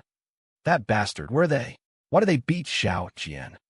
Lu Yuemei didn't want to reveal the whole story, so she could only be vague. Honey, I saw Xiao Ran. He didn't want you to be admitted to a room. Xiao Jian couldn't stand it and said a few words, so he had his men beat him up. What? That rebellious son. How dare he? Where is he? At the mention of Lin Ran, Lin Tianba's eyes were filled with a sharp glint. He had actually figured it out today. He might have been a bit harsh with Lin Ran in the past. If possible, he wanted to try and mend this relationship, to grudgingly let Lin Ran be his son again. As long as Lin Ran regained his father's love, he would surely return to the Lin family and would definitely help him get through this difficult time. It wasn't surprising that Lin Tianba thought this way. The image of the old Lin Ran was too deeply ingrained. The Lin Ran of the past would do anything for his family. He was the type of son who gave without asking for anything in return. He's in the hospital room right next to ours. Husband, did you know? This room costs 400,000 a day. Xiao Jian and I could only scrape together enough for one day's stay. Lin Tianba waved his hand dismissively. It's fine, I have money. He might as well spend what he could before the court executed the asset freeze. Besides, this was for himself and his family. This money had to be spent. Yue, that rebellious son Lin Ran, is acting lawless with Lu Yao backing him up, but Lu Yao might not be truly sincere with him. As he spoke, Lin Tianba calmed down again. It was mainly because he couldn't do anything even if he wasn't calm. The other party had Lu Yao's support. But how could Lu Yao protect him for a lifetime? He was this rebellious son's real family. This rebellious son has just gone astray after coming into contact with Lu Yao. For his own happiness, as his family, we must persuade him. Family is the one thing you can never cut ties with. Seeing Lin Tianba's cowardly demeanor, Lu Yue felt a bit of disgust in her heart. Husband, you're right. Family is what we should cherish the most. But will Xiao Ran really see the error of his ways in return? Lin Tianba said, I'm his father. Even if we had some unpleasantness before, he's already had his chance to vent. As long as I agree to let him be my son again, he will be eternally grateful and will help our Lin family get through this crisis. Lu Yue fell silent. If Lin Ran returned to the Lin family, it would indeed be the best outcome. Lin Ran had so much money. If he just handed it over, all their current difficulties would vanish, and she wouldn't have to work in constant fear anymore. When the Lin family returned to its peak, even if those people from the Lu family knelt before her and admitted their mistakes, she would never forgive them. She would make them lose everything. But would things go so smoothly? Husband, do you think Xiao Ran will see you? Lin Tianba froze, then fell into silence. To be fair, Lu Yue's worry was justified. Given their current terrible relationship, Lin Ran might just have his bodyguards throw him out. After a moment's thought, he said to Lu Yue, he has a big problem with me, his father. In a little while, you go first and feel him out. Just say that you hope we, father and son, can sit down and talk. A chill ran down Lu Yue's spine. She remembered what Lin Ran had done to her today. He had trampled her dignity into the ground. So many nurses had seen it, and she still had a bandage wrapped around her head. A concussion. But their current predicament couldn't be solved without Lin Ran. She could only compromise. Okay, husband. Face and dignity were not important. Once they had money again, face would naturally follow. The most urgent task now was to get the father and son to meet and find a way to get Lin Ran's money back. That included the necklace Lin Ran had bought at the auction. That should all be the Lin family's property. Besides, she was just passing on a message for Lin Tianba this time. She probably wouldn't get beaten, right? Husband, Xiao Ran gave me a concussion. My head is a little dizzy right now. Can I go a little later? Lu Yue wasn't dizzy. She was psyching herself up. Lin Ran's recent actions had left a shadow on her psyche. Especially today, the feeling of humiliation was even more intense than the last time she was thrown out. That rebellious son. You are his mother, after all, yet he was so ruthless. Yue, don't you worry. Once he returns to the Lin family, I will definitely help you get justice for all the grievances you've suffered. Thank you, husband. That evening, after preparing herself mentally, Lu Yue went alone to the room next door and knocked. As the door opened, Lu Yue saw a somewhat familiar figure and trembled on the spot. Are you chicken stewed with mushrooms? No, I'm not. You are. Still trying to lie to me. Fear gripped Lu Yue's heart. She quickly looked around and said frantically, I'm really not. You got the wrong person. Ah, do I look like an idiot? If it's not you, why are you so flustered? Still trying to lie to me? Well, what perfect timing. Get in here. Lu Yue was pulled inside. When she came out again, it was an hour later. For that entire hour, her heart had felt like it was about to leap out of her chest. Returning to their room, she found Lin Tianba waiting impatiently. What took you so long? What did that rebellious son say? He said he doesn't want to see you. Bastard. I'll go myself. As he said this, he started to get up, but Lu Yue quickly stopped him. Husband, listen to me. Xiao Ran is just throwing a tantrum right now. If you show up now, he might have those people beat you. I think we should wait. He'll definitely cool down. Don't worry, I'll definitely help you persuade Xiao Ran. You're his father, after all. As long as we're willing to let him back into the Lin family, he'll be so grateful he'll kowtow and admit his mistakes. Lu Yue was terrified, afraid that Lin Tianba would actually rush over and discover what had happened to her. Lin Tianba sighed helplessly. You people, you're just too kind. Forget it. Although I'm the head of the family, I'm also your husband. I'll listen to you this time. Tears streamed down Lu Yue's cheeks, and she threw herself into Lin Tianba's arms. Husband, I love you. I really, really, really love you so much. I love you too. We're the most loving couple in the world. MHM. Lin Jian had also woken up by now. He lay to one side, frowning with a puzzled expression. He felt that his mother's emotions were a bit off. At the very least, hugging Lin Tianba and saying she loved him was a bit out of character. But he didn't think too much about it. He was in so much pain he felt like he was dying, his tongue hadn't fully recovered, and he had multiple fractures. Thinking about it, he started to cry. What sins had he committed to deserve this? Why was he either getting injured or on the way to getting injured recently? In that waste of space, Lin Ran. How could he be worthy of a woman as outstanding and beautiful as Lu Yao? Lu Yao shouldn't be the type of shallow woman who only cares about looks. What on earth did she see in Lin Ran? He was the rightful heir of the Lin family. Only he was worthy of Lu Yao. Why couldn't Lu Yao understand? Lu Yuemei noticed her son's mood was off and asked with concern, "Son, are you in pain?" Lin Jian shook his head, indicating he didn't want to talk. Just as Lu Yuemei was about to say something, her phone buzzed with a message. "Brother Dao, another boss is going to the room next door soon. You go handle it." Lu Yuemei fell apart. Folks, I'm really falling apart. Although this sort of thing was a bit thrilling, wasn't this dancing on the edge of a knife? Lu Yuemei, my husband is hospitalized here. Can you not make me go? Brother Dao, who gave you permission to bargain? Get your ass over there, or I'll tell your bastard husband everything. Brother Dao had never been a good person. He was polite to Lin Ran because of Lin Ran's status, but with anyone else, they would only see his sinister and ruthless side. Apart from hard drugs, there was nothing Brother Dao wouldn't touch. Lu Yuemei was terrified by Brother Dao's message and quickly replied, "Okay, I understand. Yuemei, who are you texting?" My girlfriends. They're so annoying, insisting I go play card with them later. I told them I'm here with my husband and can't go, but they said they'd never hang out with me again. But you tell me, how can friends be more important than family? Lin Tianba felt a pang of guilt. Yuemei, this has been hard on you. As for cards, don't go today. You're a patient too, after all, and it's so late. Lu Yuemei thought to herself, crap, this excuse didn't work.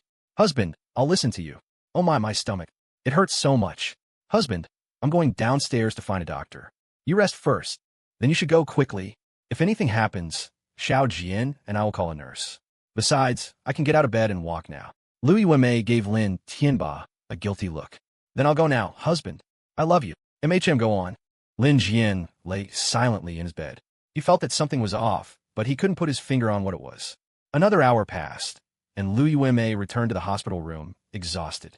Meanwhile, in a bustling shopping mall in Jingdu, Lu Ritian's family was on a wild shopping spree. After hacking Lu Yuemei's money, they had moved from their original home, not because they were afraid of Lu Yuemei, but to avoid being pestered by her. Even if Lu Yuemei found them now, they weren't afraid. They figured Lu Yuemei wouldn't dare to call the police, and even if she did, it would be useless. The money was given by Lin Tianba, and under the pretext of repaying a debt. Paying back debts is a matter of course. This was the confidence that came from this legally illiterate family.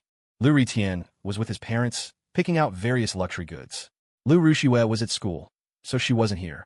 Suddenly, a few tough-looking men walked into the store and quickly began clearing the area. Lu Ritian was about to leave with his family when they were stopped. "Mr. Lu, where are you headed?" Lu Ritian looked at the large man in front of him, completely baffled. He didn't know this man. "How do you know me? May I ask who you are?" Seeing the other side had more people, the usually arrogant Lu Ritian became polite. "My name is Wei Xiang. You can also call me Lord Wei. I can handle it." Lu Ritian shook his head. "Lord Wei? Never heard of you." Wei Xiang grabbed Lu Ritian's ear and said loudly, "Do you know now? I know, you're Lord Wei." Wei Xiang let go of Lu Ritian's ear and had his men surround them. Then he spoke. "Lu Yuemei has entrusted our brother, Dao, to collect a debt from you. Come with us." Lu Ritian's mother instantly became wary. "What Lu Yuemei? What debt? We don't owe anyone money." With a single look from Wei Xiang, the entire Lu family was taken away. "What you're doing is illegal. This is false imprisonment." Wei Xiang said, "You're talking to me about the law? People in our line of work know the law best. You can call the police right now. At most, we'll go in for a few days. But you, over 50 million. You probably won't be getting out in this lifetime." As debt collectors, they were often the last people you'd find lacking in legal knowledge. They didn't take on just any debt, only those that were legitimately owed but couldn't be collected. Lu Yuemei's case, for instance, was very reasonable. Even if it were brought out into the open, they wouldn't be afraid. Even if they were charged with illegal confinement, it would just be a few days. But the Lu family, swindling someone out of tens of millions? That was a sentence that would have them doing hard time. "You, on what grounds do you say we owe money?" Lu Yao never gave us any money. Wei Xiang said, "You can't tell me that. Whether you owe money or not isn't up to you. When Lin Tianba transferred the money to you, he didn't issue a statement of voluntary gift, did he? The transfer record is the evidence." The Lu family was instantly silenced. They didn't know if what Wei Xiang said was true or false. "Don't worry. Although we're a debt collection company, we will absolutely not use violent collection methods on you. Let's go." Wei Xiang's men forcibly pushed the Lu family into a car. When they got out, they were in the boxing ring on the third basement level of the entertainment city. The Lu family finally met the legendary number 1 figure of the underground forces. Brother Dao showed a polite smile and opened his arms. "Welcome, everyone, to the entertainment city." At Grotto Heaven Manor, Lin Ran had finally returned to being that vibrant young master. Having just woken up, he felt refreshed, the weakness of the previous day completely gone. However, he wouldn't be smiling for long, because Lu Yao was preparing to cook again. "I'll try one last time. I'm sure I'll succeed this time." Lu Yao was full of confidence. All the servants in the manor couldn't help but try to persuade her. This time, even Butler Fu unexpectedly joined the persuasion brigade. Only Wang Ma was completely puzzled. "The young miss wants to cook for young Master Lin. Isn't that a sweet thing? Why is everyone so nervous?" But Lu Yao was who she was. When she set her mind to something, it was either succeed or die trying.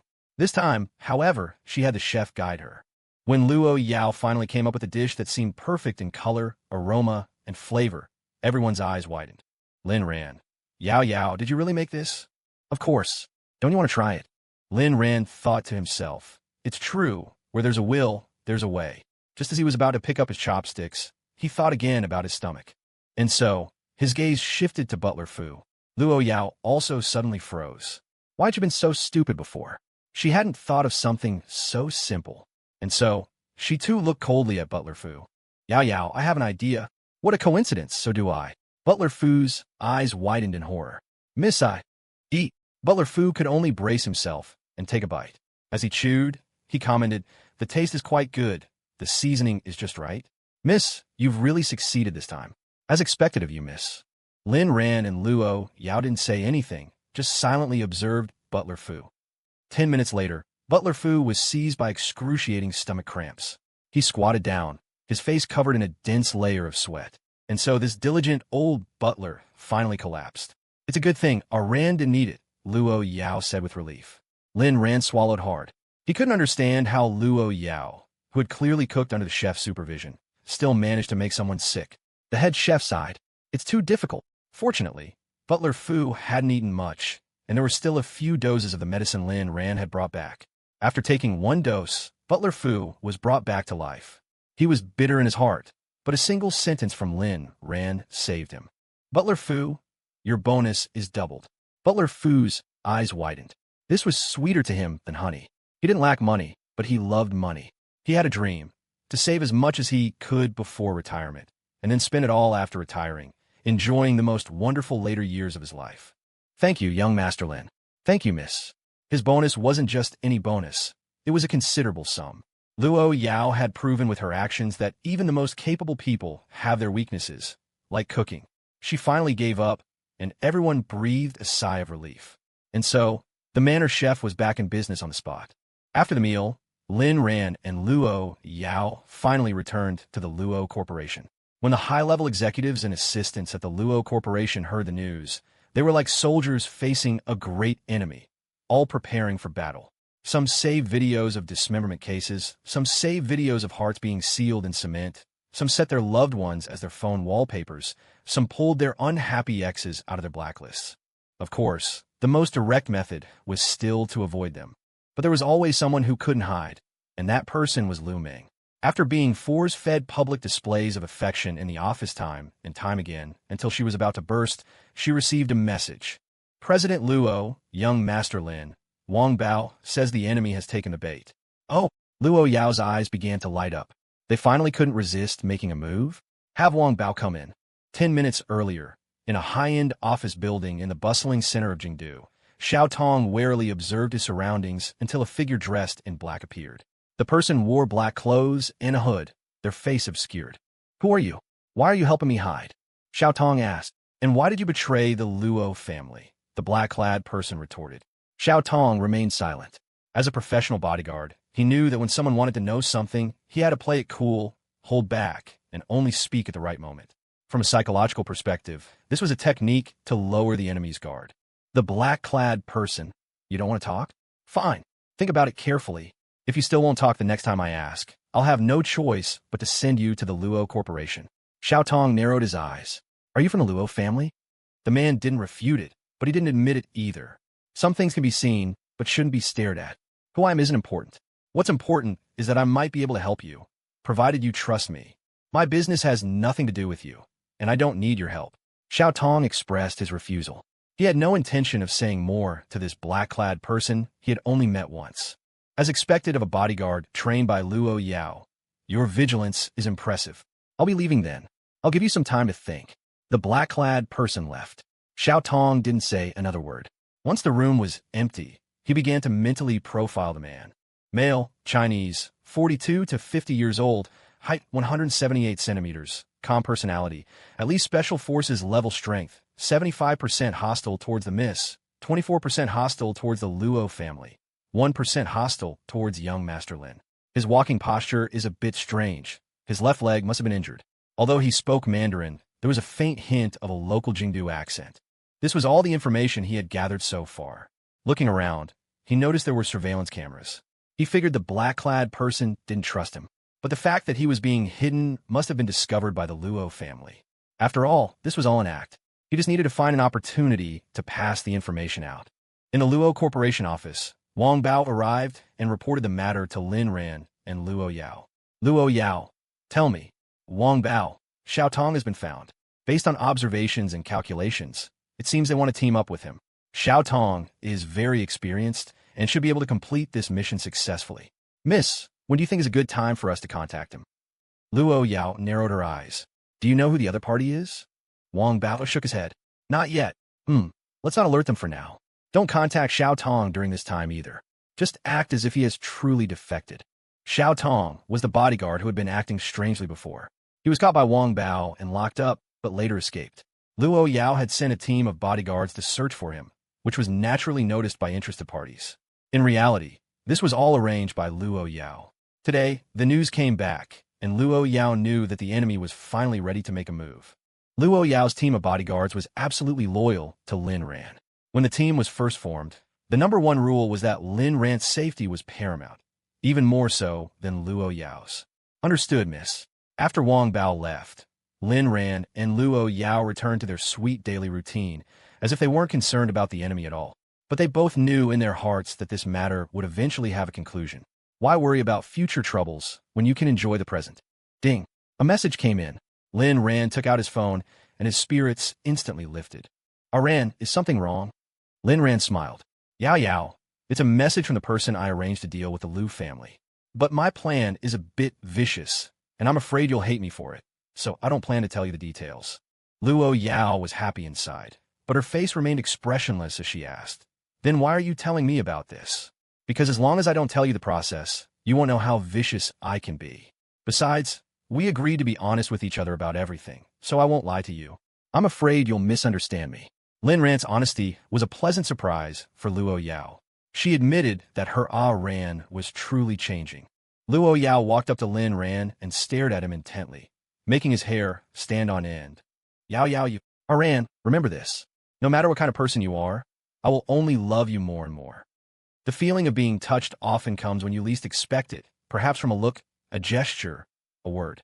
Ran, you and I, we might be the same kind of person. The same kind of person? Maybe so. What Lin Ran didn't know was that Lu Yao's understanding and control over him far exceeded his imagination. Every word he spoke, every message he received, every call he made, if Lu Yao wanted, Lin Ran would be exposed to her 24/7. Lu Yao withdrew her intense gaze from Lin Ran, her expression turning gentle. Lin Ran could never bring himself to refuse Lu Yao's consistently direct expressions of affection. As time slowly passed, the only thing left in the office were a few numbers. 41, 42, 41, 42. At the manor, apart from the bodyguard team, everyone else had to attend a daily meeting, more formal than that of office workers. Of course, the rewards were proportional to the effort. Their salaries were genuinely high. Before Lin Ran returned, Butler Fu started today's meeting. Everyone's daily work in the manor today was satisfactory. Keep up the good work. The servants of Villa know. One will stay. The rest of you are dismissed.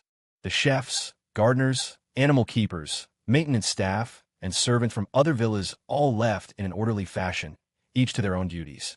The servants of Villa know. One, however, all stood motionless. Do you know why I asked you to stay? Because you work in Villa No. One, the residence of young Master Lin and the Miss. But I found that you, who receive the highest salaries among the servant team, are not serious in your work.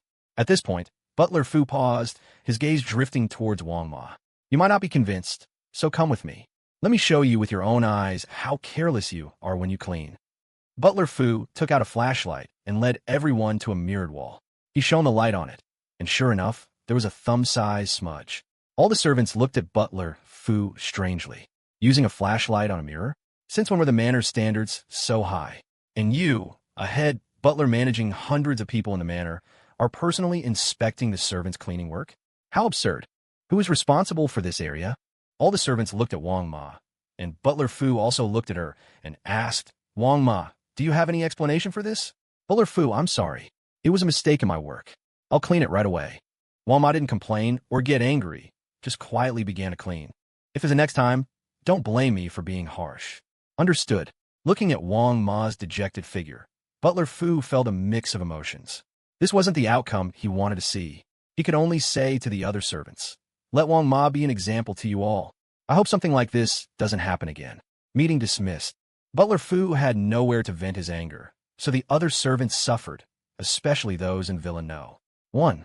His reprimands could be heard almost everywhere. Shortly after, Lin Ran and Lu Yao returned to the manor and noticed the atmosphere in the villa was a bit off. Why were all the servants walking on eggshells today, looking so timid?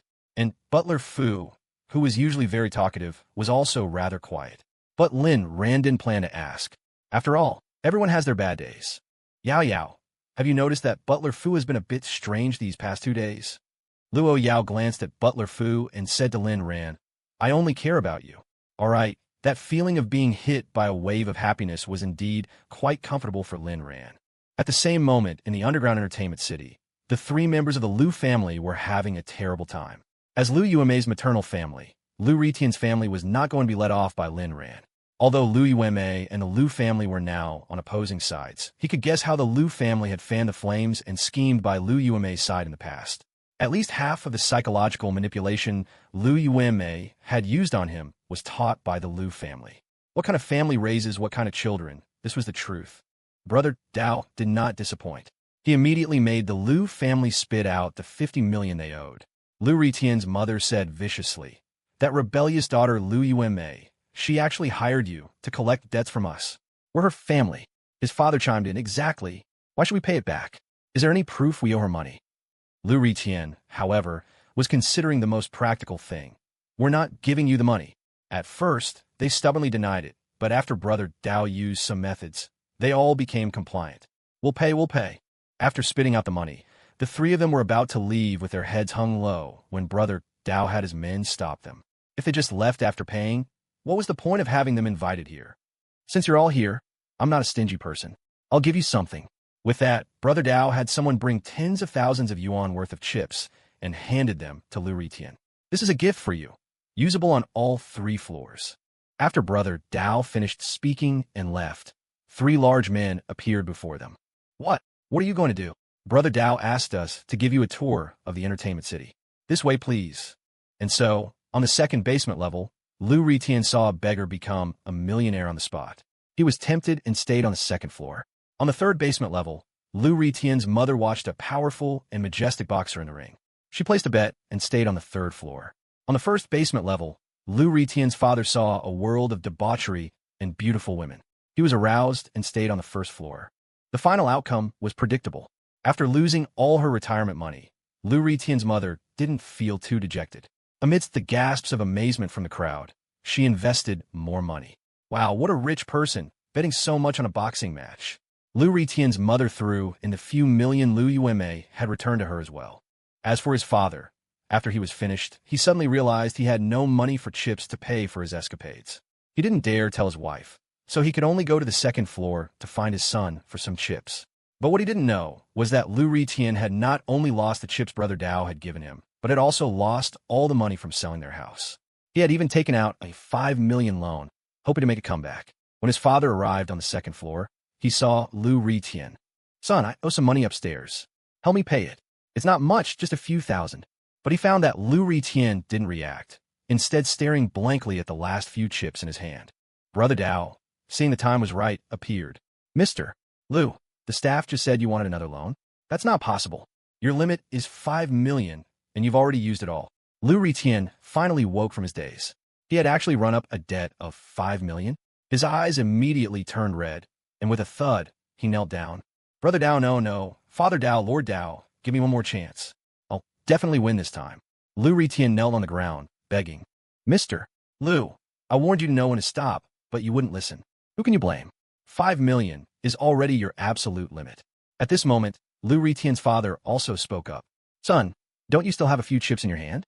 Give them to me first so I can pay for the girl." Lu Ritien looked at his father in disbelief. "What did you say, you old ghost?" His mother, having lost all her savings, had come up to ask her son for money and happened to hear her husband's words. The father trembled, staring blankly at his wife. I didn't say anything. You shameless old beast, you dare lie to me? I'll beat you to death." The scene devolved into chaos. At that moment, Brother Dao roared, "What do you think this place is?" The Lu family fell silent, staring blankly at Brother Dao. "It seems you've had your fun. In that case, I won't see you out." Seeing Brother Dao's cold demeanor, the Lu family sobered up. Helpless, they had no choice but to leave. "Who said you could just leave like that?" The Lu family froze. "Didn't you just say I won't see you out?" "Lord Dao, we're out of money, and you won't lend us any more to play. What are we supposed to do here if we don't leave?" Brother Dao looked at them as if they were idiots. "What? You're not planning to pay back the money?" They were all stunned, their faces full of confusion. "What money?" The mother looked bewildered. "Your son borrowed 5 million from me. Your husband needs to settle his bill with the girl, and there's the money you owe from watching the boxing matches downstairs." The mother's eyes widened. Only now did she realize her son was 5 million in debt. She saw both her husband and son lower their heads, not daring to look at her. Instantly, her blood pressure shot up, and she started throwing a tantrum on the spot. "Is it no law anymore? What kind of black-hearted place is this?" Brother Dao glanced at Wei Xiang, who walked over with a smile. 10 minutes later, the Lu family was once again well-behaved. "Lu Ritien, we never said we wouldn't pay it back, but we really don't have the money right now. Besides, you just lent it to us. Who collected debt on the spot?" "Brother Dao, read the contract you signed carefully. It's an interest-free loan, but the house rule is that it must be settled before you walk out that door."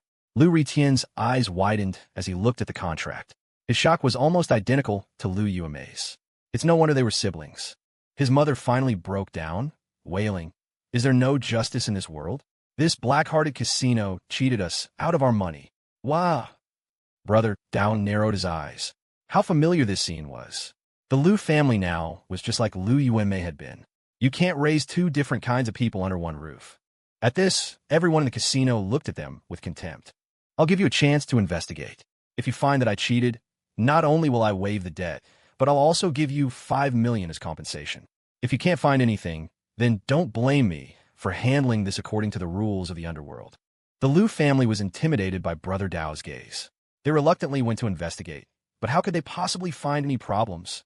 Your family has no gambling etiquette and no character. Since that's the case, let's follow procedure. Do you want to go to jail or stay here and pay off your debt? Lu Ritien, as if remembering something, quickly said, "You're running a casino, providing a venue. We're going to report you." Brother Dao's eyes narrowed dangerously, and Lu Ritien immediately shut up. "It seems the lesson I taught you earlier wasn't enough. Wei Xiang, take them somewhere quiet. After you're done, have them figure out a way to pay back the money. If they want to report me, don't stop them." After another lesson, the Lu family understood the harsh reality of society and could only try to raise money to pay off the debt. But after a round of calls, no one was willing to lend the money. In the end, they could only turn to Lu Yuemei again. After all, she had just gotten 50 million back. She could easily spare some to save them. When Lu Yuemei received the news, she was shocked. She found that this Brother Dao was truly inhuman. She had only asked him to collect a debt, but he ended up harming her family to this extent, and she herself was a victim. So Lu Yuemei made an excuse and left the hospital, heading to the underground entertainment city. "Brother Dao, where's my money?" "What, your money? That's my money. You still owe me 55 million of the 100 million. Since you're here, I'll just issue you a partial repayment certificate. What? You? That's my money. Brother Dao's eyes glared. He reached out and gently patted Lu Yuemei's cheek again and again. Lu Yuemei leaned back hard, trying to avoid being hit. Brother Dao, you have to give me some of it, right? After all, it was originally my money. Slap. The hand that had been caressing Lu Yuemei's cheek struck her hard. Lu Yuemei immediately covered her face and burst into tears.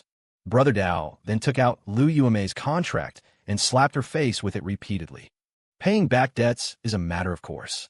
Do you understand whose money this is now?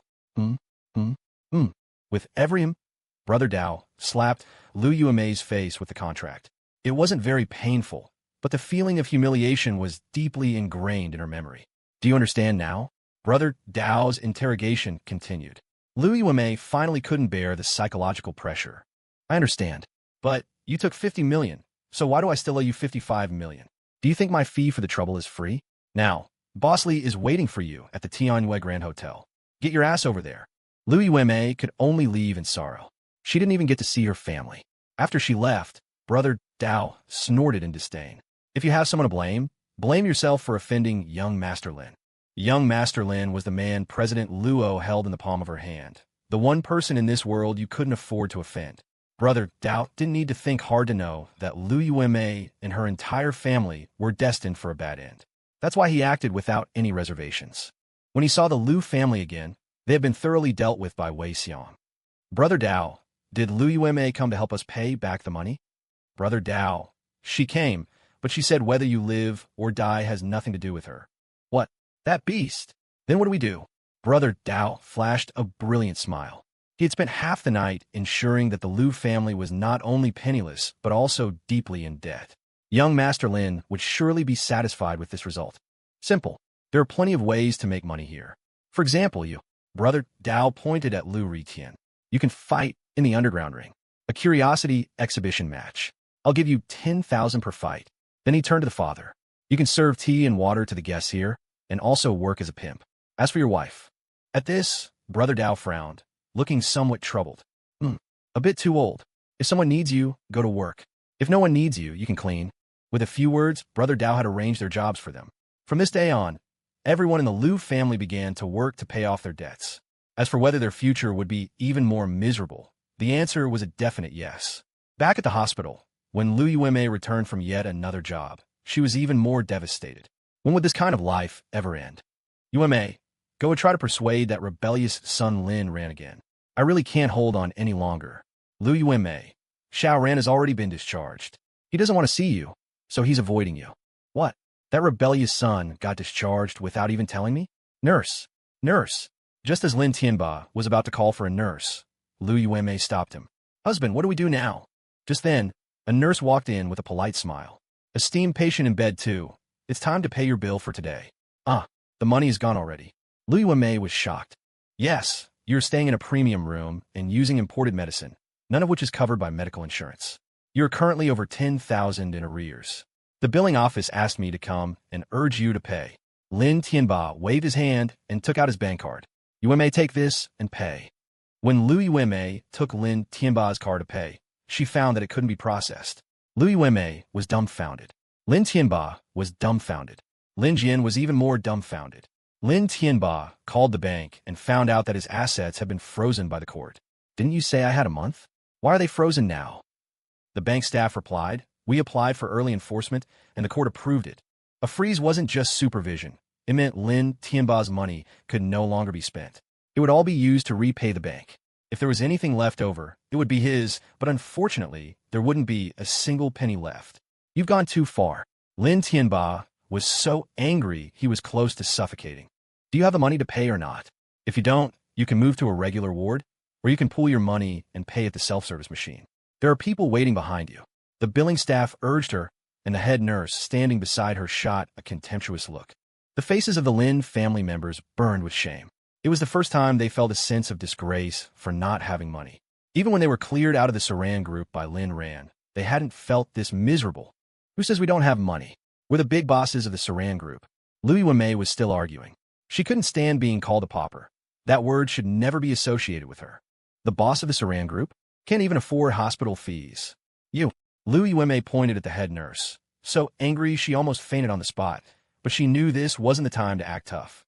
At that moment, Lin Jian tugged at Lu Yao. When she turned, she saw that Lin Tianba's face was so dark it looked like ink could drip from it. Lin Tianba. What a lousy hospital. We're not staying here anymore. Lu Yao chimed in. Exactly. My husband's almost better anyway. Let's go. Lin Jian, still in his cast, rolled his eyes at them, completely bewildered. So, no one's going to care about him? Head nurse. Even if you're being discharged, you still have to pay the outstanding fees. Exasperated, Lin Tianba took out his phone. Thankfully, he still had a few thousand in his WeChat wallet, but when he opened it, it was also frozen. He opened Alipay, same thing. Fuck. Lin Tianba almost threw his phone. Lin Jian quickly dodged. There was no other way. They had to have Lin Jian and Lu Yao empty their pockets to scrape together enough money. Lin Tianba said hatefully, Fine, I'll remember this hospital. I'll find someone to expose you. Security, escort them out. Don't disturb the other patients. The family was thrown out. They sat dejectedly on the road outside the hospital. Husband, what do we do now? It's all that rebellious son Lin Ran's fault. How could he have been discharged? By the way, why was he in the hospital? Lu Yao, I don't know. Lin Jian mumbled, I don't know either. Lin Tianba froze. A barely perceptible trace of guilt appeared in his heart. It seemed he had cared for Lin Ran a little too little. Find a chance to find that rebellious son. I want to talk to him. Helpless, Lin Tianba could only take his family back to the rented apartment. Lin Jian didn't say a word the whole way. He had made up his mind. He would give that bastard brother of his, Lin Ran, one more chance. If Lin Ran didn't hand over the money, he would make Lin Ran infamous at the school anniversary celebration. He wanted the whole world to know that Lin Ran was a kept man who lived off a woman. And while living off a woman, he was also fooling around with his cousin. Let's see what you do then. And the instigator of all this, Lin Ran, was currently holding his wife, peacefully lying in their villa, enjoying a blissful life. Reborn, Lin Ran never skimped on his love for Lu Yao. Even if the whole world turned upside down, he would not let her lose again, not even once. He tried his best to love Lu Yao, to be good to Lu Yao. All of this was not just out of guilt for his past life, but also because he wanted to give Lu Yao the embrace she deserved in this life. In the long night, the two people nestled together, expressing their love for each other. Ran, you will always be with me, right? Lin Ran, I may be rebellious and untamed, but for you, I'd willingly be turned upside down. Isn't that enough to prove my sincerity? Lin Ran understood well where Lu Yao's insecurity came from, but he had no good way to instantly fill her with a sense of security. He could only gradually open up Lu Yao's heart, and he wouldn't stop even if her favorability reached its maximum one day. Ran, I can't sleep. Talk to me. Okay, I can't sleep either. What do you want here? Lu Yao gently traced Lin Ran's cheek with her finger. As long as it's you saying it, I want to hear it. Lin Ran looked at Lu Yao strangely. Are you playing some kind of Grim Reaper's roll call? Lu Yao stuck out her tongue cutely. You found me out. So, are you going to tell me or not? Lin Ran was charmed by Lu Yao. The little devil was usually either ice-cold or had the air of an ascetic, domineering president. Only when she was with him would she melt into a pool of warm water. But even so, Lin Ran rarely saw Lu Yao stick her tongue out in such a cute expression. He was genuinely smitten. The contrast was just too strong. I'll talk. The one I like the most is, of course, only you. Besides you, I really don't like anyone else. But there are a few people I hate. The Lin family? Lin Ran nodded. The 3 dogs of the Lin family, the 4 beasts of the Lu family. Sooner or later, I'll make them all pay. All right, and there's a black cat. A black cat. Lu Yao's interest was piqued. If she remembered correctly, this was the second time Lin Ran had mentioned a black cat. Yes, right here in our manor. It only comes out occasionally. I gave a name, Xiao Hei. Lu Yao pressed. Then why do you hate it? I get angry just talking about it. I feed it fish, I give it water to drink, but after it eats and drinks, it actually curses at me? You tell me, isn't that shameless? Lu Yao asked with a strange expression. Can cats curse at people? Lin Ran, although it didn't curse out loud, it was cursing up a storm in its heart. Well, I get a chance, I'll catch it for you, and you can help me get revenge. Lu Yao nodded, thinking Lin Ran had a point. That is indeed quite shameless. You catch it, and I'll let it know how miserable the consequences are for bullying my Ran. Okay. In an office building in Jingdu, the bodyguard Xiao Tong was so hungry his stomach was touching his back. Just as he was considering forcing his way out, the door opened. Hungry? Have something to eat. The black-clad man thrust a plastic bag into Xiao Tong's hands. Xiao Tong glanced at it and threw it away. So vigilant. Xiao Tong didn't hide it. I'm afraid you poisoned it. The black-clad man laughed and slowly spoke. If I wanted to poison you, I wouldn't need to go to such trouble. Besides, there's no need. Xiao Tong was about to retort when he paused. He suddenly realized this was an opportunity. So he picked the food back up. Seeing Xiao Tong retrieve the food, the black-clad man didn't make any demands but turned and left. The moment he was out the door, he opened his phone to watch the situation in the room. Suddenly, his brow furrowed. Where did he go? A moment later, Xiao Tong reappeared. So he had been in a surveillance blind spot. Seeing Xiao Tong eating the last bite of bread and then taking a sip from the water bottle, the black-clad man smiled. The bread wasn't poisoned, and neither was the water. But when combined, they became a deadly, addictive drug. Even if you're vigilant, you would never have thought of this. After a while, Xiao Tong on the monitor began to look uncomfortable. Seeing his state, the black-clad man knew the time was right. Reappearing in the room, Xiao Tong asked viciously, "What did you give me to eat?" The black-clad man. "Just a little something to make you happy." "How was it?" "The feeling just now was pretty good, wasn't it?" Xiao Tong. Despicable. Interesting. A traitor calling someone else despicable. That's quite amusing. What do you really want? The black-clad man looked at Xiao Tong playfully. It's simple. Cooperation. But I found that you weren't willing, so I had to resort to some small measures. Don't worry. What I gave you isn't some fatal poison. As long as you help me, I'll give you the antidote. But if you're unwilling, you'll just have to live in misery.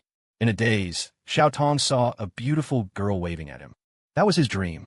The reason he worked so hard was for that dream. Gradually, he became entranced.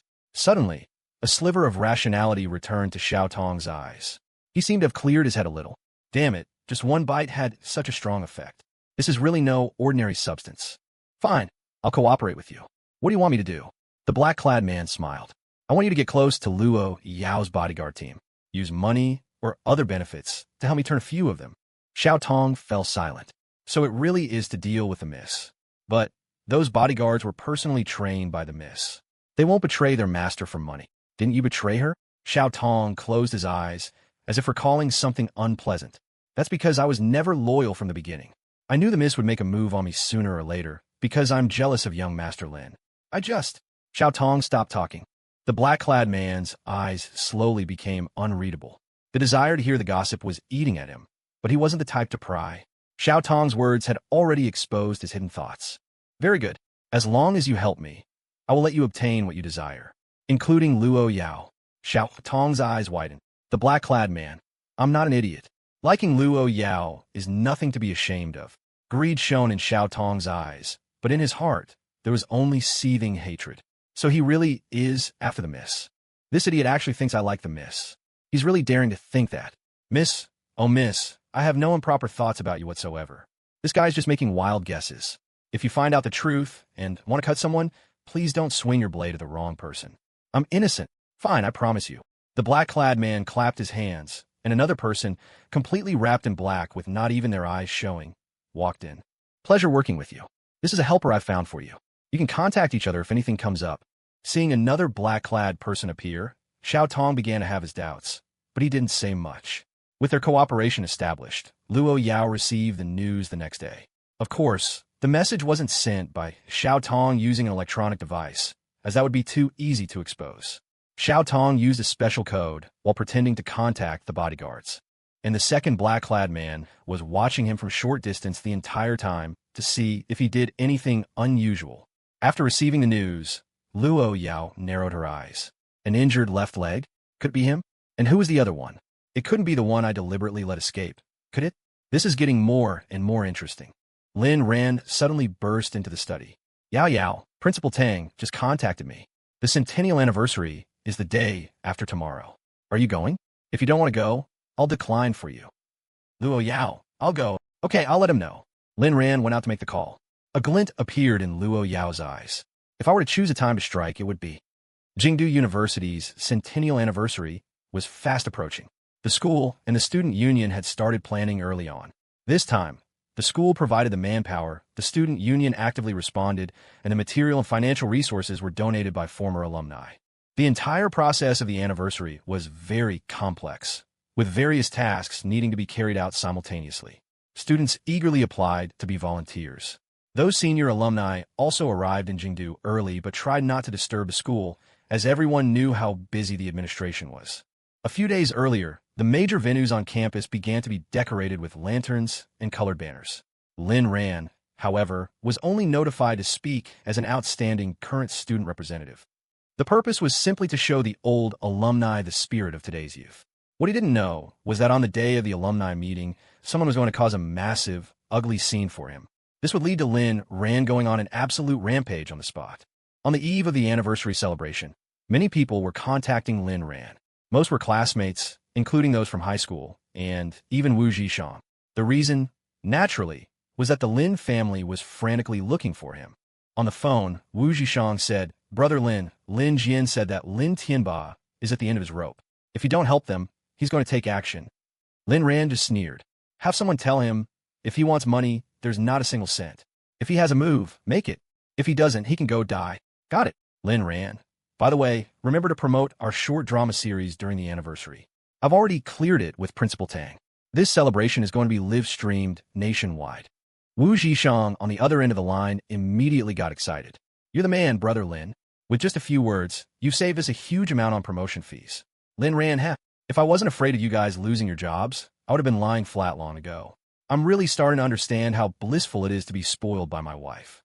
Wu Zhishang immediately started cursing. "What the hell? Why do you have to twist the knife like that? You hashtag at yen%." Before Wu Zhishang could continue his tirade, Lin Ran hung up. His mindset now was not only different from his past life, but had also changed significantly from when he had just been reborn. As for his so-called startup, it wasn't even a drop in the bucket compared to Lu Yao, but he had to stay true to his original intentions. After this short drama series makes money, he will buy a gift for Lu Yao. After the call ended, Wu Zhishang cursed Lin Ran in his heart for a long time before remembering to have someone pass Lin Ran's words onto Lin Jian's family. When Lin Jian heard Lin Ran's original words, his eyes erupted with pure hatred, and he gritted his teeth. "Fine, Lin Ran. You just wait." He then relayed Lin Ran's words to Lin Tianba, who became even more furious. "Rebellious son, I gave birth to him and raised him, and this is how he treats me? If it weren't for me, Lin Tianba, he would have starved to death long ago. It's bad enough he's not grateful and repaying me, but he won't even see me." Lin Jian's tongue had mostly healed. With effort, he could still speak stiff Mandarin. "Dad, since brother won't help us, we have no choice but to fight a desperate battle." Lin Tianba looked at Lin Jian strangely. "What's your plan? Our school's centennial anniversary is coming up. There's something I want to tell you." "Brother," at %hashtag. After hearing Lin Jian's words, Lin Tianba fell into a brief silence. "But if we do that, that rebellious son's reputation will be ruined. He'll hate us even more, won't he?" A sharp glint shone in Lin Jian's eyes. "If brother sees the error of his ways and returns, then he won't be utterly defeated, and we won't have to make things difficult for him." Lin Tianba sighed. He felt this move was a bit of a blunder, but there was no better way at the moment. "All right, since he is unkind, don't blame me, his father, for being unjust. Since he can do these things to hurt his family, this is the only way we can force him to comply. Xiao Jian, you go with your mother. Although that rebellious son wouldn't dare to do anything in public, Dad will still arrange for a few people to protect you." "Thanks, Dad. Aren't you going?" "Lin Tianba, I won't go. I'm afraid that rebellious son will get too emotional if he sees me, which would be counterproductive." In reality, Lin Tianba just didn't want to lose face, so he made an excuse. Beside him, Lu Yuamei's spirits instantly lifted. The days of living in poverty had driven her to despair. The only person who had a chance to change her fate was Lin Ran. "Husband, don't worry. This time, I will definitely persuade Xiao Ran to apologize to you and return to the Lin family. It's just that you'll have to be a bit more patient and show him more fatherly love." Lin Tianba sighed. "Fine. Who else but me is his father?" Time quickly passed, and the day of Jingdu University's centennial anniversary arrived. Despite thorough preparations, the school gate was still swamped with people early in the morning. After all, it was a prestigious 100-year-old school, so there was no shortage of famous figures from its history, including even academicians from the Academy of Engineering. In addition, there were many media reporters, leaders from the Education Bureau, and so on. Zhang Xianwan and a group of other volunteers were at the registration desk, receiving the senior alumni and important figures according to a list. Looking at the list in her hand, her heart started to pound. Lin Ran's name was clearly written on the paper. But no matter how many times Zhang Xianwan called the contact number, she couldn't get through. So she had been anxiously waiting at the crowded school gate registration desk since early morning. Just then, an extended executive limousine drove up. The school's main gate opened automatically, and a procession of luxury cars followed it in. In the middle of the convoy, Lin Ran drove an incredibly cool Aston Martin through the school gates. As for why he was being so ostentatious, first, it was to boost the image of the Lu Yao group, especially with so much media present. Second, it was to show certain people and make them die of jealousy. Holy crap, who's that being so arrogant? The parking is so tight today, and they just drive right in. You don't recognize him? The guy in the luxury car is our school's #1 heartthrob, Lin Ran. So what if he's the school heartthrob? Does that mean he gets special treatment? He's also a young entrepreneur. He's the one who funded our school's library. The convoy behind him must be his bodyguard team. Holy crap, my bad. Hearing this, Zhang Xianwan quickly ran in the direction the convoy was heading. She didn't notice a pair of cold eyes in the executive limousine staring at her. Inside the car, Butler Fu kept his head down, not even daring to lift his eyes, afraid of angering the current Lu Yao. After entering the school, the luxury car convoy split up. Lu Yao's group went to the administration building, while Lin Ran, with most of the bodyguards, headed to the parking lot. When Lin Ran got out of his parked car, he suddenly heard a loud shout. Senior Lin Ran. Lin Ran looked blankly at Zhang Xianwan, completely puzzled. Are you calling me? Yes, Senior Lin Ran. I was sent by the school to receive you. Lin Ran didn't let the bodyguards allow Zhang Xianwan to approach, but asked from a distance of 10 meters, Hey classmate, why do you look so familiar? I'm Zhang Xianwan, Zhang Xiaolong's younger sister. Lin Ran's expression gradually shifted from confusion to clarity. Oh, I remember now. You guys block her. Don't let her come over. I'm leaving now. I don't need anyone to receive me. You can go receive someone else. Watching Lin Ran disappear in a hurry, Zhang Xianwan was completely bewildered. Why did it feel like Senior Lin Ran was a little afraid of her? Zhang Xianwan felt a sense of loss, but there was nothing she could do. Many alumni were scattered across various corners of the campus. The History Museum, the Art Gallery, the Gymnasium, the teaching buildings. Many students were introducing the school's recent developments to the seniors, while those seniors were telling the students about the school's history. The morning was dedicated to helping the alumni reminisce about their youth and experience the rapid changes.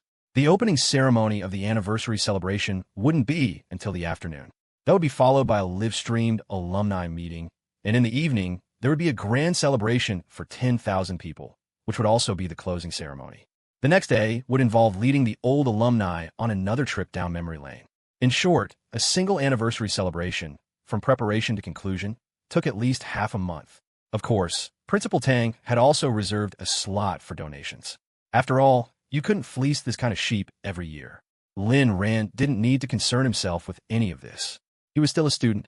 How could he not be familiar with the school's layout? So, he went straight back to his old dormitory. This was where his youth was. As soon as he entered, he was surprised to find Wu Zhishang there as well. Old Wu, Brother Lin, I thought you'd be too busy to ever come back to the dorm. Lin Ran teased. How could that be? I just don't like the noise outside. You, on the other hand, I thought I'd never see you again. Didn't we just see each other at the rap party? At the mention of that rap party, Wu Zhishang looked like he had eaten shit. Brother Lin, did sister-in-law come? She came. She went to discuss something with Principal Tang. I didn't want to go, but I prepared a surprise for today. You can come and watch later. What surprise? Guess. Wu Zhishang shook his head. You guess if I'll guess. Looking at Lin Ran's sunny smile, he suddenly recalled their many years together. Brother Lin, in the blink of an eye, so many years have passed. We've really grown up. Lin Ran also sighed with emotion. Yeah, we've all grown up. They had known each other since they were young, studied together, fought together, skipped class together, and went to university together. The only difference was that Lin Ran had recently soared, while Wu Zhishang was still moving forward. Brother Lin, seeing all those seniors today, I suddenly feel like I'm in a different world. Do you think our youth is over? Lin Ran looked at Wu Zhishang with a puzzled expression. Or maybe our new life is just beginning. Old Wu, you're not the type to have negative emotions. Wu Zhishang's hope was rekindled by Lin Ran, and he pushed aside the sadness in his heart. Yeah, our new life is just beginning. Brother Lin, congratulations on your new life, on escaping all that past suffering. Lin Ran rolled his eyes at Wu Zhishang, but still extended his hand to shake his. I congratulate you too for leaving that trashy girl and enjoying life. Wu Zhishang froze. The image of Zhao Miao Miao flashed in his mind again, and he felt a pang in his heart. If you're going to stab me like that, then I'll have to talk to you about this Lu Rushua person. Lin Ran glanced at him. Then I'll have to remind you of the story of the phone and the toilet. Holy crap. Brother Lin, I was wrong. Wu Zhishang immediately surrendered. That was a memory he was unwilling to revisit. You're still a whole Pacific Ocean away from beating me in a fight. The two of them reminisced about their wonderful youth in the dormitory, both of them deliberately avoiding their past hardships. Before long, a bodyguard knocked on the door. Young Master Lin, the opening ceremony is about to begin. Lin Ran nodded. Got it. I'll head over after the opening ceremony ends. Lin Ran realized he was becoming terminally lazy. He had no interest in the opening ceremony at all, probably because Lu Yao wasn't there. So he planned to wait until after the ceremony to give his speech as the outstanding student representative. As for Lu Yao, she would only appear at the final stage to make a donation on behalf of the Luo Corporation. This was something Lu Meng could have handled. The only reason Lu Yao came in person was because Lin Ran was also there. If she hadn't also been discussing business with Principal Tang, she would definitely be by Lin Ran's side right now. Wu Zhishang watched the live stream of the opening ceremony on his phone in the dorm, something many students would do. After all, the world is not short of lazy people. This included many old alumni who couldn't make it back to their alma mater, who were also watching the live stream, and even many passers-by. After all, it was a prestigious 100-year-old school. Time passed, minute by minute, and finally, the opening ceremony concluded. The alumni meeting was about to begin. Lin Ran also started heading towards the main sports field as the current student representative. Let's go, old Wu. Let's go meet our youth. When Lin Ran arrived at the special passage, he instantly caused a stir. The current Lin Ran was Jingdu University's #1 heartthrob, with a huge following of fans. Lin Ran waved at the volunteers. Thank you for your hard work, everyone. Hello, senior. Before long, a staff member notified Lin Ran to get ready. The alumni meeting was mainly for past alumni. The representatives were all sitting near Principal Tang below the stage, chatting. The students, on the other hand, were crowded 3 layers deep behind them. As far as the eye could see, it was a sea of heads, like a colony of ants. Next, let's welcome our outstanding student representative, the young entrepreneur who donated an entire library to our alma mater, classmate Lin Ran, to the stage for his brilliant speech.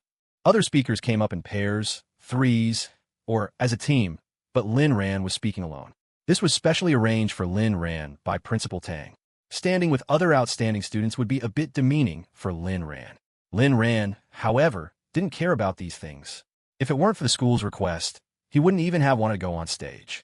Under the watchful eyes of thousands, he walked onto the stage of the stadium. Looking at the sea of students around him and the rows of senior alumni in the front, Lin Ran was not the least bit nervous. Suddenly, he noticed Lu Yao also sitting there, watching him intently. A warmth spread through Lin Ran's heart. He looked again and saw his grandfather, Chun Xiao, also giving him an encouraging smile. He was worried Lin Ran would get stage fright. Lin Ran found it amusing. What a joke. My wife is Lu Yao. Who am I afraid of? Below the stage, countless students' eyes sparkled. I just saw the news 2 days ago. It said that senior Lin Ran is Chun Qingtian's cousin, from a red family, and the grandson of director Chen Xiao. What? Isn't he the boss of the Saran group? Who says a boss can't have an education bureau director for a grandfather? But I remember the founder of the Saran group was surnamed Su, which is Lin Ran's mother. Is my information wrong? Or are those people who dig up information on others just trash? I have even more explosive news. Lin Ran is a kept man raised by Lu Yao. You're full of it. Senior Lin Ran is not that kind of person. On stage, Lin Ran took out his phone. He was preparing to show off something big to the entire audience today, to let them understand what a real man is. Hello everyone, I'm Lu Fan. Ahem, I'm Lin Ran. It is a great honor to be able to speak as an outstanding student representative on this special occasion of our alma mater's centennial anniversary. All the students are thinking. The previous few outstanding representatives didn't use a script. And even if you use a script, don't just use your phone to fudge it. But they quickly understood. Lin Ran was young after all. It was normal for him to be a bit careless. They just listened as Lin Ran continued to read from his uninspired script. Looking back, when I first set foot on this campus, my heart was filled with a thirst for knowledge and aspirations for the future. Here, I spent the most precious years of my youth. #Yin%. What kind of speech was this? It was all empty official talk. At the same time, I also hope that our alma mater can continue to carry forward its excellent traditions in the new century, constantly innovate its educational concepts and teaching methods, and cultivate more outstanding talents with innovative spirit and practical ability, making greater contributions to the development of the country and the progress of society. Finally, let us jointly wish our alma mater's centennial anniversary celebration a complete success. I wish our alma mater even greater glory in the new century. After Lin Ran finished, the entire field was silent. Lin Ran looked confused. What? Was that one no good? Should I search for another? Clap, clap, clap. Only Lu Yao was applauding. At this moment, the principal was the first to react, leading the teachers in applause. Only then did a sparse round of applause sound out across the field. Many students were thinking, dude, can you be a little more serious? What website did you rip this script from? You almost read the wrong name. Principal Tang looked at Lin Ran with a helpless expression. Lin Ran found it amusing. He naturally knew how the principal felt. So, he prepared to pull a big stunt, a classic move of starting low and ending high. There's one more thing. Lin Ran said to the camera, I'd like to take advantage of this nationwide live stream platform to do something concerning my lifelong. Wait a minute. Just then, two people pushed through the security and rushed onto the stage. One was leaning on a crutch, the other frowning, as they walked up step by step. A chill ran down the principal's spine. This is bad, he thought. Before he could order his men to drive Lin Jian off the stage, Lin Jian spoke. What? Is Principal Tang afraid I'll tarnish the school's reputation? You don't dare let me continue. Principal Tang pointed at Lin Jian and said, What do you think you're doing? If you don't get down from here, I'll expel you. Lin Jian chuckled. My family is ruined, all because the school has a principal like you who condones students like him. Do I care if you expel me? Although his tongue had mostly recovered, it still hurt a little when he spoke, making it difficult. So his Mandarin wasn't very fluent, and his speech was slow and stiff, giving the impression of great anger. Coupled with his pitiful appearance on crutches, anyone who didn't know the situation would think he had suffered some great injustice. He had also brought along a few migrant workers disguised as bodyguards, who were, of course, arranged by Lin Tianba. Principal Tang? What are you talking about? I don't understand a thing. He was livid, feeling his character had been insulted. What nonsense are you spouting? Since when is it your place to point fingers at me? Get down from here now. This is not a place for you to act wild. Just then, Lin Ran interrupted Principal Tang. Principal, it's fine. Principal Tang looked at Lin Ran strangely, his meaning clear. This guy is up to no good. Lin Ran made a please gesture towards Lin Jian. Begin your performance. Below the stage, Lu Yao, who had been about to stand up, saw Lin Ran's confident expression and sat back down.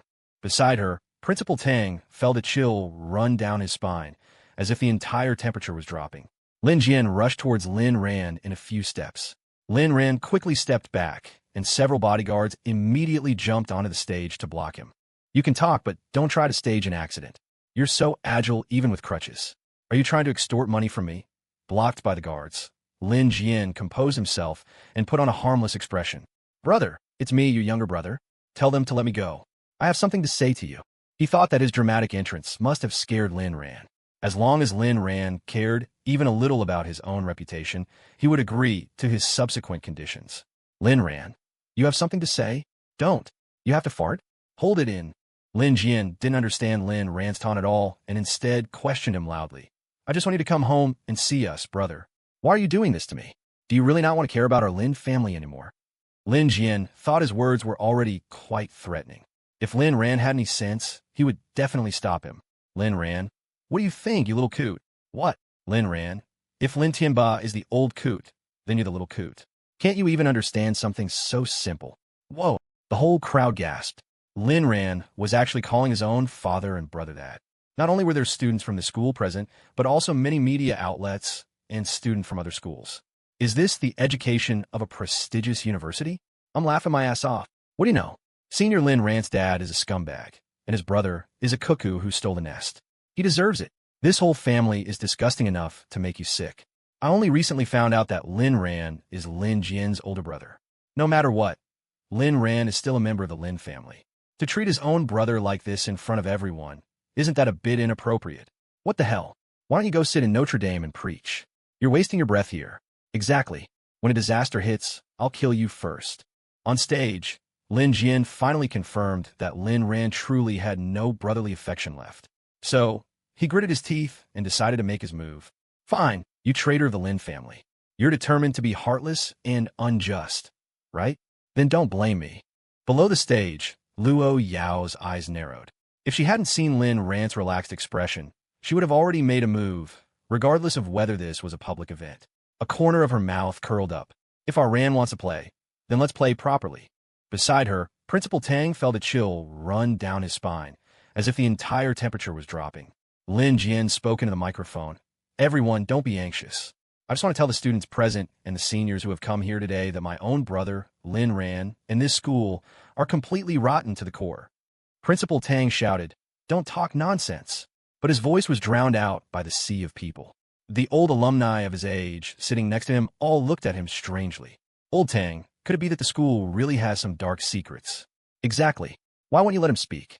Principal Tang almost fainted. He admitted he had been careless. Beside him, Chun Xiao pushed back down. Old Tang, just watch. I believe my grandson can handle this.